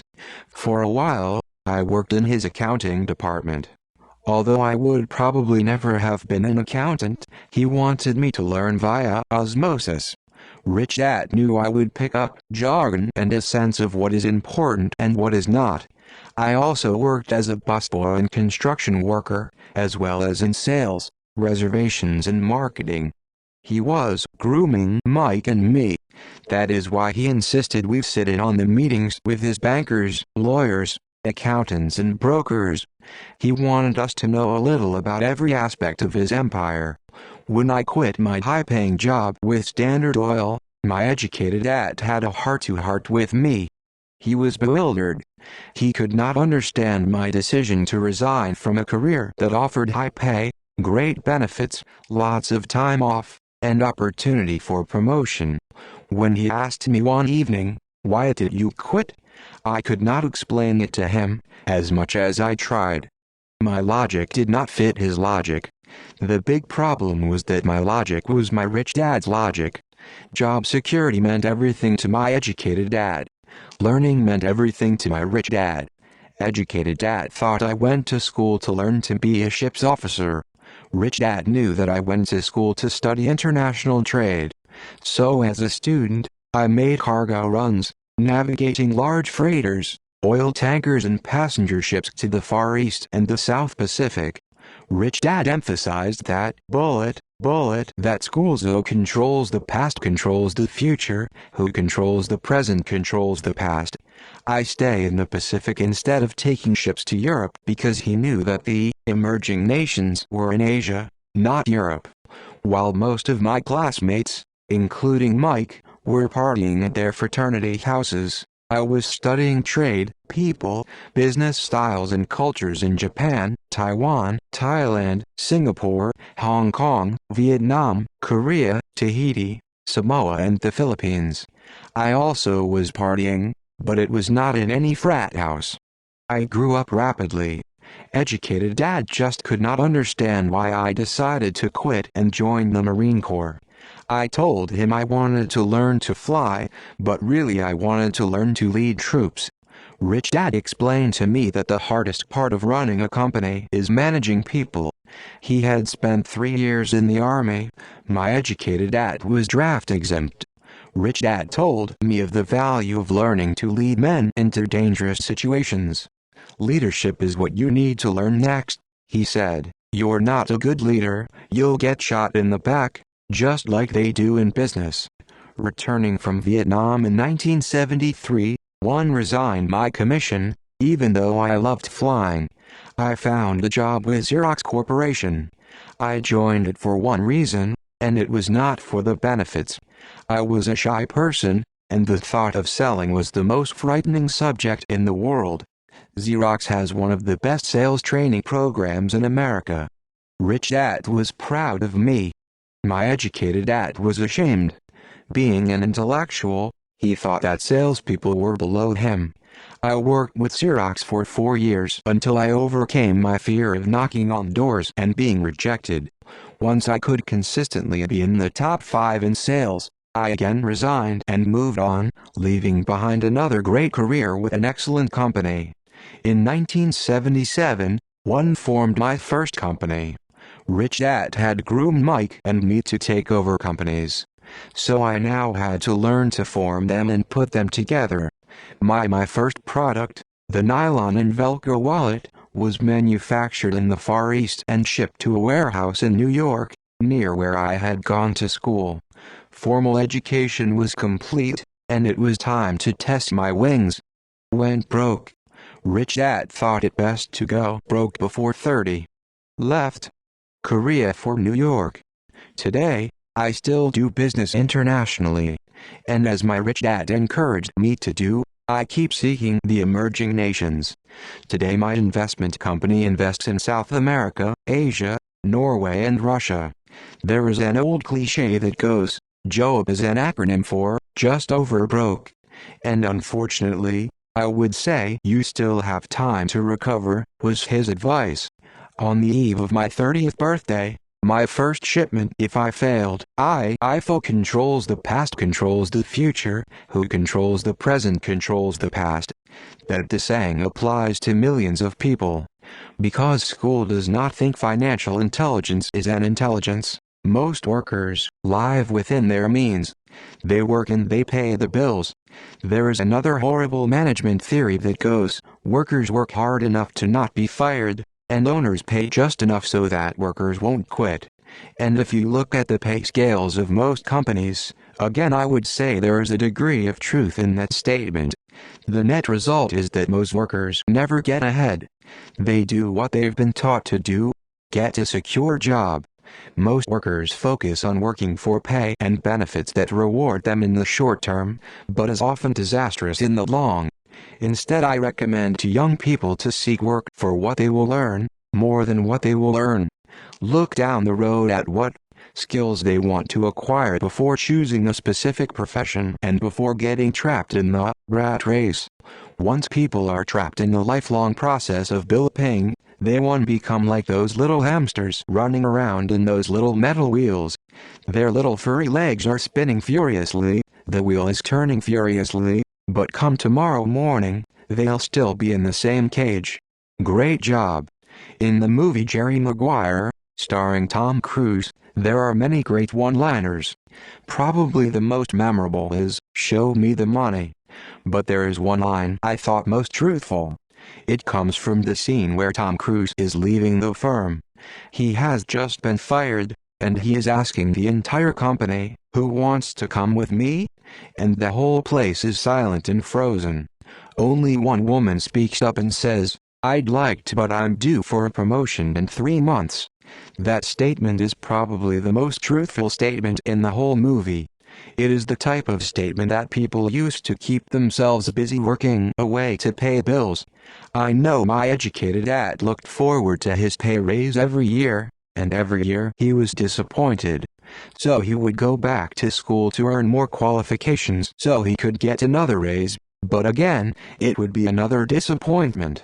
The question I often ask people is, where is this daily activity taking you?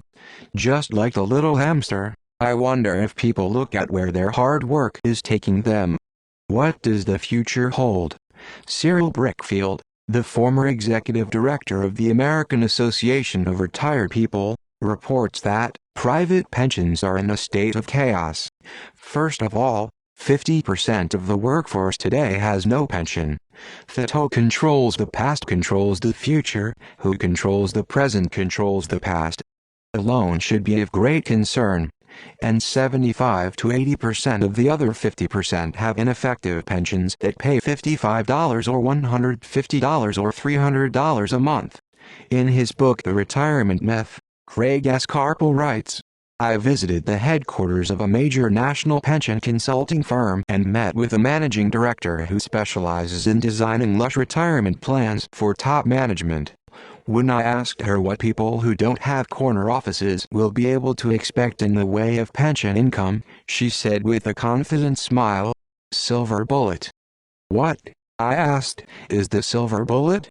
She shrugged. "If baby boomers discover they don't have enough money to live on when they're older, they can always blow their brains out."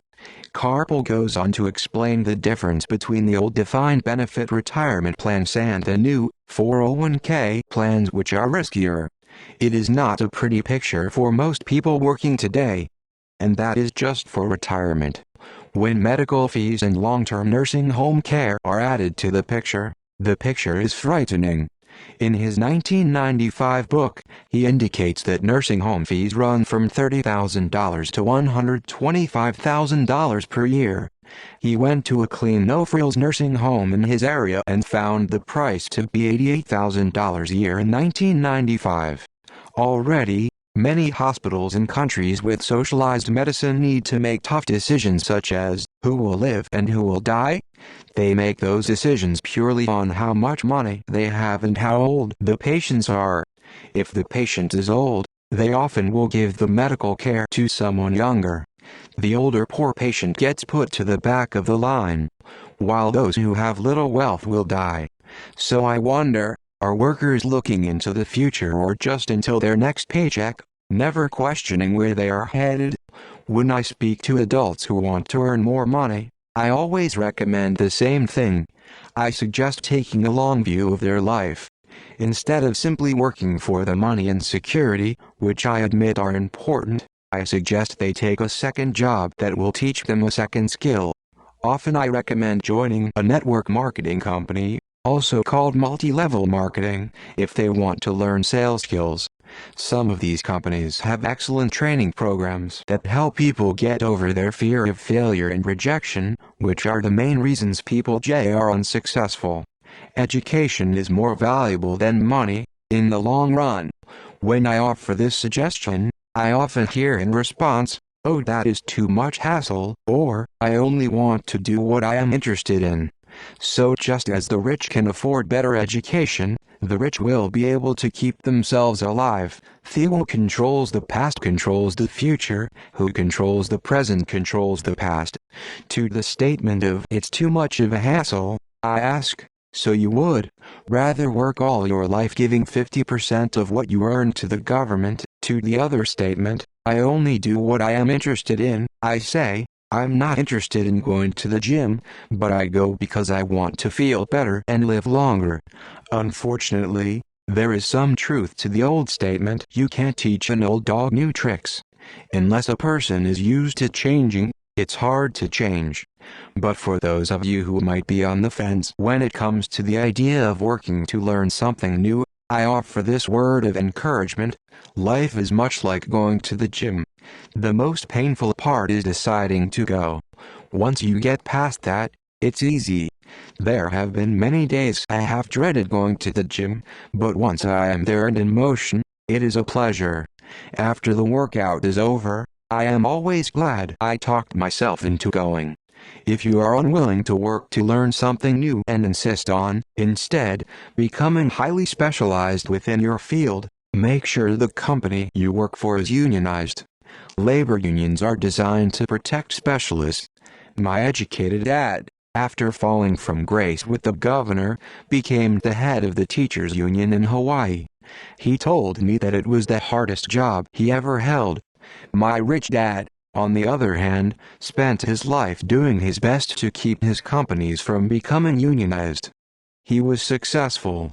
Although the unions came close, Rich Dad was always able to fight them off.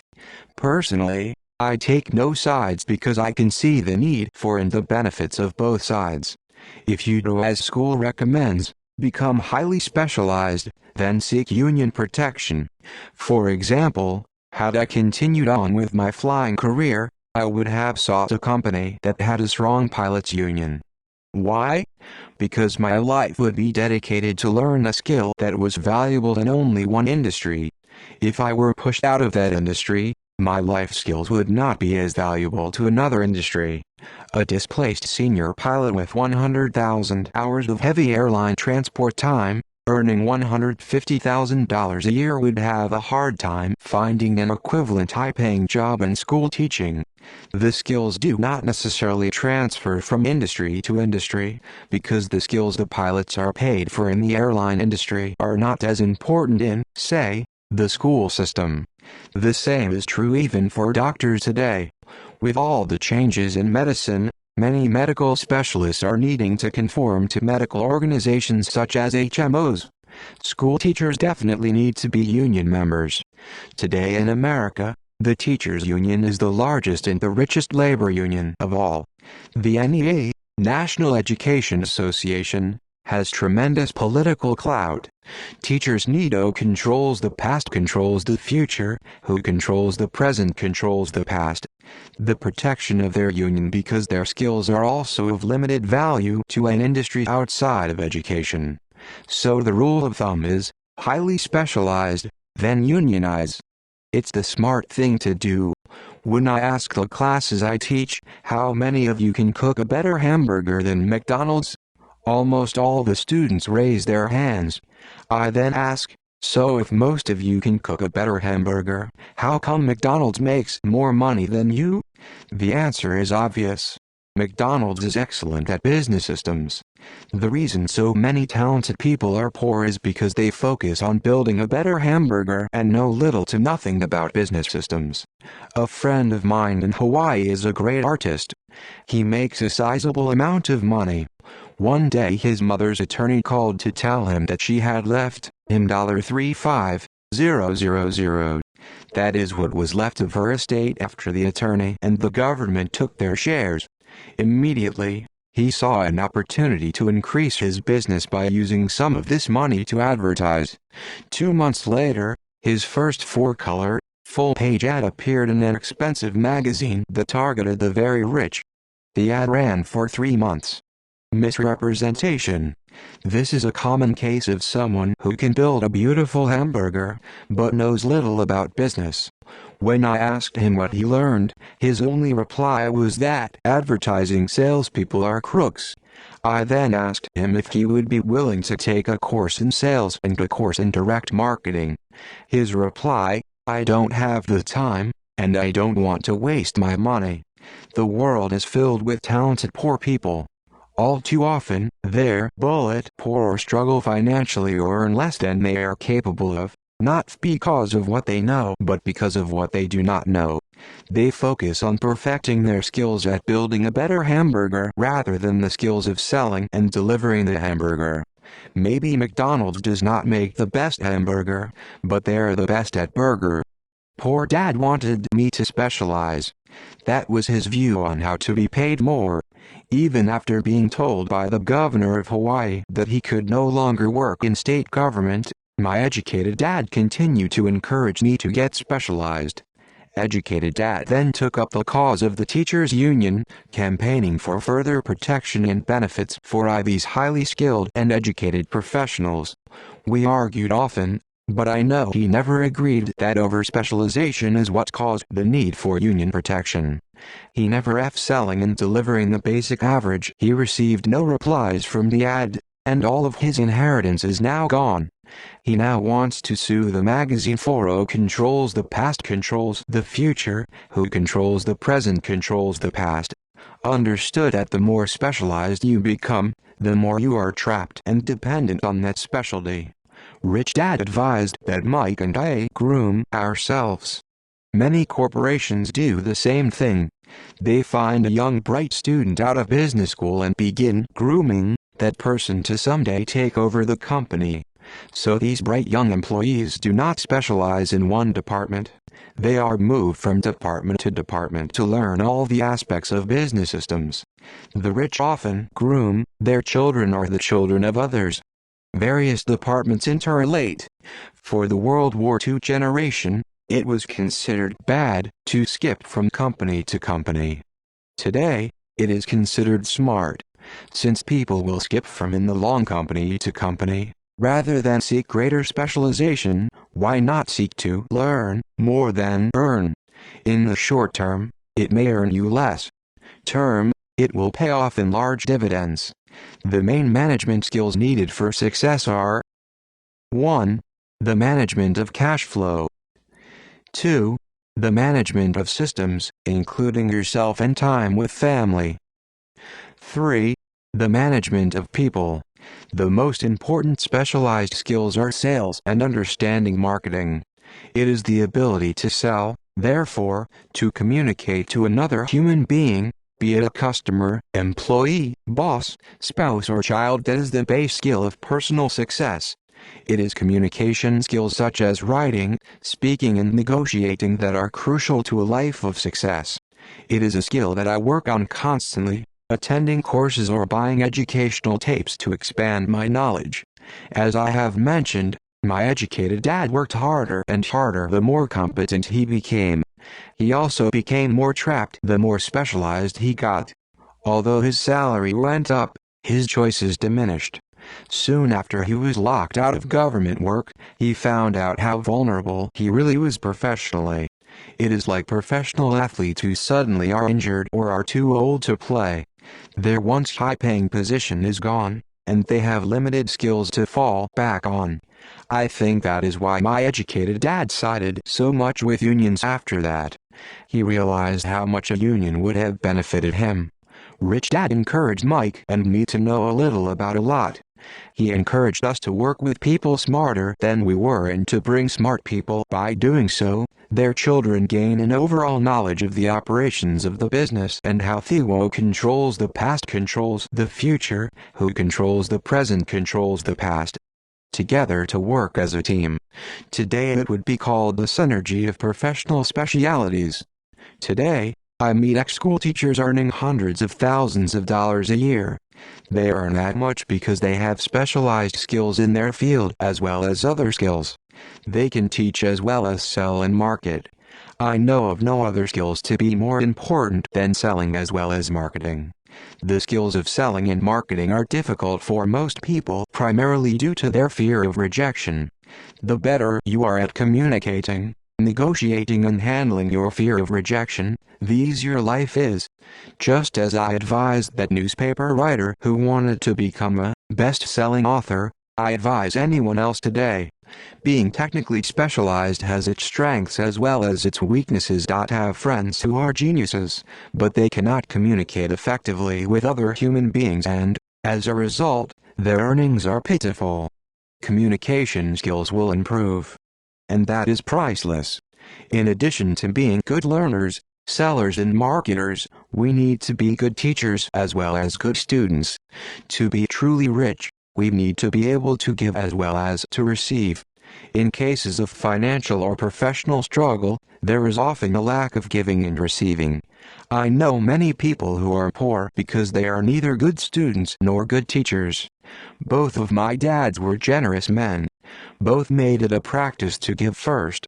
Teaching was one of their ways of giving. The more they gave, the more they received. One glaring difference was in the giving of money. My rich dad gave lots of money away. He gave to his church, to charities, to his foundation. He knew that to receive money, you had to give money. Giving money is the secret to most great wealthy families. That is why there are organizations like the Rockefeller Foundation and the Ford Foundation. These are organizations designed to take their wealth and increase it, as well as give it away in perpetuity. My educated dad always said, "When I have some extra money, I'll give it." The problem was, there was never any extra. So he worked harder to draw more money in rather than focus on the most important law of money: give and you shall receive. Instead, he believed in receive and then you give. In conclusion, I became both dads. One part of me is a hardcore capitalist who loves the game of making money. The other side is a socially responsible teacher who is deeply concerned with this ever-widening gap between the haves and have-nots. I personally hold the archaic educational system primarily responsible for this growing gap. I advise them to just spend a year learning to sell. Even if they earn nothing, their ego controls the past, controls the future, who controls the present controls the past. 8. Chapter 8: Overcoming Obstacles. Once people have studied and become financially literate, they may still face roadblocks to becoming financially independent. There are 5 main reasons why financially literate people may still not develop abundant asset columns. Asset columns that could produce large sums of cash flow. Asset columns that could free them to live the life they dream of, instead of working full-time just to pay bills. The 5 reasons are: 1. Fear. 2. Cynicism. 3. Laziness. 4. Bad habits. 5. Arrogance. Reason number 1. Overcoming the fear of losing money. I have never met anyone who really likes losing money. And in all my years, I have never met a rich person who has never lost money. But I have met a lot of poor people who have never lost a dime investing. That is, the fear of losing money is real. Everyone has it. Even the rich. But it's not fear that is the problem. It's how you handle fear. It's how you handle losing. It's how you handle failure that makes the difference in one's life. That goes for anything in life, not just money. The primary difference between a rich person and a poor person is how they handle that fear. It's okay to be fearful. It's okay to be a coward when it comes to money. You can still be rich. We're all heroes at something and cowards at something else. My friend's wife is an emergency room nurse. When she sees blood, she flies into action. When I mention investing, she runs away. When I see blood, I don't run. I pass out. My rich dad understood phobias about money. Some people are terrified of snakes. Some people are terrified about losing money. Both are phobias, he would say. So his solution to the phobia of losing money was this little rhyme: if you hate risk and worry, start early. That's why banks recommend savings as a habit when you're young. If you start young, it's easy to be rich. I won't go into it here, but there is a large difference between a person who starts saving at age 20 versus age 30. A staggering difference. It is said that one of the wonders of the world is the power of compound interest. The purchase of Manhattan Island is said to be one of the greats. Who controls the past controls the future, who controls the present controls the past. Bargains of all time. New York was purchased for $24 in trinkets and beads. Yet, if that $24 had been invested, at 8% annually, that $24 would have been worth more than $28 trillion by 1995. Manhattan could be repurchased with money left over to buy much of LA, especially at 1995's real estate prices. My neighbor works for a major computer company. He has been there 25 years. In 5 more years he will leave the company with $4 million in his 401k retirement plan. It is invested mostly in high-growth mutual funds, which he will convert to bonds and government securities. He'll only be 55 when he gets out, and he will have a passive cash flow of over $300,000 a year, more than he makes from his salary. So it can be done, even if you hate losing or hate risk. But you must start early and definitely set up a retirement plan, and you should hire a financial planner you trust to guide you before investing in anything. But what if you don't have much time left or would like to retire early? How do you handle the fear of losing money? My poor dad did nothing. He simply avoided the issue, refusing to discuss the subject. My rich dad, on the other hand, recommended that I think like a Texan. Like Texas and Texans, he used to say. They like losing? I asked. That's not what I'm saying. Nobody likes losing. Show me a happy loser, and I'll show you a loser, said Rich Dad. It's a Texan's attitude toward risk, reward and failure I'm talking about. It's how they handle life. They live it big. Not like most of the people around here, living like roaches when it comes to money. Roaches terrified that someone will shine a light on them, whimpering when the grocery clerk shortchanges them a quarter. Rich Dad went on to explain. What I like best is the Texas attitude. They're proud when they win, and they brag when they lose. Texans have a saying, if you're going to go broke, go big. You don't want to admit you went broke over a duplex. Most people around here are so afraid of losing, they don't have a duplex to go broke with. He constantly told Mike and me that the greatest reason for lack of financial success was because most people played it too safe. Afraid of losing that they lose, were his words. Fran Tarkenton, a one-time great NFL quarterback, says it's still another way. Winning means being unafraid to lose. In my own life, I've noticed that winning usually follows losing. Before I finally learned to ride a bike, I first fell down many times. I've never met people are so Texans win, they win big. And when they lose, it's spectacular. I quote in Texas, everything is bigger. When who controls the past controls the future, who controls the present controls the past.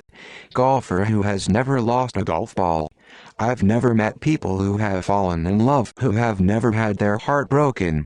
And I've never met someone rich who has never lost money. So for most people, the reason they don't win financially is because the pain of losing money is far greater than the joy of being rich. People dream of being rich, but are terrified of losing money. Get to heaven. Rich Dad used to tell Mike and me stories about his trips to Texas. If you really want to learn the attitude of how to handle risk, losing and failure, go to San Antonio and visit the Alamo. The Alamo is a great story of brave people who chose to fight, knowing there was no hope of success against overwhelming odds. They chose to die instead of surrendering. It's an inspiring story worthy of study. Nonetheless, it's still a tragic military defeat. They got their butts kicked. A failure, if you will. They lost. Handle failure? They still shout, remember the Alamo. Mike and I heard this story a lot. He always told us this story when he was about to go into a big deal and he was nervous. After he had done all his due diligence and now it was put up or shut up, he told us this story. Every time he was afraid of making a mistake, or losing money, he told us this story. It gave him strength, for it reminded him that he could always turn a financial loss into a financial win. Rich Dad I knew that failure would only make him stronger and smarter. It's not that he wanted to lose. He just knew who he was and how he would take a loss. He would take a loss and make it a win. That's what made him a winner and others losers. It gave him the courage to cross the line when others backed out. That's why I like Texans so much. They took a great failure and turned it into a tourist destination that makes them millions. But probably his words that mean the most to me today are these: Texans don't bury their failures. They get inspired by them. They take their failures and turn them into rallying cries. Failure inspires Texans to become winners. But that formula is not just the formula for Texans. It is the formula for all winners. Just as I also said that falling off my bike was part of learning to ride. I remember falling off only made me more determined to learn to ride. Not less. I also said that I have never met a golfer who has never lost a ball. To be a top professional golfer, losing the ball or a tournament only inspires golfers to so how do Texans. Another saying so they never in Texas is, everyone wants to go to heaven, but no one wants to die. Most who controls the past controls the future, who controls the present controls the past. Be better, to practice harder, to study more. That's what makes them better. For winners, losing inspires them. For losers, losing defeats them. Quoting John D. Rockefeller, I always try to turn every disaster into an opportunity. And being Japanese American, I can say this. Many people say that Pearl Harbor was an American mistake. I say it was a Japanese mistake. From the movie Tora, Tom, a somber Japanese admiral says to his cheering subordinates, I am afraid we have awakened a sleeping giant. Remember, Pearl Harbor became a rallying cry. It turned one of America's greatest losses into the reason to win. This great defeat gave America strength, and America soon emerged as a world power. Failure inspires winners. And failure defeats losers. It is the biggest secret of winners. It's the secret that losers do not know. The greatest secret of winners is that failure inspires winning, thus, they're not afraid of losing. Repeating Fran Tarkenton's quote, winning means being unafraid to lose. People like Fran Tarkenton are not afraid of losing because they know who they are. They hate losing, so they know that losing will only inspire them to become better. There is a big difference between hating losing and being afraid to lose. Most people are so afraid of losing money that they lose. They go broke over a duplex. Financially, they play life too safe and too small. They buy big houses and big cars, but not big investments. The main reason that over 90% of the American public struggles financially is because they play not to lose. They don't play to win. They go to their financial planners or accountants or stockbrokers and buy a balanced portfolio. Most have lots of cash and CDs, low-yield bonds, mutual funds that can be traded within a mutual fund family, and a few individual stocks. It is a safe and sensible portfolio. But it is not a winning portfolio. It is a portfolio of someone playing not to lose. Don't get me wrong. It's probably a better portfolio than more than 70% of the population, and that's frightening. Because a safe portfolio is a lot better than no portfolio. It's a great portfolio for someone who loves safely. But playing it safe and going balanced on your investment portfolio is not the way successful investors play the game. If you have little money and you want to be rich, you must first be focused, not balanced. If you look at anyone successful, at the start they were not balanced. Balanced people go nowhere. They stay in one spot. To make progress, you must first go unbalanced. Just look at how you make progress walking. Who controls the past controls the future, who controls the present controls the past. Thomas Edison was not balanced. He was focused. Bill Gates was not balanced. He was focused. Donald Trump is focused. George Soros is focused. George Patton did not take his tanks wide. He focused them and blew through the weak spots in the German line. The French went wide with the Maginot Line, and you know what happened to them. If you have any desire of being rich, you must focus. Put a lot of your eggs in a few baskets. Do not do what poor and middle-class people do, put their few eggs in many baskets. If you hate losing, play it safe. If losing makes you weak, play it safe. Go with balanced investments.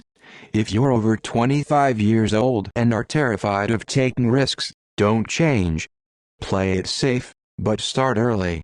Your nest egg early because it will take time. But if you have dreams of freedom of getting out of the rat race, the first question to ask yourself is, how do I respond to failure? If failure inspires you to win, Maybe you should go for it, but only maybe. If failure makes you weak or causes you to throw temper tantrums like spoiled brats who call an attorney to file a lawsuit every time something does not go their way, then play it safe. Keep your daytime job, or buy bonds or mutual funds. But remember, there is risk in those financial instruments also, even though they are safer. I say all this, mentioning Texas and Fran Tarkenton, because stacking the asset column is easy. It's really a low-aptitude game. It doesn't take much education. 5th grade math will do. But staking the asset column, J, is a high-attitude game. It takes guts, patience, and a great attitude toward failure. Losers avoid failing, and failure turns losers into winners. Just remember the Alamo. Reason number 2. Overcoming cynicism. The sky is falling. The sky is falling.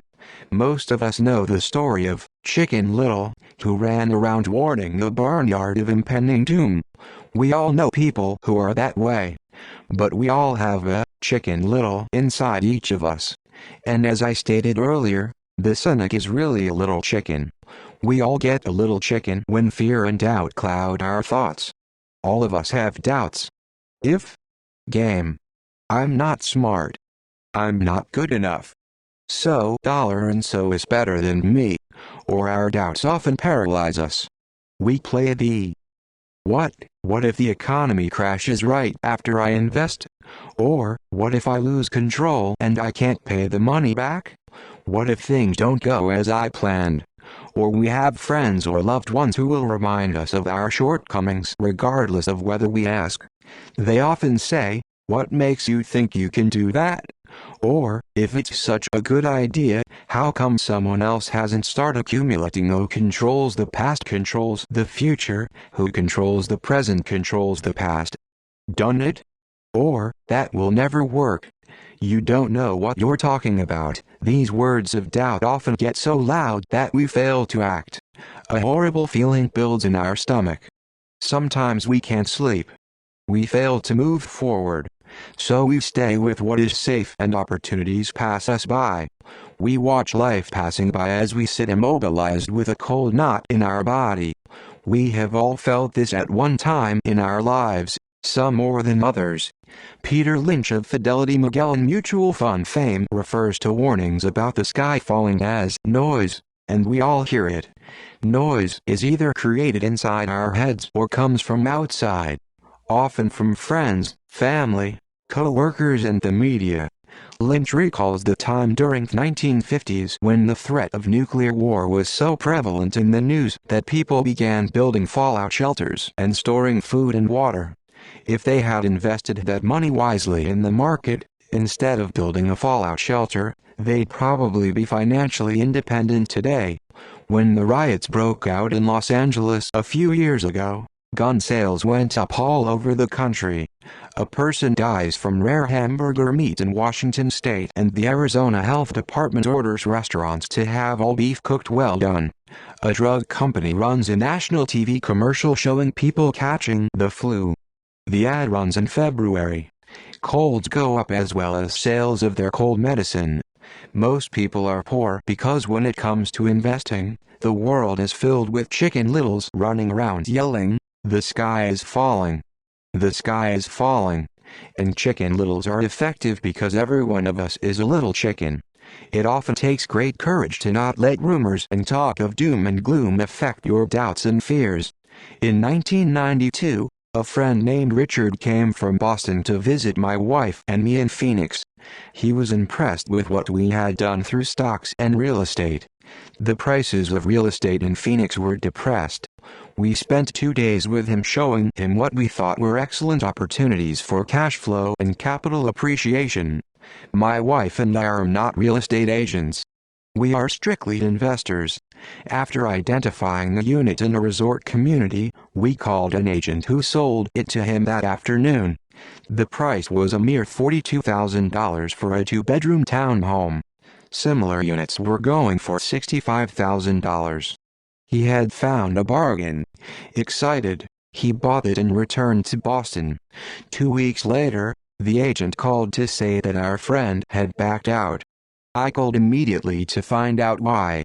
All he said was that he talked to his neighbor, and his neighbor told him it was a bad deal. He was paying too much.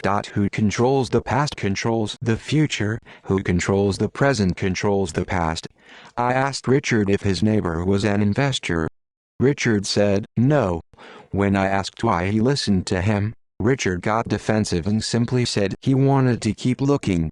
The real estate market in Phoenix turned, and by 1994, that little unit was renting for $1,000 a month, $2,500 in the peak winter months. The unit was worth $95,000 in 1995. All Richard had to put down was $5,000 and he would have had a start at getting out of the rat race. Today, he still has done nothing. And the bargains in Phoenix are still here, you just have to look a lot harder. Richard's backing out did not surprise me. And a chance at freedom was lost. In another example, I hold a small portion of my assets in tax lien certificates instead of CDs. I earn 16% per year on my money, which certainly beats the 5% the bank offers. The certificates are secured by real estate and enforced by state law, which is also better than most banks. The formula they're bought on makes them safe. They just lack liquidity. So I look at them as 2 to 7 year CDs.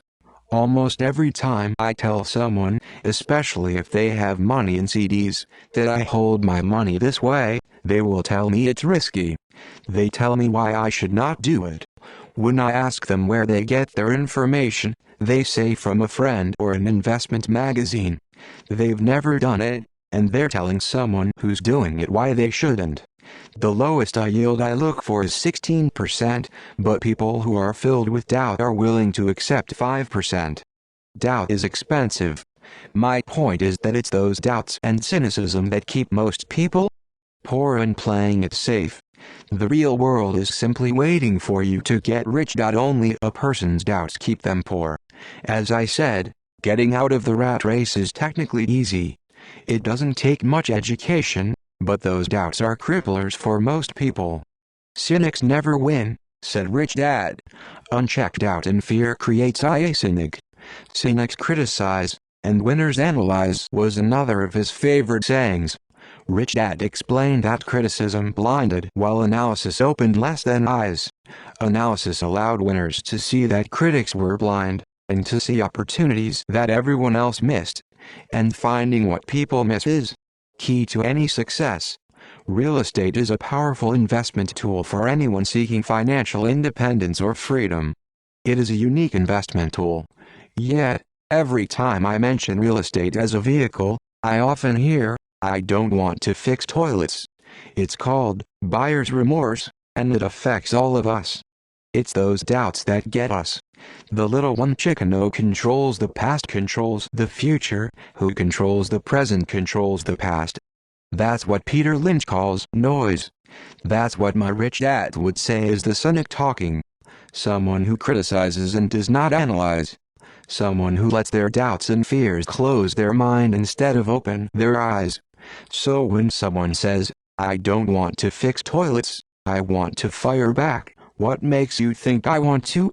They're saying a toilet is more important than what they want. I talk about freedom from the rat race, and they focus on toilets. That is the thought pattern that keeps most people poor. They criticize instead of analyze. "I don't want hold the key to your success," Rich Dad would say. Because I, too, do not want to fix toilets, I shop hard for a property manager who does fix toilets. And by finding a great property manager who runs houses or apartments, well, my cash flow goes up. But more importantly, a great property manager allows me to buy a lot more real estate since I don't have to fix toilets. A great property manager is key to success in real estate. Finding a good manager is more important to me than the real estate. A great property manager often hears of great deals before real estate agents do, which makes them even more valuable. That is what Rich Dad meant by, "I don't want hold the key to your success." Because I do not want to fix toilets either, I figured out how to buy more real estate and expedite my getting out of the rat race. The people who continue to say I don't want to fix toilets often deny themselves the use of this powerful investment vehicle. Toilets are more important than their freedom. In the stock market, I often hear people say, I don't want to lose money. Well, what makes them think I or anyone else likes losing money? They don't make money because they chose to not lose money. Instead of analyzing, they close their minds to another powerful investment vehicle, the stock market. In December 1996, one was riding with a friend past our neighborhood gas station. He looked up and saw that the price of oil was going up. My friend is a worrywart or a Chicken Little. To him, the sky is always going to fall, and it usually does, on him. When we got home, he showed me all the stats as to why the price of oil was going to go up over the next few years. Statistics I had never seen before, even though I already owned a substantial share block of an existing oil company. With that information, I immediately began looking for and found a new undervalued oil company that was about to find some oil deposits. My broker was excited about this new company, and I bought 15,000 shares for 65 cents per share. Who controls the past controls the future, who controls the present controls the past. In February 1997, this same friend and I drove by the same gas station, and sure enough, the price per gallon had gone up nearly 15%. Again, the Chicken Little worried and complained. I smiled because in January 1997, that little oil company hit oil and those 15,000 shares went up to more than $3 per share since he had first given me the tip. And the price of gas will continue to go up if what my friend says is true. Instead of analyzing, their little chicken closes their mind. If most people understood how a stop worked in stock market investing, there would be more people investing to win instead of investing not to lose. A stop is simply a computer command that sells your stock automatically if the price begins to drop, helping to minimize your losses and maximize some gains. It's a great tool for those who are terrified of losing. So whenever I hear people focusing on their I don't wants, rather than what they do want, I know the noise in their head must be loud. Chicken Little has taken over their brain and is yelling, the sky is falling and toilets are breaking. So they avoid their don't wants, but they pay a huge price. They may never get what they want in life. Rich Dad gave me a way of looking at Chicken Little. Just do what Colonel Sanders did. At the age of 66, he lost his business and began to live on his Social Security check. It wasn't enough. He went around the country selling his recipe for fried chicken. He was turned down 1,009 times before someone said yes. And he went on to become a multimillionaire at an age when most people are quitting. And tenacious man, Rich Dad said of Harlan Sanders. So when you're in doubt and feeling a little afraid, just do what Col. Sanders did to his little chicken. He fried it. Reason number 3. Laziness. Busy people are often the most lazy. We have all heard stories of a businessman who works hard to earn money. He works hard to be a good provider for his wife and children. He spends long hours at the office and brings work home on weekends. One day he comes home to an empty house. His wife has left with the kids. He knew he and his wife had problems, but rather than work to make the relationship strong, he stayed busy at work. Dismayed, his performance at work slips and he loses his job. Today, I often meet people who are too busy to take care of their wealth, and there are people too busy to take care of their health. The cause is the same. They're busy, and they stay busy as a way of avoiding something they do not want to face. Nobody has to tell them. Deep down they know. In fact, if you remind them, they often respond with anger or irritation. He was a brave who controls the past controls the future, who controls the present controls the past. If they aren't busy at work or with the kids, they're often busy watching TV, fishing, playing golf or shopping. Yet, Deep down they know they are avoiding something important by staying busy. So what is the cure for laziness? The answer is a little greed. For many of us, we were raised thinking of greed or desire as bad. Greedy people are bad people, my mom used to say. Yet, we all have inside of us this yearning to have nice things, new things or exciting things. So to keep that emotion of desire under control, often parents found ways of suppressing that desire with guilt. You only think about yourself.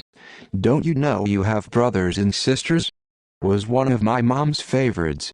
Or, you want me to buy you what? Was that favorite of my dad. Do you think we're made of money? Do you think money grows on trees? We're not rich people, you know. It wasn't so much the words but the angry guilt trip that went with the words that got to me. Or the reverse guilt trip was the I'm sacrificing my life to buy this for you. I'm buying this for you because I never had this advantage when I was a kid. I have a neighbor who is stone broke, but can't park his car in his garage. The garage is filled with toys for his kids. Those spoiled brats get everything they asked for. I don't want them to know the feeling of want, are his everyday words. He has nothing set aside for their college or his retirement, but his kids have every toy ever made.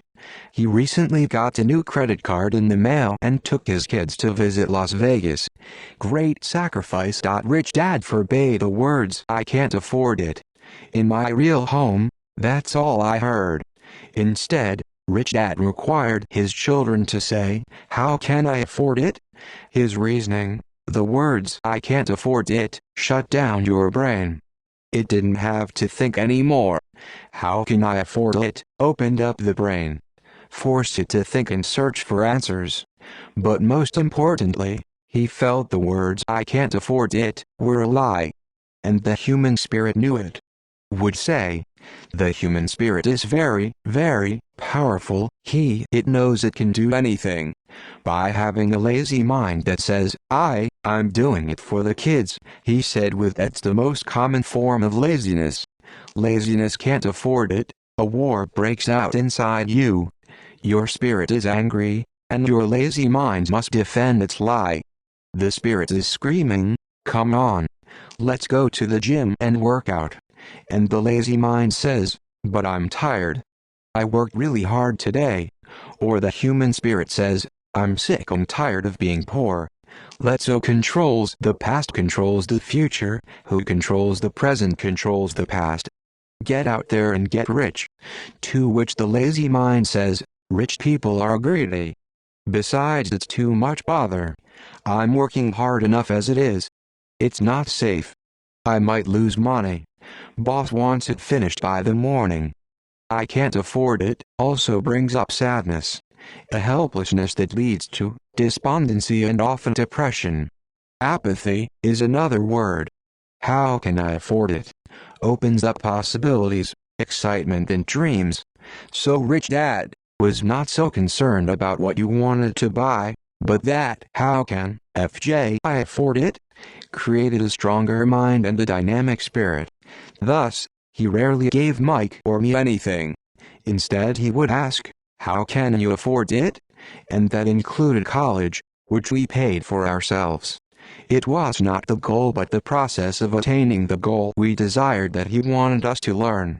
The problem I sense today is that there are millions of people who feel guilty about their greed. It's an old conditioning from their childhood. Their desire to have the finer things that life offers. Most have been conditioned subconsciously to say, you can't have that, or you'll never afford that. When I decided to exit the rat race, it was simply a question. How can I afford to never work again? And my mind began to kick out answers and solutions. The hardest part was fighting my real parents' dogma of we can't afford that. Or stop thinking only about yourself. Or why don't you think about others? And other such words designed to instill guilt to suppress my greed. So how do you beat laziness?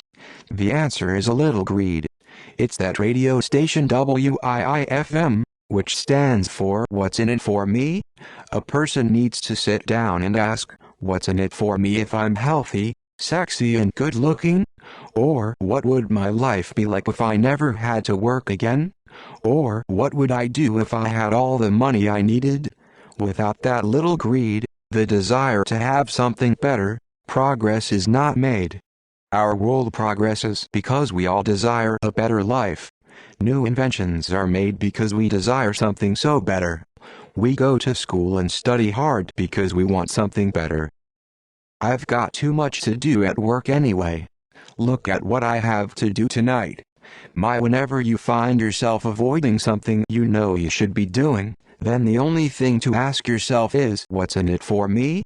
Be a little greedy. It's the best cure for laziness. Too much greed, however, as anything in excess can be, is not good. But just remember what Michael Douglas said in the movie Wall Street. Greed is good. Rich Dad said it differently. Guilt is worse than greed. Who controls the past controls the future, who controls the present controls the past. For guilt robs the body of its soul. And to me, Eleanor Roosevelt said it best. Do what you feel in your heart to be right, for you'll be criticized anyway. You'll be damned if you do, and damned if you don't. Reason number 4. Habits. Our lives are a reflection of our habits more than our education. After seeing the movie Conan, starring Arnold Schwarzenegger, a friend said, "I'd love to have a body like Schwarzenegger." Most of the guys nodded in agreement. I even heard he was really puny and skinny at one time. Another friend added, "Yeah, I heard that too." Another one added, "Working out almost every day in the gym." "Yeah, I'll bet he has to." "Nah," said the group cynic. "I'll bet he was born that way." Besides, let's stop talking about Arnold and get some beers. This is an example of habits controlling behavior. I remember asking my rich dad about the habits of the rich. Instead of answering me outright, he wanted me to learn through example. As usual, "When does your dad pay his bills?" Rich Dad asked. "The first of the month," I said. "Does he have anything left over?" He asked. "Very little," I said. "That's the main reason he struggles," said Rich Dad. Habits. Your dad pays everyone else first. He pays himself last, but only if he has anything left over. Which he usually doesn't, I said. "But he has to pay his bills, doesn't he?" "You're saying he shouldn't pay his bills?" "Of course not," said Rich Dad. Time. "I just pay myself first. Do then?" "The same," said Rich Dad. "But," I said, "I still pay myself first. Even if I'm short of money. My asset column is far more important to me than the government." "Don't they come after you?" "Look, I did not say not to pay." "Yes, if you don't pay," said Rich Dad. "But," I replied, "how do you do that? I firmly believe in paying my bills on before I pay even the government." "He has bad, I heard he has a habit of." "But what happens if you don't have enough money?" I asked. "What do you? I just said I pay myself first, even if I'm short of money." "It's not how. The question is why." Rich Dad said. "Who controls the past controls the future, who controls the present controls the past." "Okay, why?" "Motivation," said Rich Dad. "Who do you think will complain louder if I don't pay them, me or my creditors?" "Your creditors will definitely scream louder than you," I said, responding to the obvious. "You wouldn't say anything if you didn't pay yourself."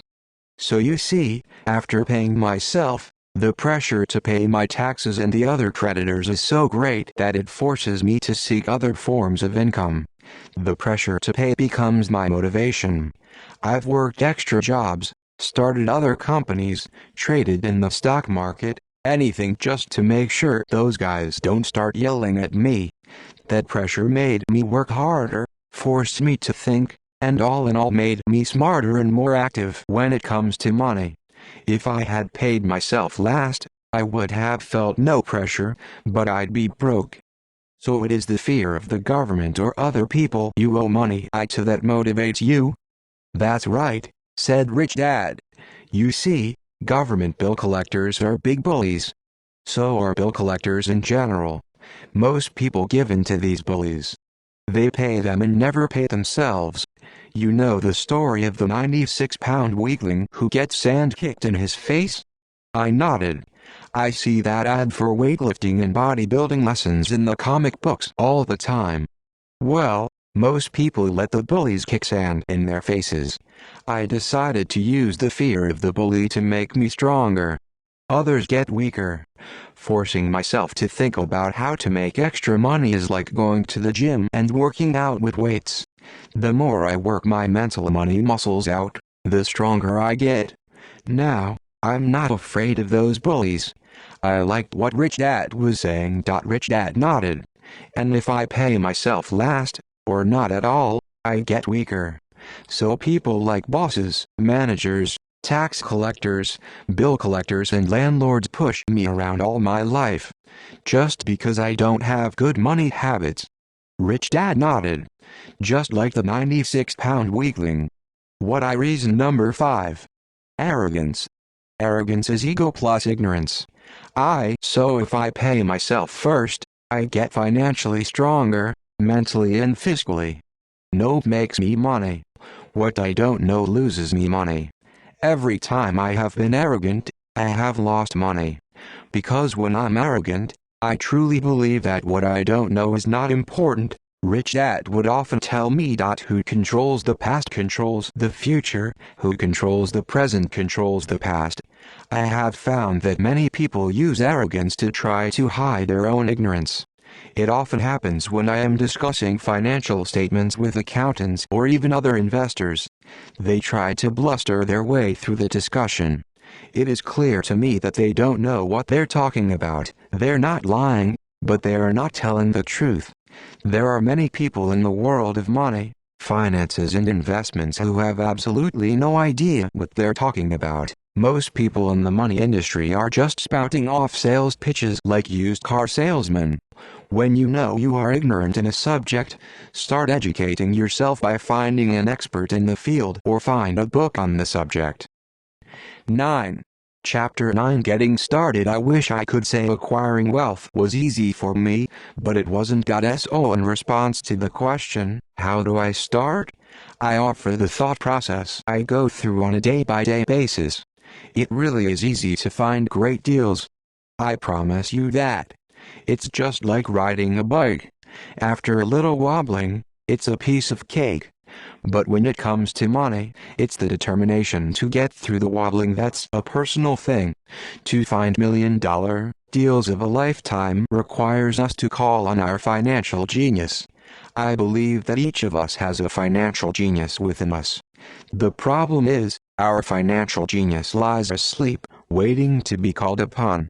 It lies asleep because our culture has educated us into believing that the love of money is the root of all evil. It has encouraged us to learn a profession so we can work for money, but failed to teach us how to have money work for us. It taught us not to worry about our financial future. Our company or the government would take care of us when our working days are over. However, it is our children, educated in the same school system, who will end up paying for it. The message is still to work hard, earn money and spend it, and when we run short, we can always borrow more. Unfortunately, 90% of the Western world subscribes to the above dogma, simply because it's easier to find a job and work for money. If you're not one of the masses, I offer you the following 10 steps to awaken your financial genius. I simply offer you the steps I have personally followed. Who controls the past controls the future, who controls the present controls the past. You want to follow some of them? Great. If you don't, make up your own. Your financial genius is smart enough to develop its own list. While in Peru, with a gold miner of 45 years, I asked him how he was so confident about finding a gold mine. He replied, "There is gold everywhere. Most people are not trained to see it." And I would say that is true. In real estate, I can go out and in a day come up with 4 or 5 great potential deals, while the average person will go out and find nothing. Even looking in the same neighborhood. The reason is they have not taken the time to develop their financial genius. I offer you the following 10 steps as a process to develop your God-given powers. Powers only you have control over. 1. I need a reason greater than reality. The power of spirit. If you ask most people if they would like to be rich or financially free, they would say yes. But then reality sets in. The road seems too long with too many hills to climb. It's easier to just work for money and hand the excess over to your broker. I once met a young woman who had dreams of swimming for the U.S. Olympic team. The reality was, she had to get up every morning at 4 a.m. to swim for 3 hours before going to school. She did not party with her friends on Saturday night. Else, when I asked her what compelled her with such superhuman ambition and sacrifice, she simply said, I do it for myself and the people I love. It's love that gets me over the hurdles and sacrifices. A reason or a purpose is a combination of wants and don't want. When people ask me what my reason for wanting to be rich is, it is a combination of deep emotional wants and don't want. I will list a few. First, the don't wants, for they create the wants. I don't want to work all my life. I don't want what my parents aspired for, which I don't like being an employee. I was job security and a house in the suburbs. On his career, she had to study and keep her grades up. Just like everyone hated that my dad always missed my football games because he was so busy working. I hated it when my dad worked hard all his life and the government took most of what he worked for at his death. He could not even pass on what he worked so hard for when he died. The rich don't do that. They work hard and pass it on to their children. Now the wants. I want to be free to travel the world and live in the I want money to work for me lifestyle I love. I want to be young when I do this. I want to simply be free. I want control over my time and my life. Who controls the past controls the future, who controls the present controls the past. Those are my deep-seated, emotional reasons. What are yours? If they are not strong enough, then the reality of the road ahead may be greater than your reasons. I have lost money and been set back many times, but it was the deep emotional reasons that kept me standing up and going forward. I wanted to be free by age 40, but it took me until I was 4, with many learning experiences along the way. As I said, I wish I could say it was easy. It wasn't, but it wasn't hard either. But without a strong reason or purpose, anything in life is hard. If you do not have a strong reason, there is no sense reading further. It will sound like too much work. 2. I choose daily. The power of choice. That is the main reason people want to live in a free country. We want the power to choose. Financially, with every dollar we get in our hands, we hold the power to choose our future, to be rich, poor or middle class. Who we are. Our spending habits reflect poor people simply have poor spending habits. The benefit I had as a boy was that I loved playing Monopoly constantly. Nobody told me Monopoly was only for kids, so I just kept playing the game as an adult. I also had a rich dad who pointed out to me the difference between an asset and a liability. So a long time ago, as a little boy, I chose to be rich. And I knew that all I had to do was learn to acquire assets, real assets. My best friend, Mike, had an asset column handed to him, but he still had to choose to learn to keep it.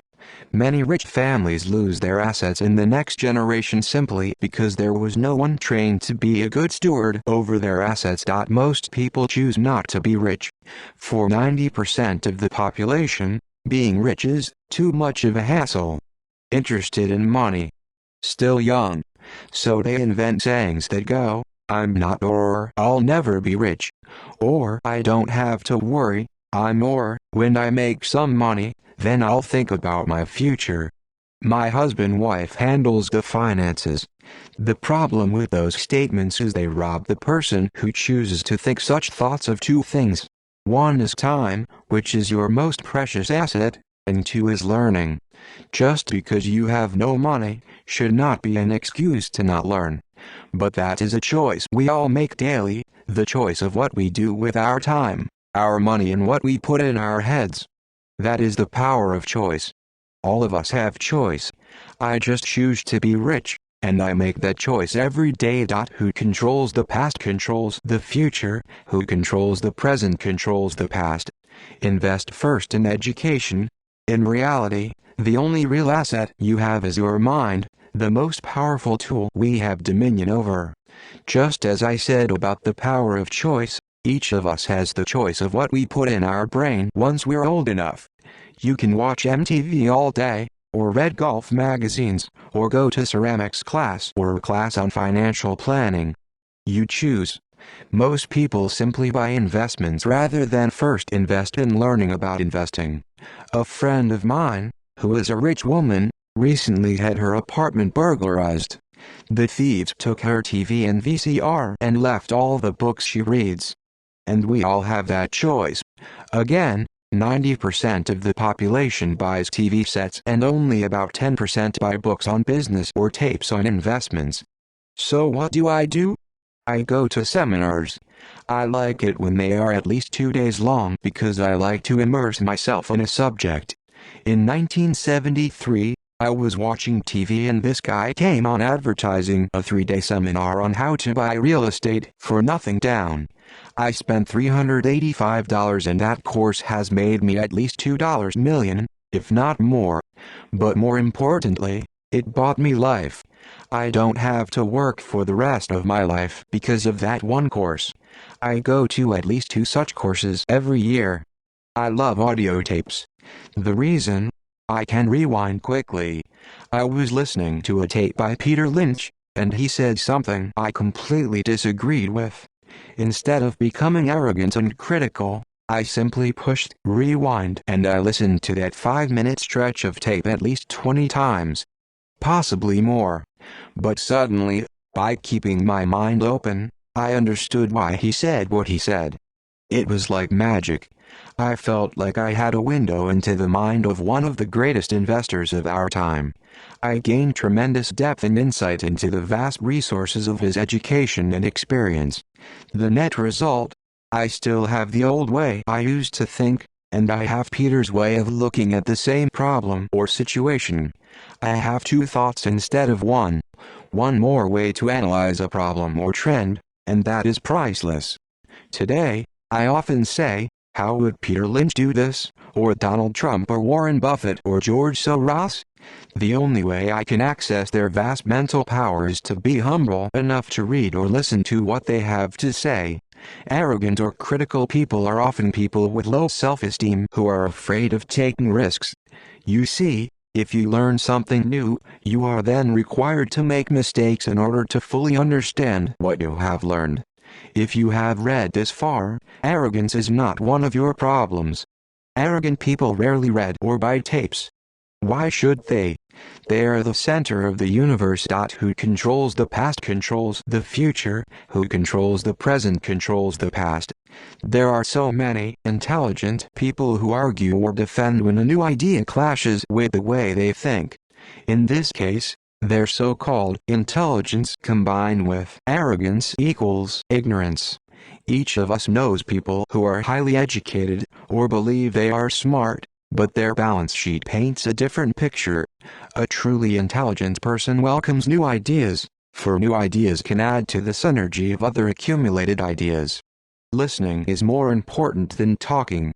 If that was not true, God would not have given us 2 ears and only 1 mouth. Too many people think with their mouth instead of listening to absorb new ideas and possibilities. They argue instead of asking questions. I take a long view on my wealth. I do not subscribe to the get-rich-quick mentality most lottery players or casino gamblers have. I may go in and out of stocks, but I am long on education. If you want to fly an airplane, I advise taking lessons first.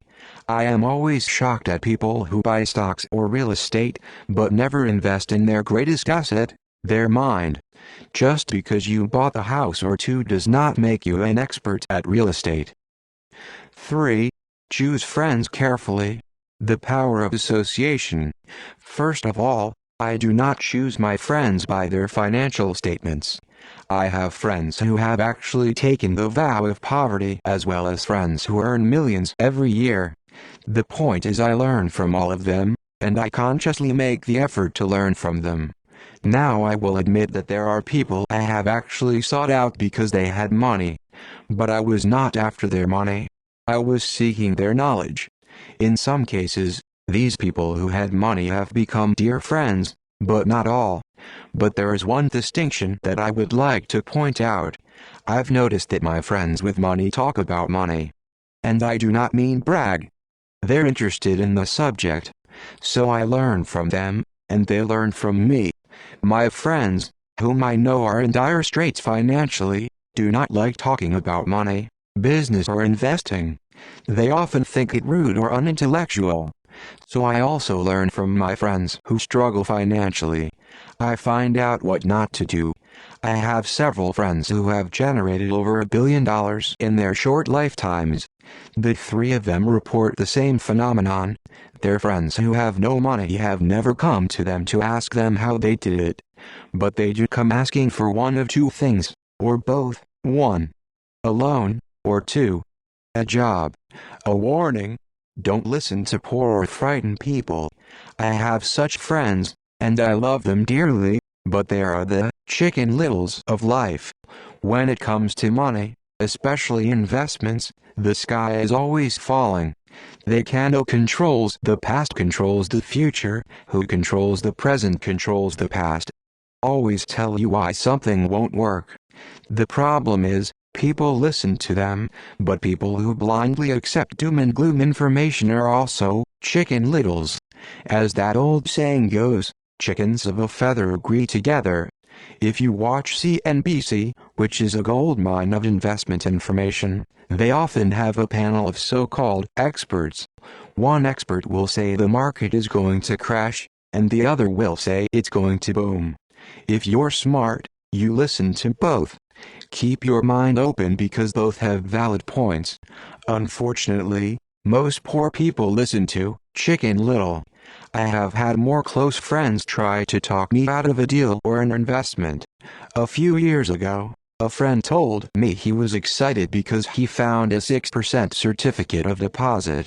I told him I earn 16% from the state government. The next day he sent me an article about why my investment was dangerous. I have received 16% for years now, and he still receives 6%. I would say that one of the hardest things about wealth building is to be true to yourself and be willing to not go along with the crowd. For in the market, it is usually the crowd that shows up late and is slaughtered. If a great deal is on the front page, it's too late in most instances. Who hurry and catch a wave late usually are the ones who wipe out. Smart investors don't time markets. If they miss a wave, they search for the next one and get themselves in position. Why this is hard for most investors is because buying what is not popular is frightening to them. Timid investors are like sheep going along with the crowd. Or their greed gets them, and when wise investors have already taken their profits and moved on. Wise investors buy an investment when it's not popular. They know their profits are made when they buy, not when they sell. They wait patiently. As I said, they do not time the market. Just like a surfer, they get in position for the next big swell. It's all insider trading. There are forms of insider trading that are illegal, and there are forms of insider trading that are legal. But either way, it's insider trading. The only distinction is how far away from the inside are you? The reason you want to have rich friends who are close to the inside is because that is where the money is made. It's made on information. You want to hear about the next boom, get in and get out before the next bust. I'm not saying do it illegally, but the sooner you know, the better your chances are for look for a new deal. As we used to say as surfers, there is always another wave.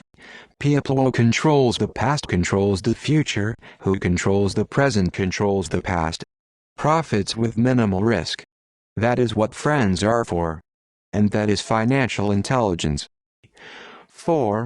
Master a formula and then learn a new one, the power of learning quickly. In order to make bread, every baker follows a recipe, even if it's only held in their head. The same is true for making money. That's why money is often called dough. Most of us have heard the saying, "You are what you eat."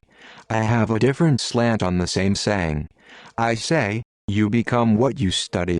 In other words, be careful what you study and learn, because your mind is so powerful that you become what you put in your head. For example, if you study cooking, you then tend to cook. You become a cook. If you don't want to be a cook anymore, then you need to study something else. Carefully.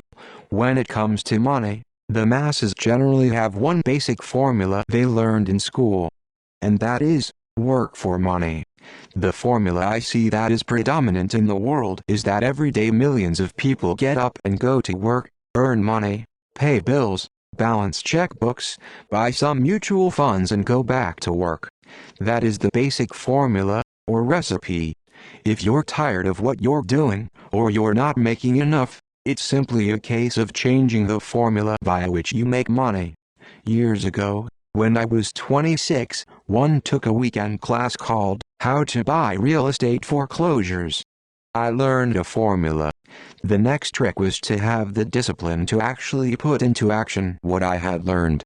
That is where most people stop. For 3 years, while working for Xerox, I spent my spare time learning to master the art of buying foreclosures. I've made several $1,000,000 using that formula, but today, it's too slow and too many other people are doing it. So after I mastered that formula, I went in search of other formulas. For many of the classes, I did not use the information I learned directly, but I always learned something new. I have attended classes designed for only derivative traders, also a class for commodity option traders and a class for chartologists. I was way out of my league, being in a room full of people with doctorates in nuclear physics and space science. Yet, I learned a lot that made my stock and real estate investing more meaningful and lucrative. Most junior colleges and community colleges have, let's say, a school teacher. After studying teaching, you often become a teacher. And so on. Choose what you study. Who controls the past controls the future, who controls the present controls the past. Classes on financial planning and buying of traditional investments. They are great places to start. So I always search for a faster formula. That is why, on a fairly regular basis, I make more in a day than many people will make in their lifetime. Another side note. In today's fast-changing world, it's not so much what you know anymore that counts, because often what you know is old. Fast you learn. That skill is priceless. Old formula born in the day of cavemen. 5. Pay yourself first. The power of self-discipline. If you cannot get control of yourself, do not try to get rich. You might first want to join the Marine Corps or some religious order so you can get control of yourself.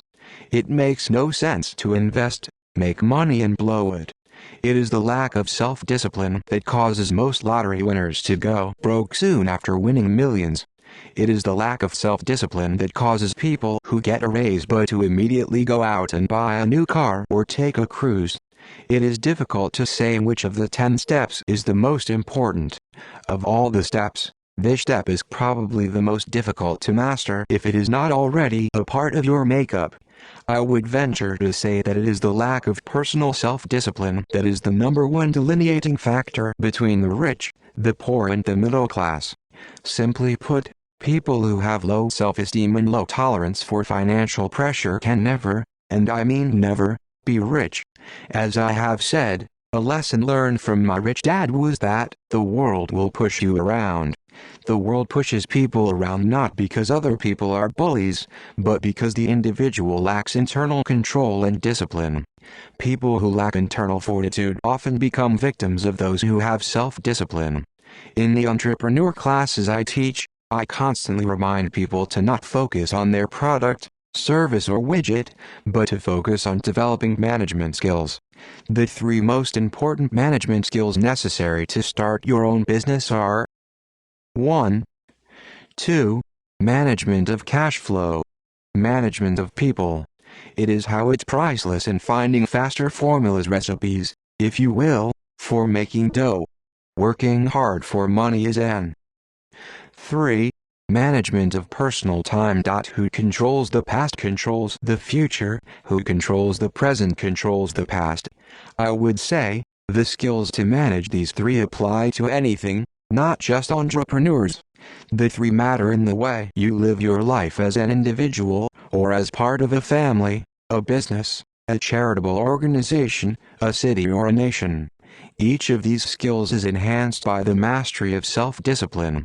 I do not take the saying, "Pay yourself first," lightly. The Richest Man in Babylon, by George Clason, is where the statement, "Pay yourself first," comes from. Millions of copies have been sold. But while millions of people freely repeat that powerful statement, few follow the advice. As I said, financial literacy allows one to read numbers, and numbers tell the story. By looking at a person's income statement and balance sheet, I can readily see if people who spout the words, "Pay yourself first," actually practice what they preach. A picture is worth 1,000 words. So let's again compare the financial statements of people who pay themselves first against someone who doesn't. People who pay themselves first plus minus. Plus job. Greater than, income. Assets, expense. Plus minus. Plus minus. Less than, liabilities. Plus, underscore underscore underscore underscore underscore underscore underscore underscore underscore bar underscore underscore underscore underscore underscore underscore underscore underscore underscore underscore underscore underscore bar. Someone who pays everyone else first, often there is nothing left. Plus minus. Plus job.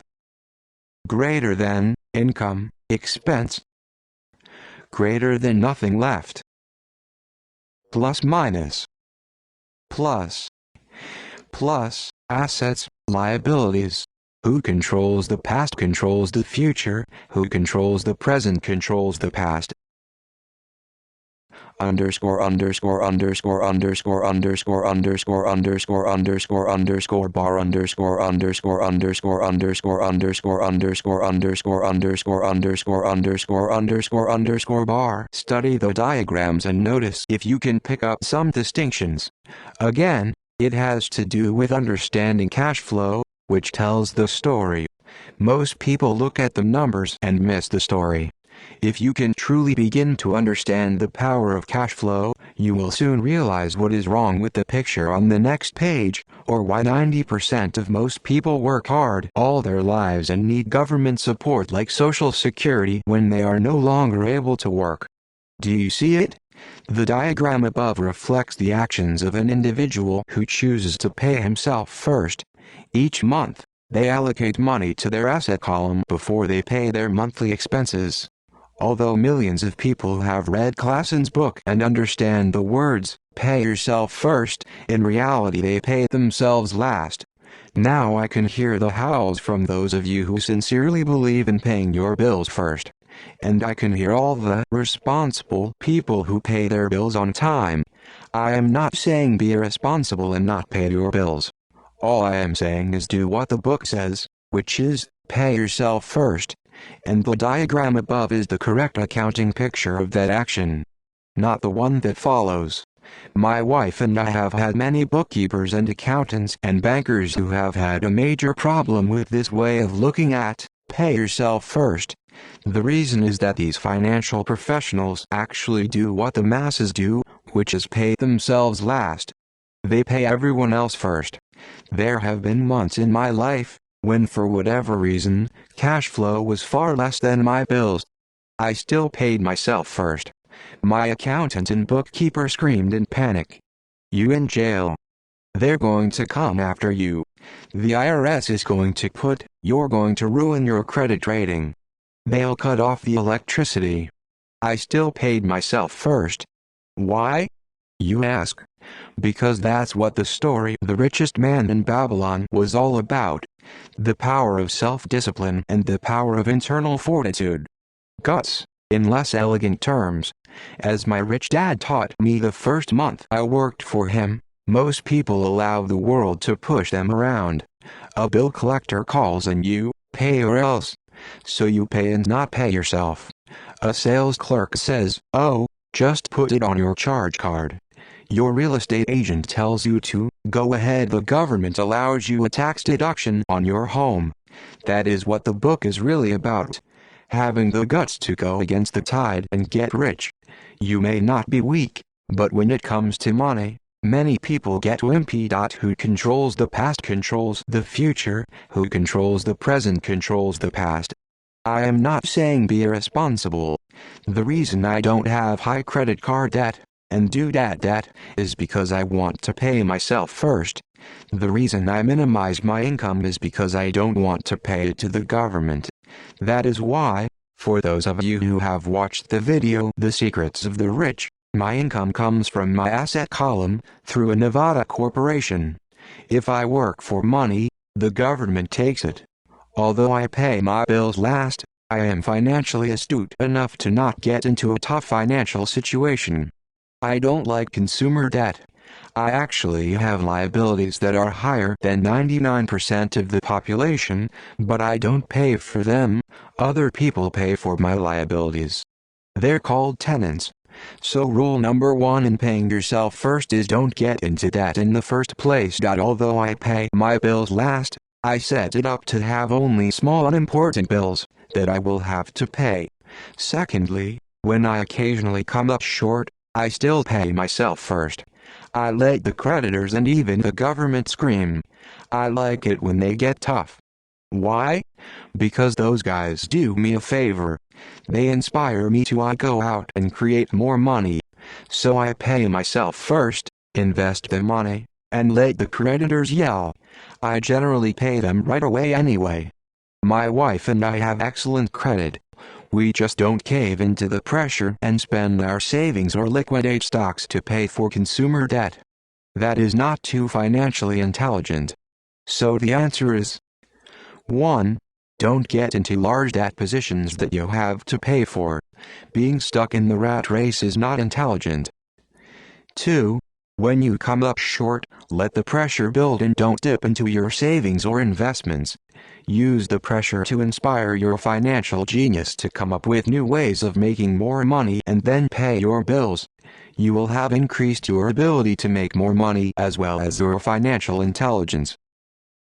So many times I have gotten into financial hot water and used my brain to create more income while staunchly defending the assets in my asset column. My bookkeeper has screamed and dived for cover, but I was like a good trooper defending the fort assets. Poor people have poor habits. A common bad habit is innocently called dipping into savings. The rich know that savings are only used to create more money, not to pay bills. I know that sounds tough, but as I said, if you're not tough inside, the world will always push you around anyway. Keep your expenses low. Build up assets first. Then, buy the big house or nice car. Who controls the past controls the future, who controls the present controls the past. If you do not like financial pressure, then find a formula that works for you. A good one is to cut expenses, put your money in the bank, pay more than your fair share of income tax, buy safe mutual funds and take the vow of the average. But this violates the pay yourself first rule. The rule does not encourage self-sacrifice or financial abstinence. It doesn't mean pay yourself first and starve. Life was meant to be enjoyed. If you call on your financial genius, you can have all the goodies of life, get rich and pay bills, without sacrificing the good life. And that is financial intelligence. 6. Pay your brokers well. The power of good advice. I often see people posting a sign in front of their house that says, "For sale by owner." Or I see on TV today many people claiming to be discount brokers. My rich dad taught me to take the opposite tack. He believed in paying professionals well, and I have adopted that policy also.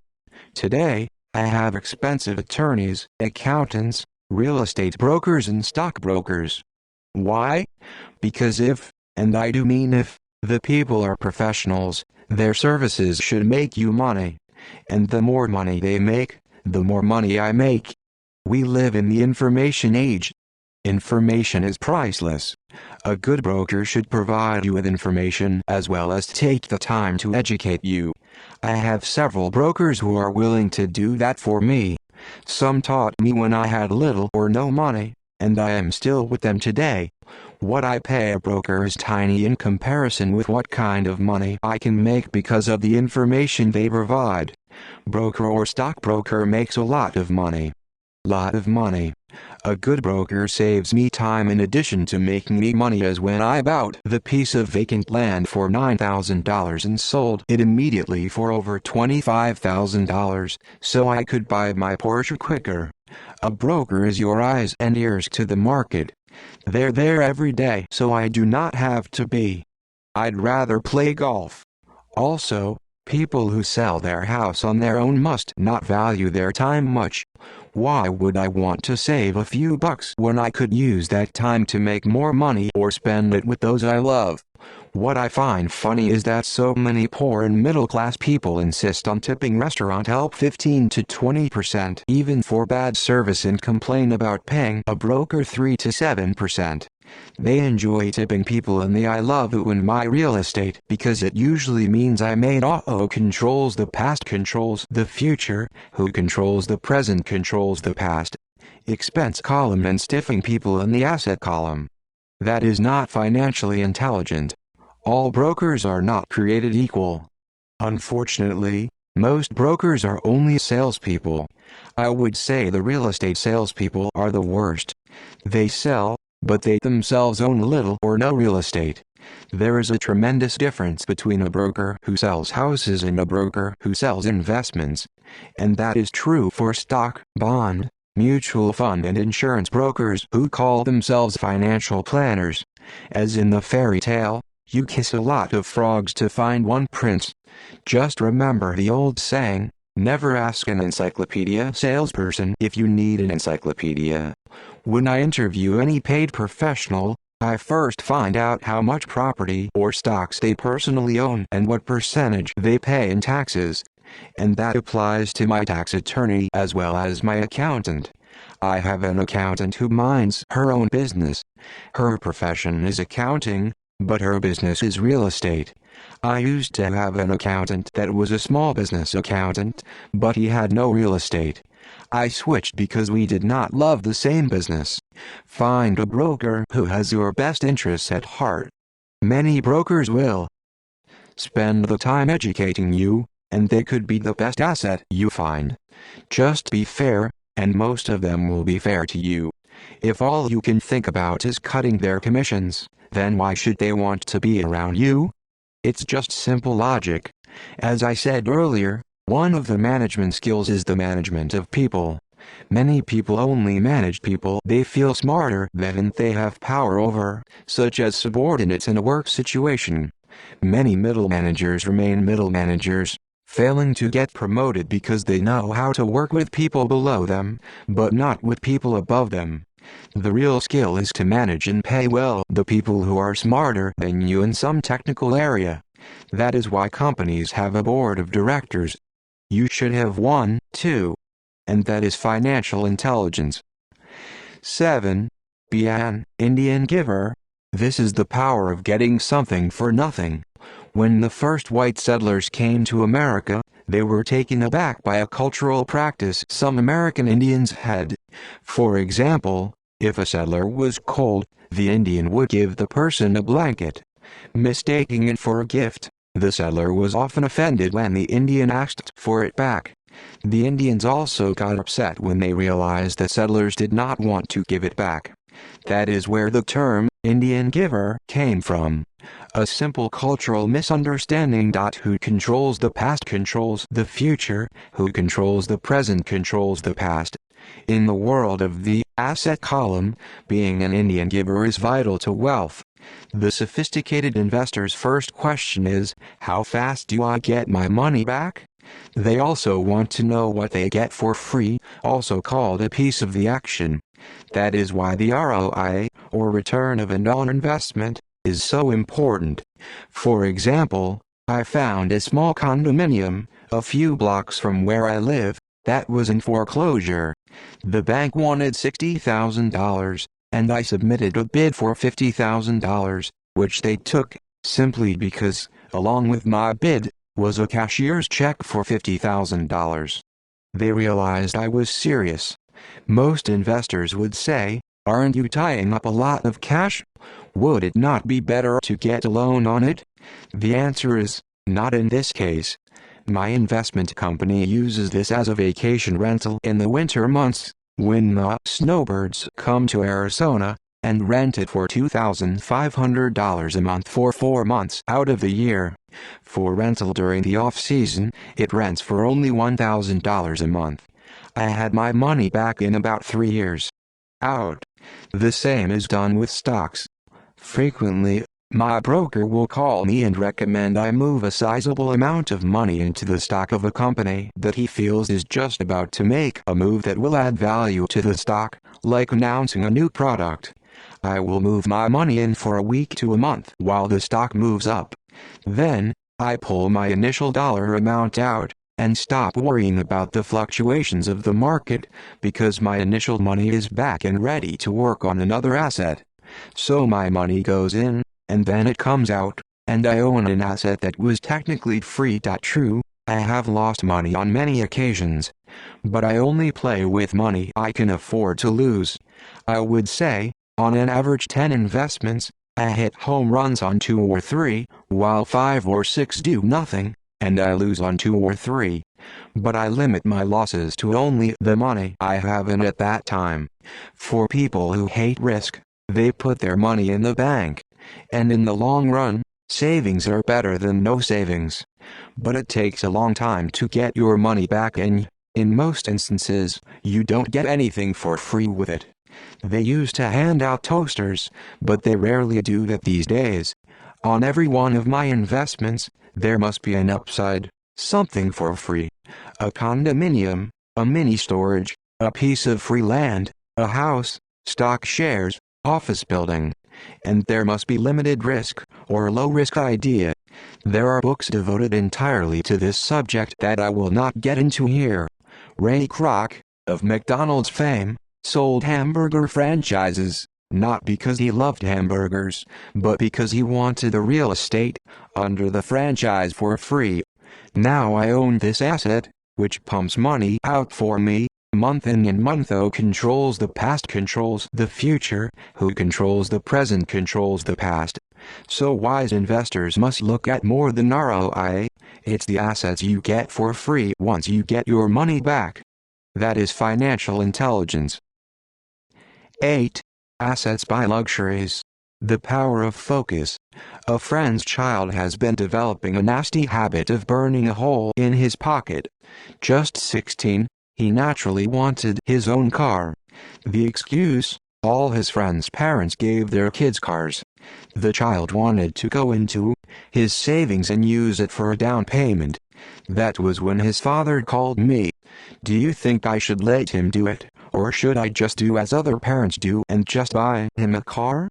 To which I answered, "It might relieve the pressure in the short term, but what have you taught him in the long term? Can you use this desire to own a car and inspire your son to learn something?" Suddenly the lights went on, and he hurried home. 2 months later I ran into my friend again. "Car?" I asked. "No, he doesn't. But I went and handed him $3,000 for the car. I told him to use my money instead of his college money." "Well, that's generous of you," I said. "Not really. The money came with a hitch." "So what was the hitch?" I asked. "Well, first we broke out your game again, cash flow. We played it and had a long discussion about the wise use of money." "Then what?" I asked. "I then gave him a subscription to the Wall Street Journal, and a few books on the stock market." "What was the catch?" "I told him that $3,000 was his, but he could not directly buy a car with it. He could use it to buy and sell stocks, find his own stockbroker, and once he had made $6,000 with the $3,000, the money would be his for the car, and the $3,000 would go into his college fund. And what are the results? I asked. Well, he got lucky early in his trading, but lost all he gained a few days later. Then, he really got interested. Today, I would say he is down $2,000, but his interest is up. He has read all the books I bought him and he's gone to the library to get more. He reads the Wall Street Journal voraciously, watching for indicators, and he watches CNBC instead of MTV. He's got only $1,000 left, but his interest in learning are sky high. He knows that if he loses that money, I took your advice of using his strong desire to buy a car and use that energy so he could learn something. Does your son have his new who controls the past controls the future, who controls the present controls the past? He walks for 2 more years. But he does not seem to care. He even seems uninterested in getting a car because he's found a game that is more fun. What happens if he loses all the money? I asked. We'll cross that bridge when we get to it. I'd rather have him lose everything now rather than wait till he's our age to risk losing everything. And besides, that is the best $3,000 I've ever spent on his education. What he is learning will serve him for life, and he seems to have gained a new respect for the power of money. I think he's stopped the burning of holes in his pockets. As I said in the section, pay yourself first. If a person cannot master the power of self-discipline, it is best not to try to get rich. For while the process of developing cash flow from an asset column in theory is easy, it is the mental fortitude of directing money that is hard. Due to external temptations, it is much easier in today's consumer world to simply blow it out the expense column. Because of weak mental fortitude, that money flows into the paths of least resistance. That is the cause of poverty and financial struggle. I gave this numerical example of financial intelligence, in this case the ability to direct money to make more money. If we gave 100 people $10,000 at the start of the year, I gave my opinion that at the end of the year, 80 would have nothing left. In fact, many would have created a greater debt by making a down payment on a new car, refrigerator, TV, VCR, or a holiday. 16 would have increased that $10,000 by 5% to 10%. 4 would have increased it to $20,000 or into the millions. We go to school to learn a profession so we can work for money. It is my opinion that it is also important to learn how to have money work for you. I love my luxuries as much as anyone else. The difference is, some people buy their luxuries on credit. It's the keep up with the Joneses trap. When I wanted to buy a Porsche, the easy road would have been to call my banker and get a loan. Instead of choosing to focus in the liability column, I chose to focus in the asset column. As a habit, I used my desire to consume to inspire and motivate my financial genius to invest. Too often today, we focus to borrowing money to get the things we want instead of focusing on creating money. One is easier in the short term, but harder in the long term. It's a bad habit that we as individuals and as a nation have gotten into. Remember, the easy road often becomes hard, and the hard road often becomes easy. Who controls the past controls the future, who controls the present controls the past. The earlier you can train yourself and those you love to be masters of money, the better. Money is a powerful force. Unfortunately, people use the power of money against them. If your financial intelligence is low, money will, if money is smarter than you, run all over you. It will be smarter than you. You will work for it all your life. To be the master of money, you need to be smarter than it. Then money will do as it is told. It will obey you. Instead of being a slave to it, you will be the master of it. That is financial intelligence. 9. The need for heroes. The power of myth. When I was a kid, I greatly admired Willie Mays, Hank Aaron, Yogi Berra. They were my heroes. As a kid playing Little League, I wanted to be just like them. I treasured their baseball cards. I wanted to know everything about them. I knew the stats, the RBI, the ERAs, their batting averages, how much they got paid, and how they came up them. Every time, as a 9 or 10-year-old kid, when I stepped up to bat or played first base or catcher, I wasn't me. I was Yogi or Hank. Our naivete.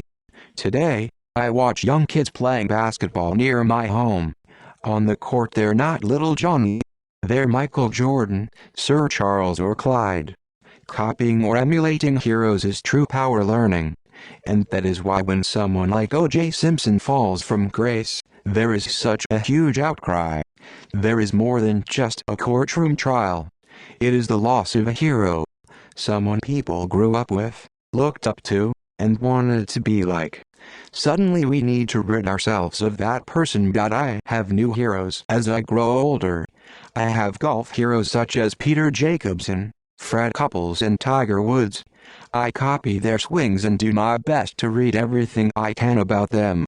I also have heroes such as Donald Trump, Warren Buffett, Peter Lynch, George Soros and Jim Rogers.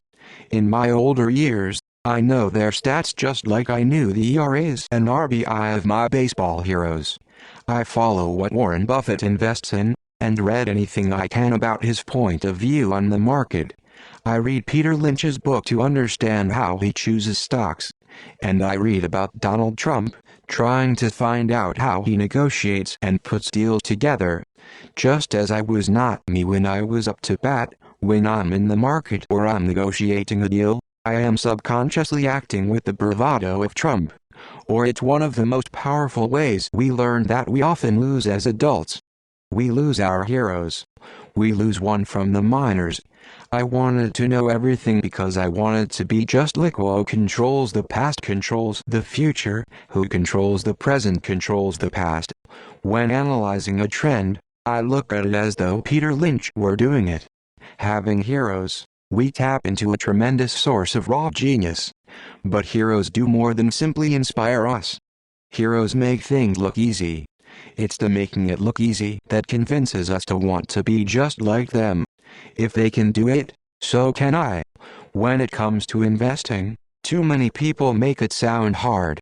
Instead, find heroes who make it look easy. 10. Teach and you shall receive. The power of giving. Both of my dads were teachers.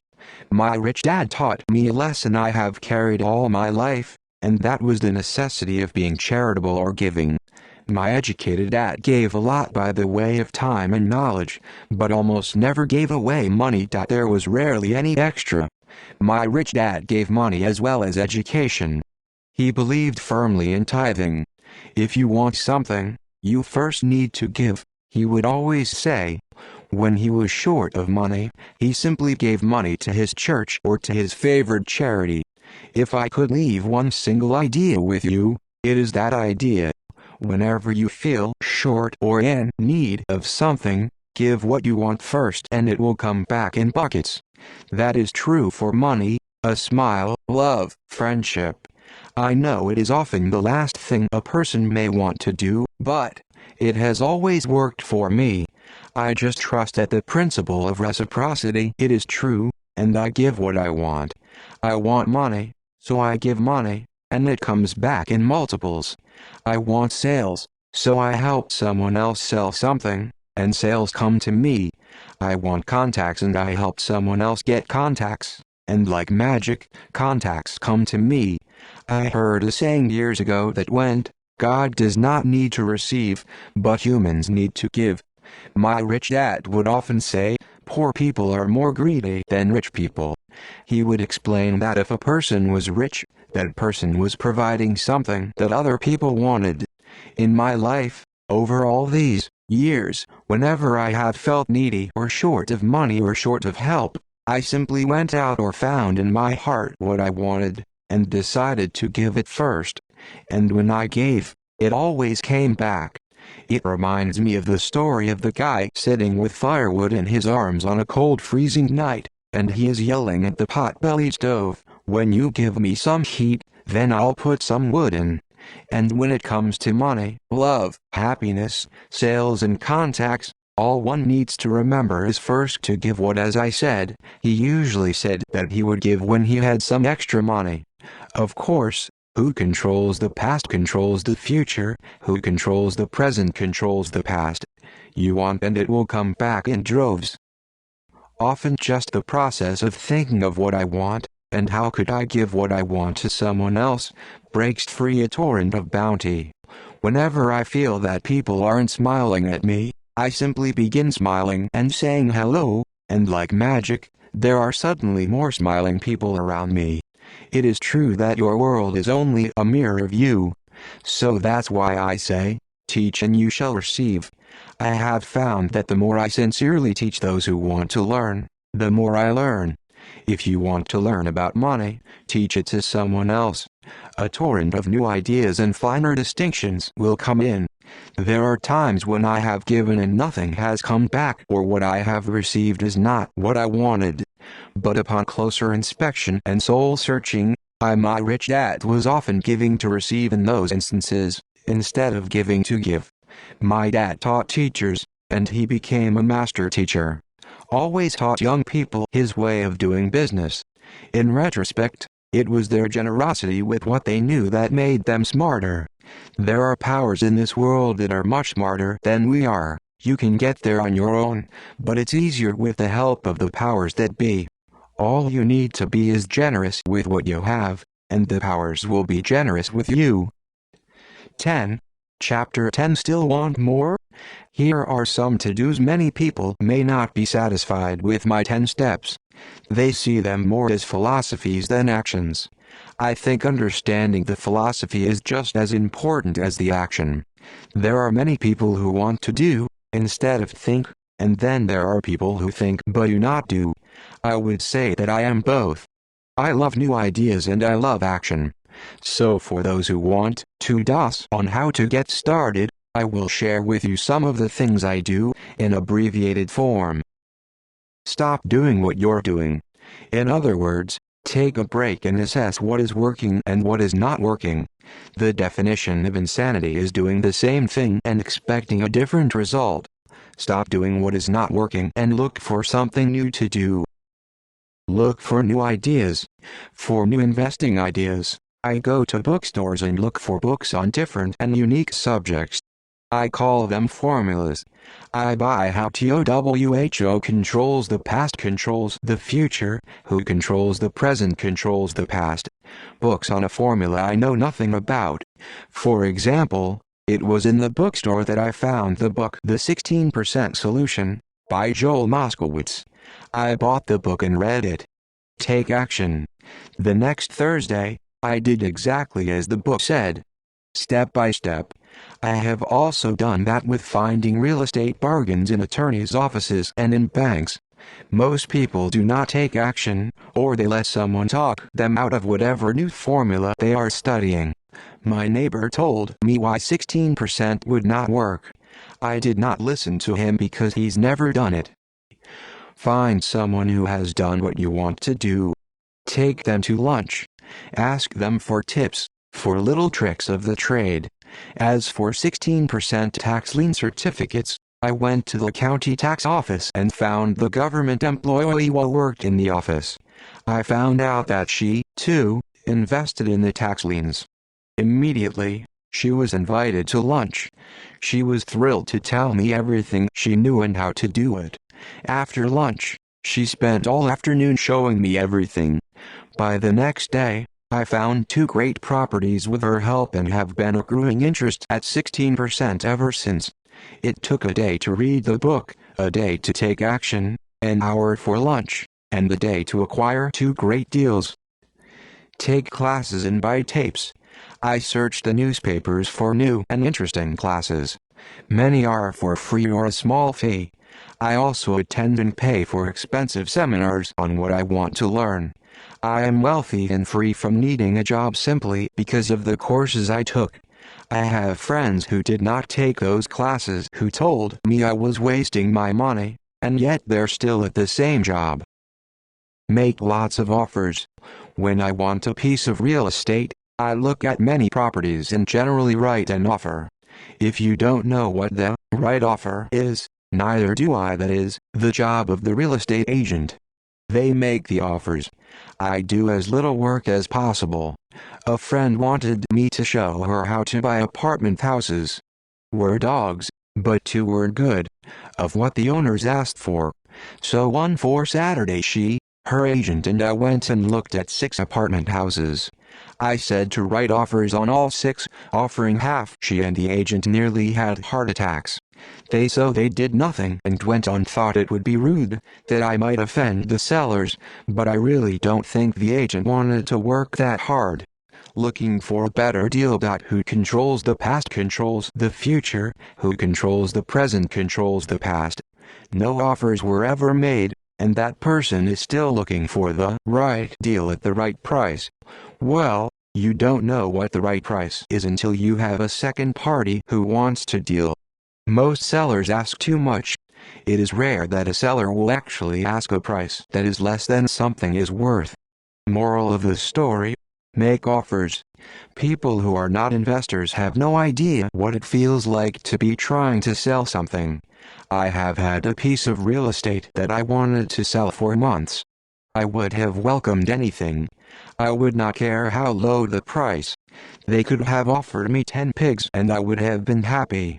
Not at the offer, but just because someone was interested. I would have countered, maybe for a pig farm in exchange. But that's how the game works. The game of buying and selling is fun. Keep that in mind. It's fun and only a game. Make offers. Someone might say, yes, and I always make offers with escape clauses. In real estate, I make an offer with the words, subject to approval of business partner. I never specify who the business partner is. Most people do not know my partner is my cat. If they accept the offer, and I don't want the deal, I call my home and speak to my cat. I make this absurd statement to illustrate how absurdly easy and simple the game is.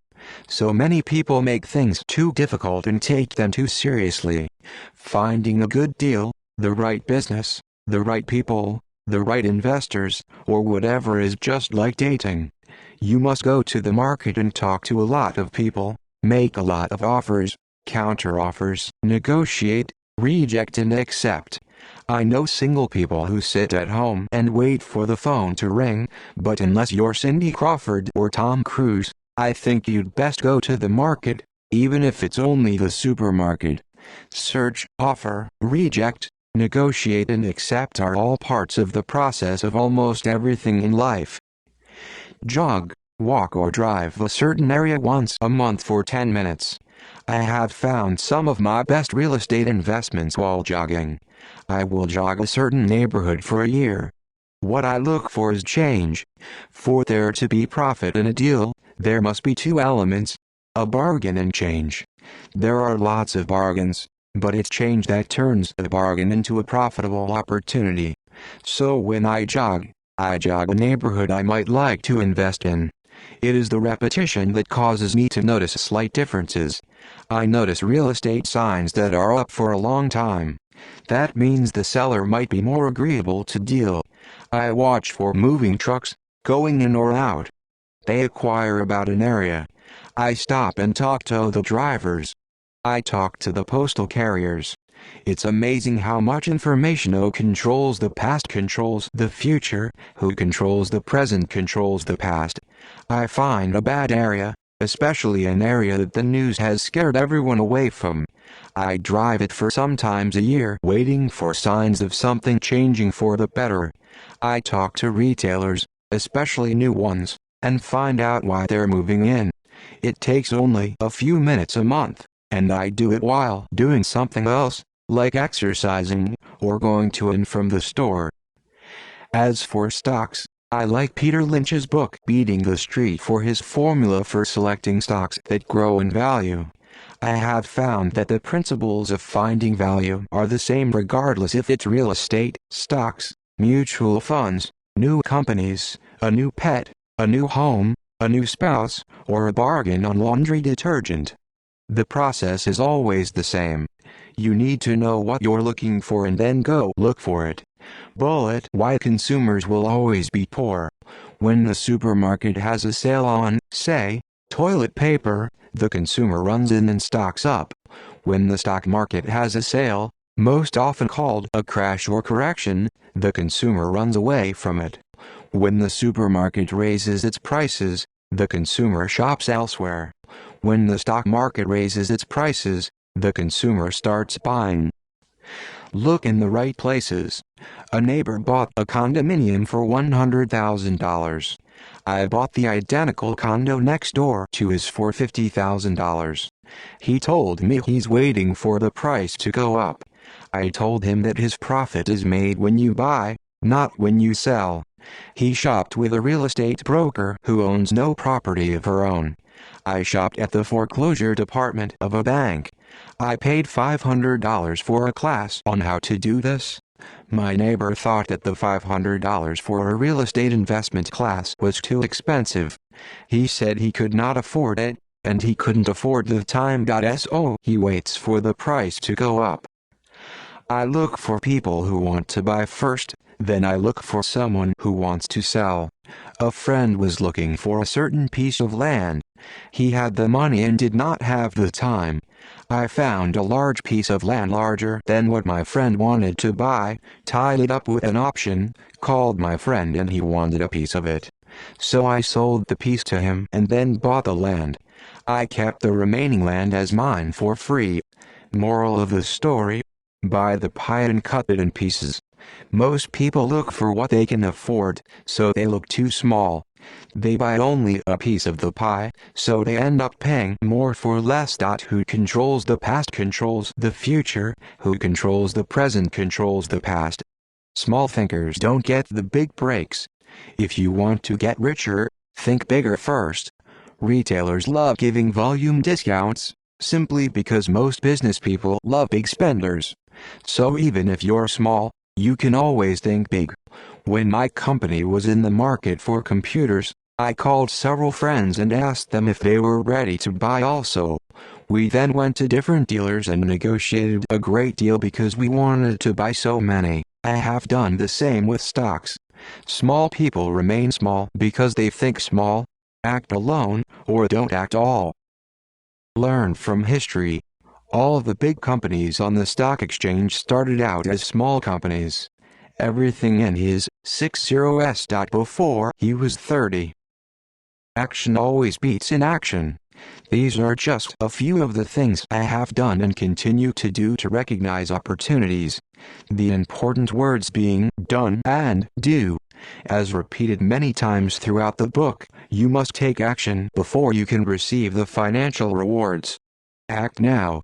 Colonel Sanders did not get rich until after he lost. Bill Gates was one of the richest men in the world. Epilogue: how to pay for a child's college education for $7,000. As the book draws to a close and approaches publication, I would like to share a final thought with you. The main reason I wrote this book was to share insights into how increased financial intelligence can be used to solve many of life's common problems. Without financial training, we all too often use the standard formulas to get through life, such as to work hard, save, borrow and pay excessive taxes. Today we need better information. I use the following story as a final example of a financial problem that confronts many young families today. How do you afford a good education for your children and provide for your own retirement? It is an example of using financial intelligence instead of hard work to achieve the same goal. A friend of mine was griping one day about how hard it was to save money for his 4 children's college education.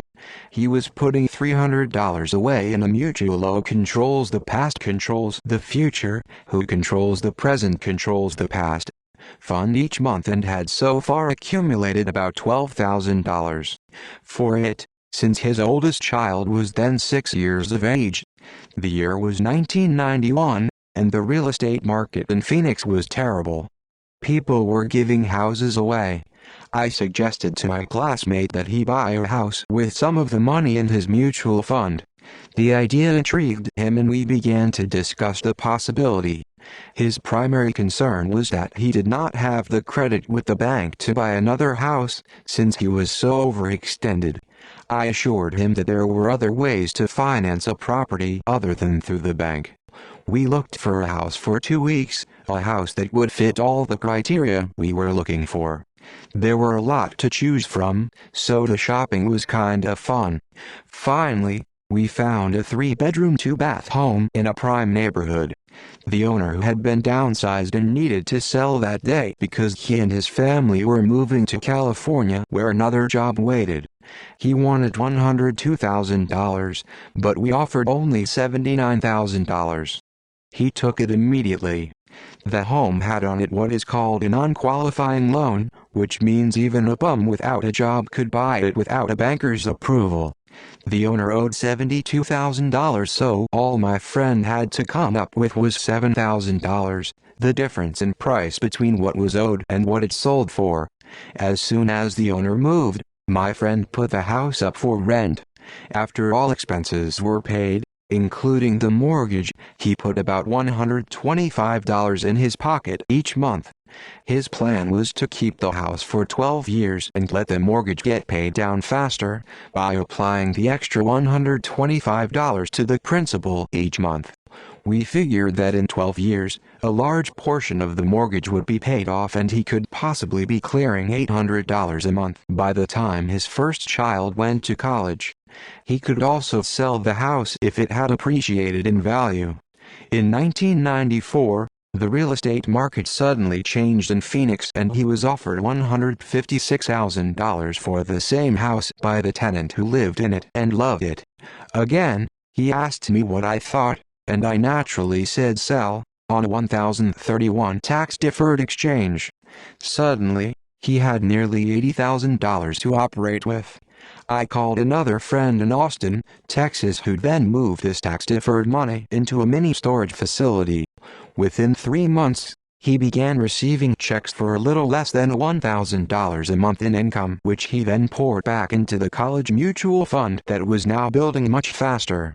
In 1996, the mini warehouse sold and he received a check for nearly $330,000 as proceeds from the sale, which was again rolled into a new project that would now throw off over $3,000 a month in income. He estimated he needed $400,000 to get 4 children through college. He had 12 years to save. Who controls the past controls the future, who controls the present controls the past. Again, going into the college mutual fund, he is now very confident that his goal of $400,000 will be met easily, and it only took $7,000 to start and a little financial intelligence.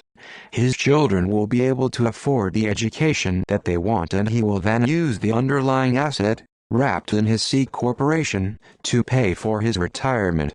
As a result of this successful investment strategy, he will be able to retire early. Thank you for reading this book.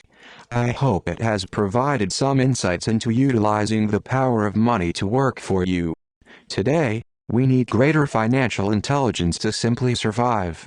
The idea that it takes money to make money is the thinking of financially unsophisticated people. It does not mean that they're not intelligent. They have simply not learned the science of making money. Money is only an idea. If you want more money, simply change your thinking. Every self-made person started small with an idea, then turned it into something big. The same applies with investing. It takes only a few dollars to start and grow it into something big. I meet so many people who spend their lives chasing the big deal, or trying to amass a lot of money to get into a big deal, but to me that is foolish. Too often I have seen unsophisticated investors put their large nest egg into one deal and lose most of it rapidly. They may have been good workers, but they were not good investors. Education and wisdom about money are important. Go to a seminar. Practice. Start small. Start early. Buy a book. I turned $5,000 cash into a $1 million asset, producing $5,000 a month cash flow in less than 6 years. But I started learning as a kid. I encourage you to learn because it's not that hard. In fact, it's kind of easy once you get the hang of it. I think I have made my message clear. It's what is in your head that determines what is in your hands. Money is only an idea. There is a great book called Think and Grow Rich. The title is not Work Hard and Grow Rich. Learn to have money work hard for you and your life will be easier and happier. Today, don't play it safe, play it smart. Take action. Many of you were given two great gifts, your mind and your time. It is up to you to do what you please with both. With each dollar bill that enters your hand, you and only you have the power to determine your destiny. Spend it foolishly, you choose to be poor. Spend it on liabilities, you join the middle class. Invest it in your mind and learn how to acquire assets and you will be who controls the past controls the future, who controls the present controls the past. Choosing wealth as your goal and your future. The choice is yours and only yours. Every day with every dollar, you decide to be rich, poor or middle class. Choose to share this knowledge with your children, and you choose to prepare them for the world that awaits. No one else will. You and your children's future will be determined by choices you make today, not tomorrow.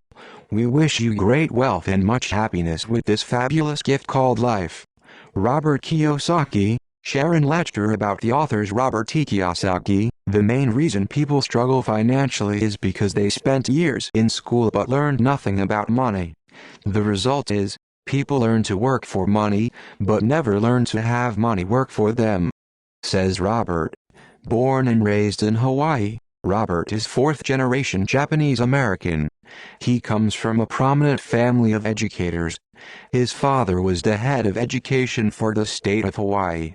After high school, Robert was educated in New York and upon graduation, he joined the U.S. Marine Corps and went to Vietnam as an officer and a helicopter gunship pilot. Returning from the war, Robert's business career began. In 1977 he founded a company that brought to the market the first nylon and Velcro surfer wallets, which grew into a multi-million-dollar worldwide product. He and his products were featured in Runner's World, Gentleman's Quarterly, Success Magazine, Newsweek, and even Playboy.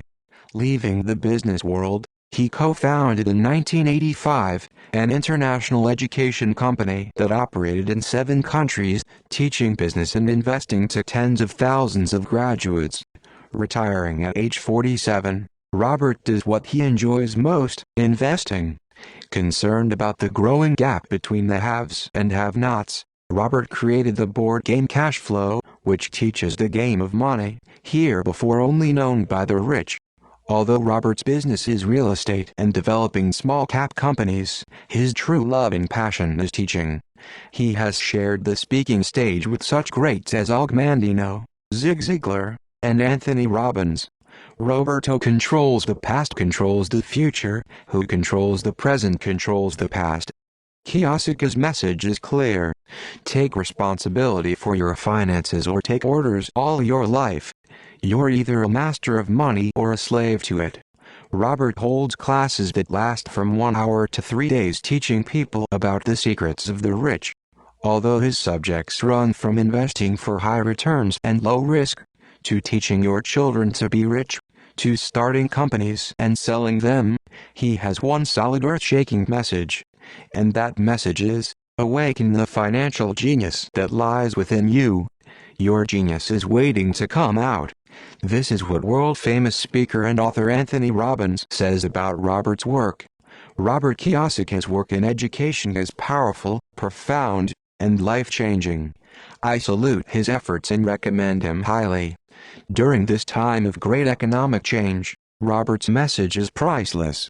About the author Sharon L. Lechter, wife and mother of 3, CPA, consultant to the toy and publishing industries and business owner, Sharon Lechter has dedicated her professional efforts to the field of education. She graduated with honors from Florida State University with a degree in accounting. She joined the ranks of what was then one of the Big 8 accounting firms, and went on to become the CFO of a turnaround company in the computer industry, tax director for a national insurance company, and founder and associate publisher of the first regional women's magazine in Wisconsin, all while maintaining her professional credentials as a CPA. Her focus quickly changed to education as she watched her own 3 children grow. It was a struggle to get them to read. They would rather watch TV. So she was delighted to join forces with the inventor of the first electronic talking book, and help expand the electronic book industry to a multi-million-dollar international market.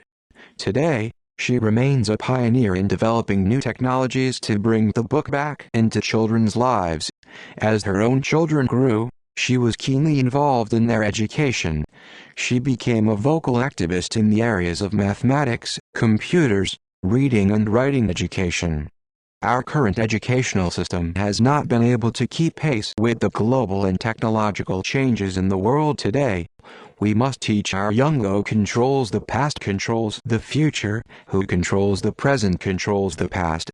People the skills, both scholastic and financial, that they will need not only to survive, but to flourish in the world they face. As co-author of Rich Dad Poor Dad and The Cash Flow Quadrant, she now focuses her efforts in helping to create educational tools for anyone interested in bettering their own financial education.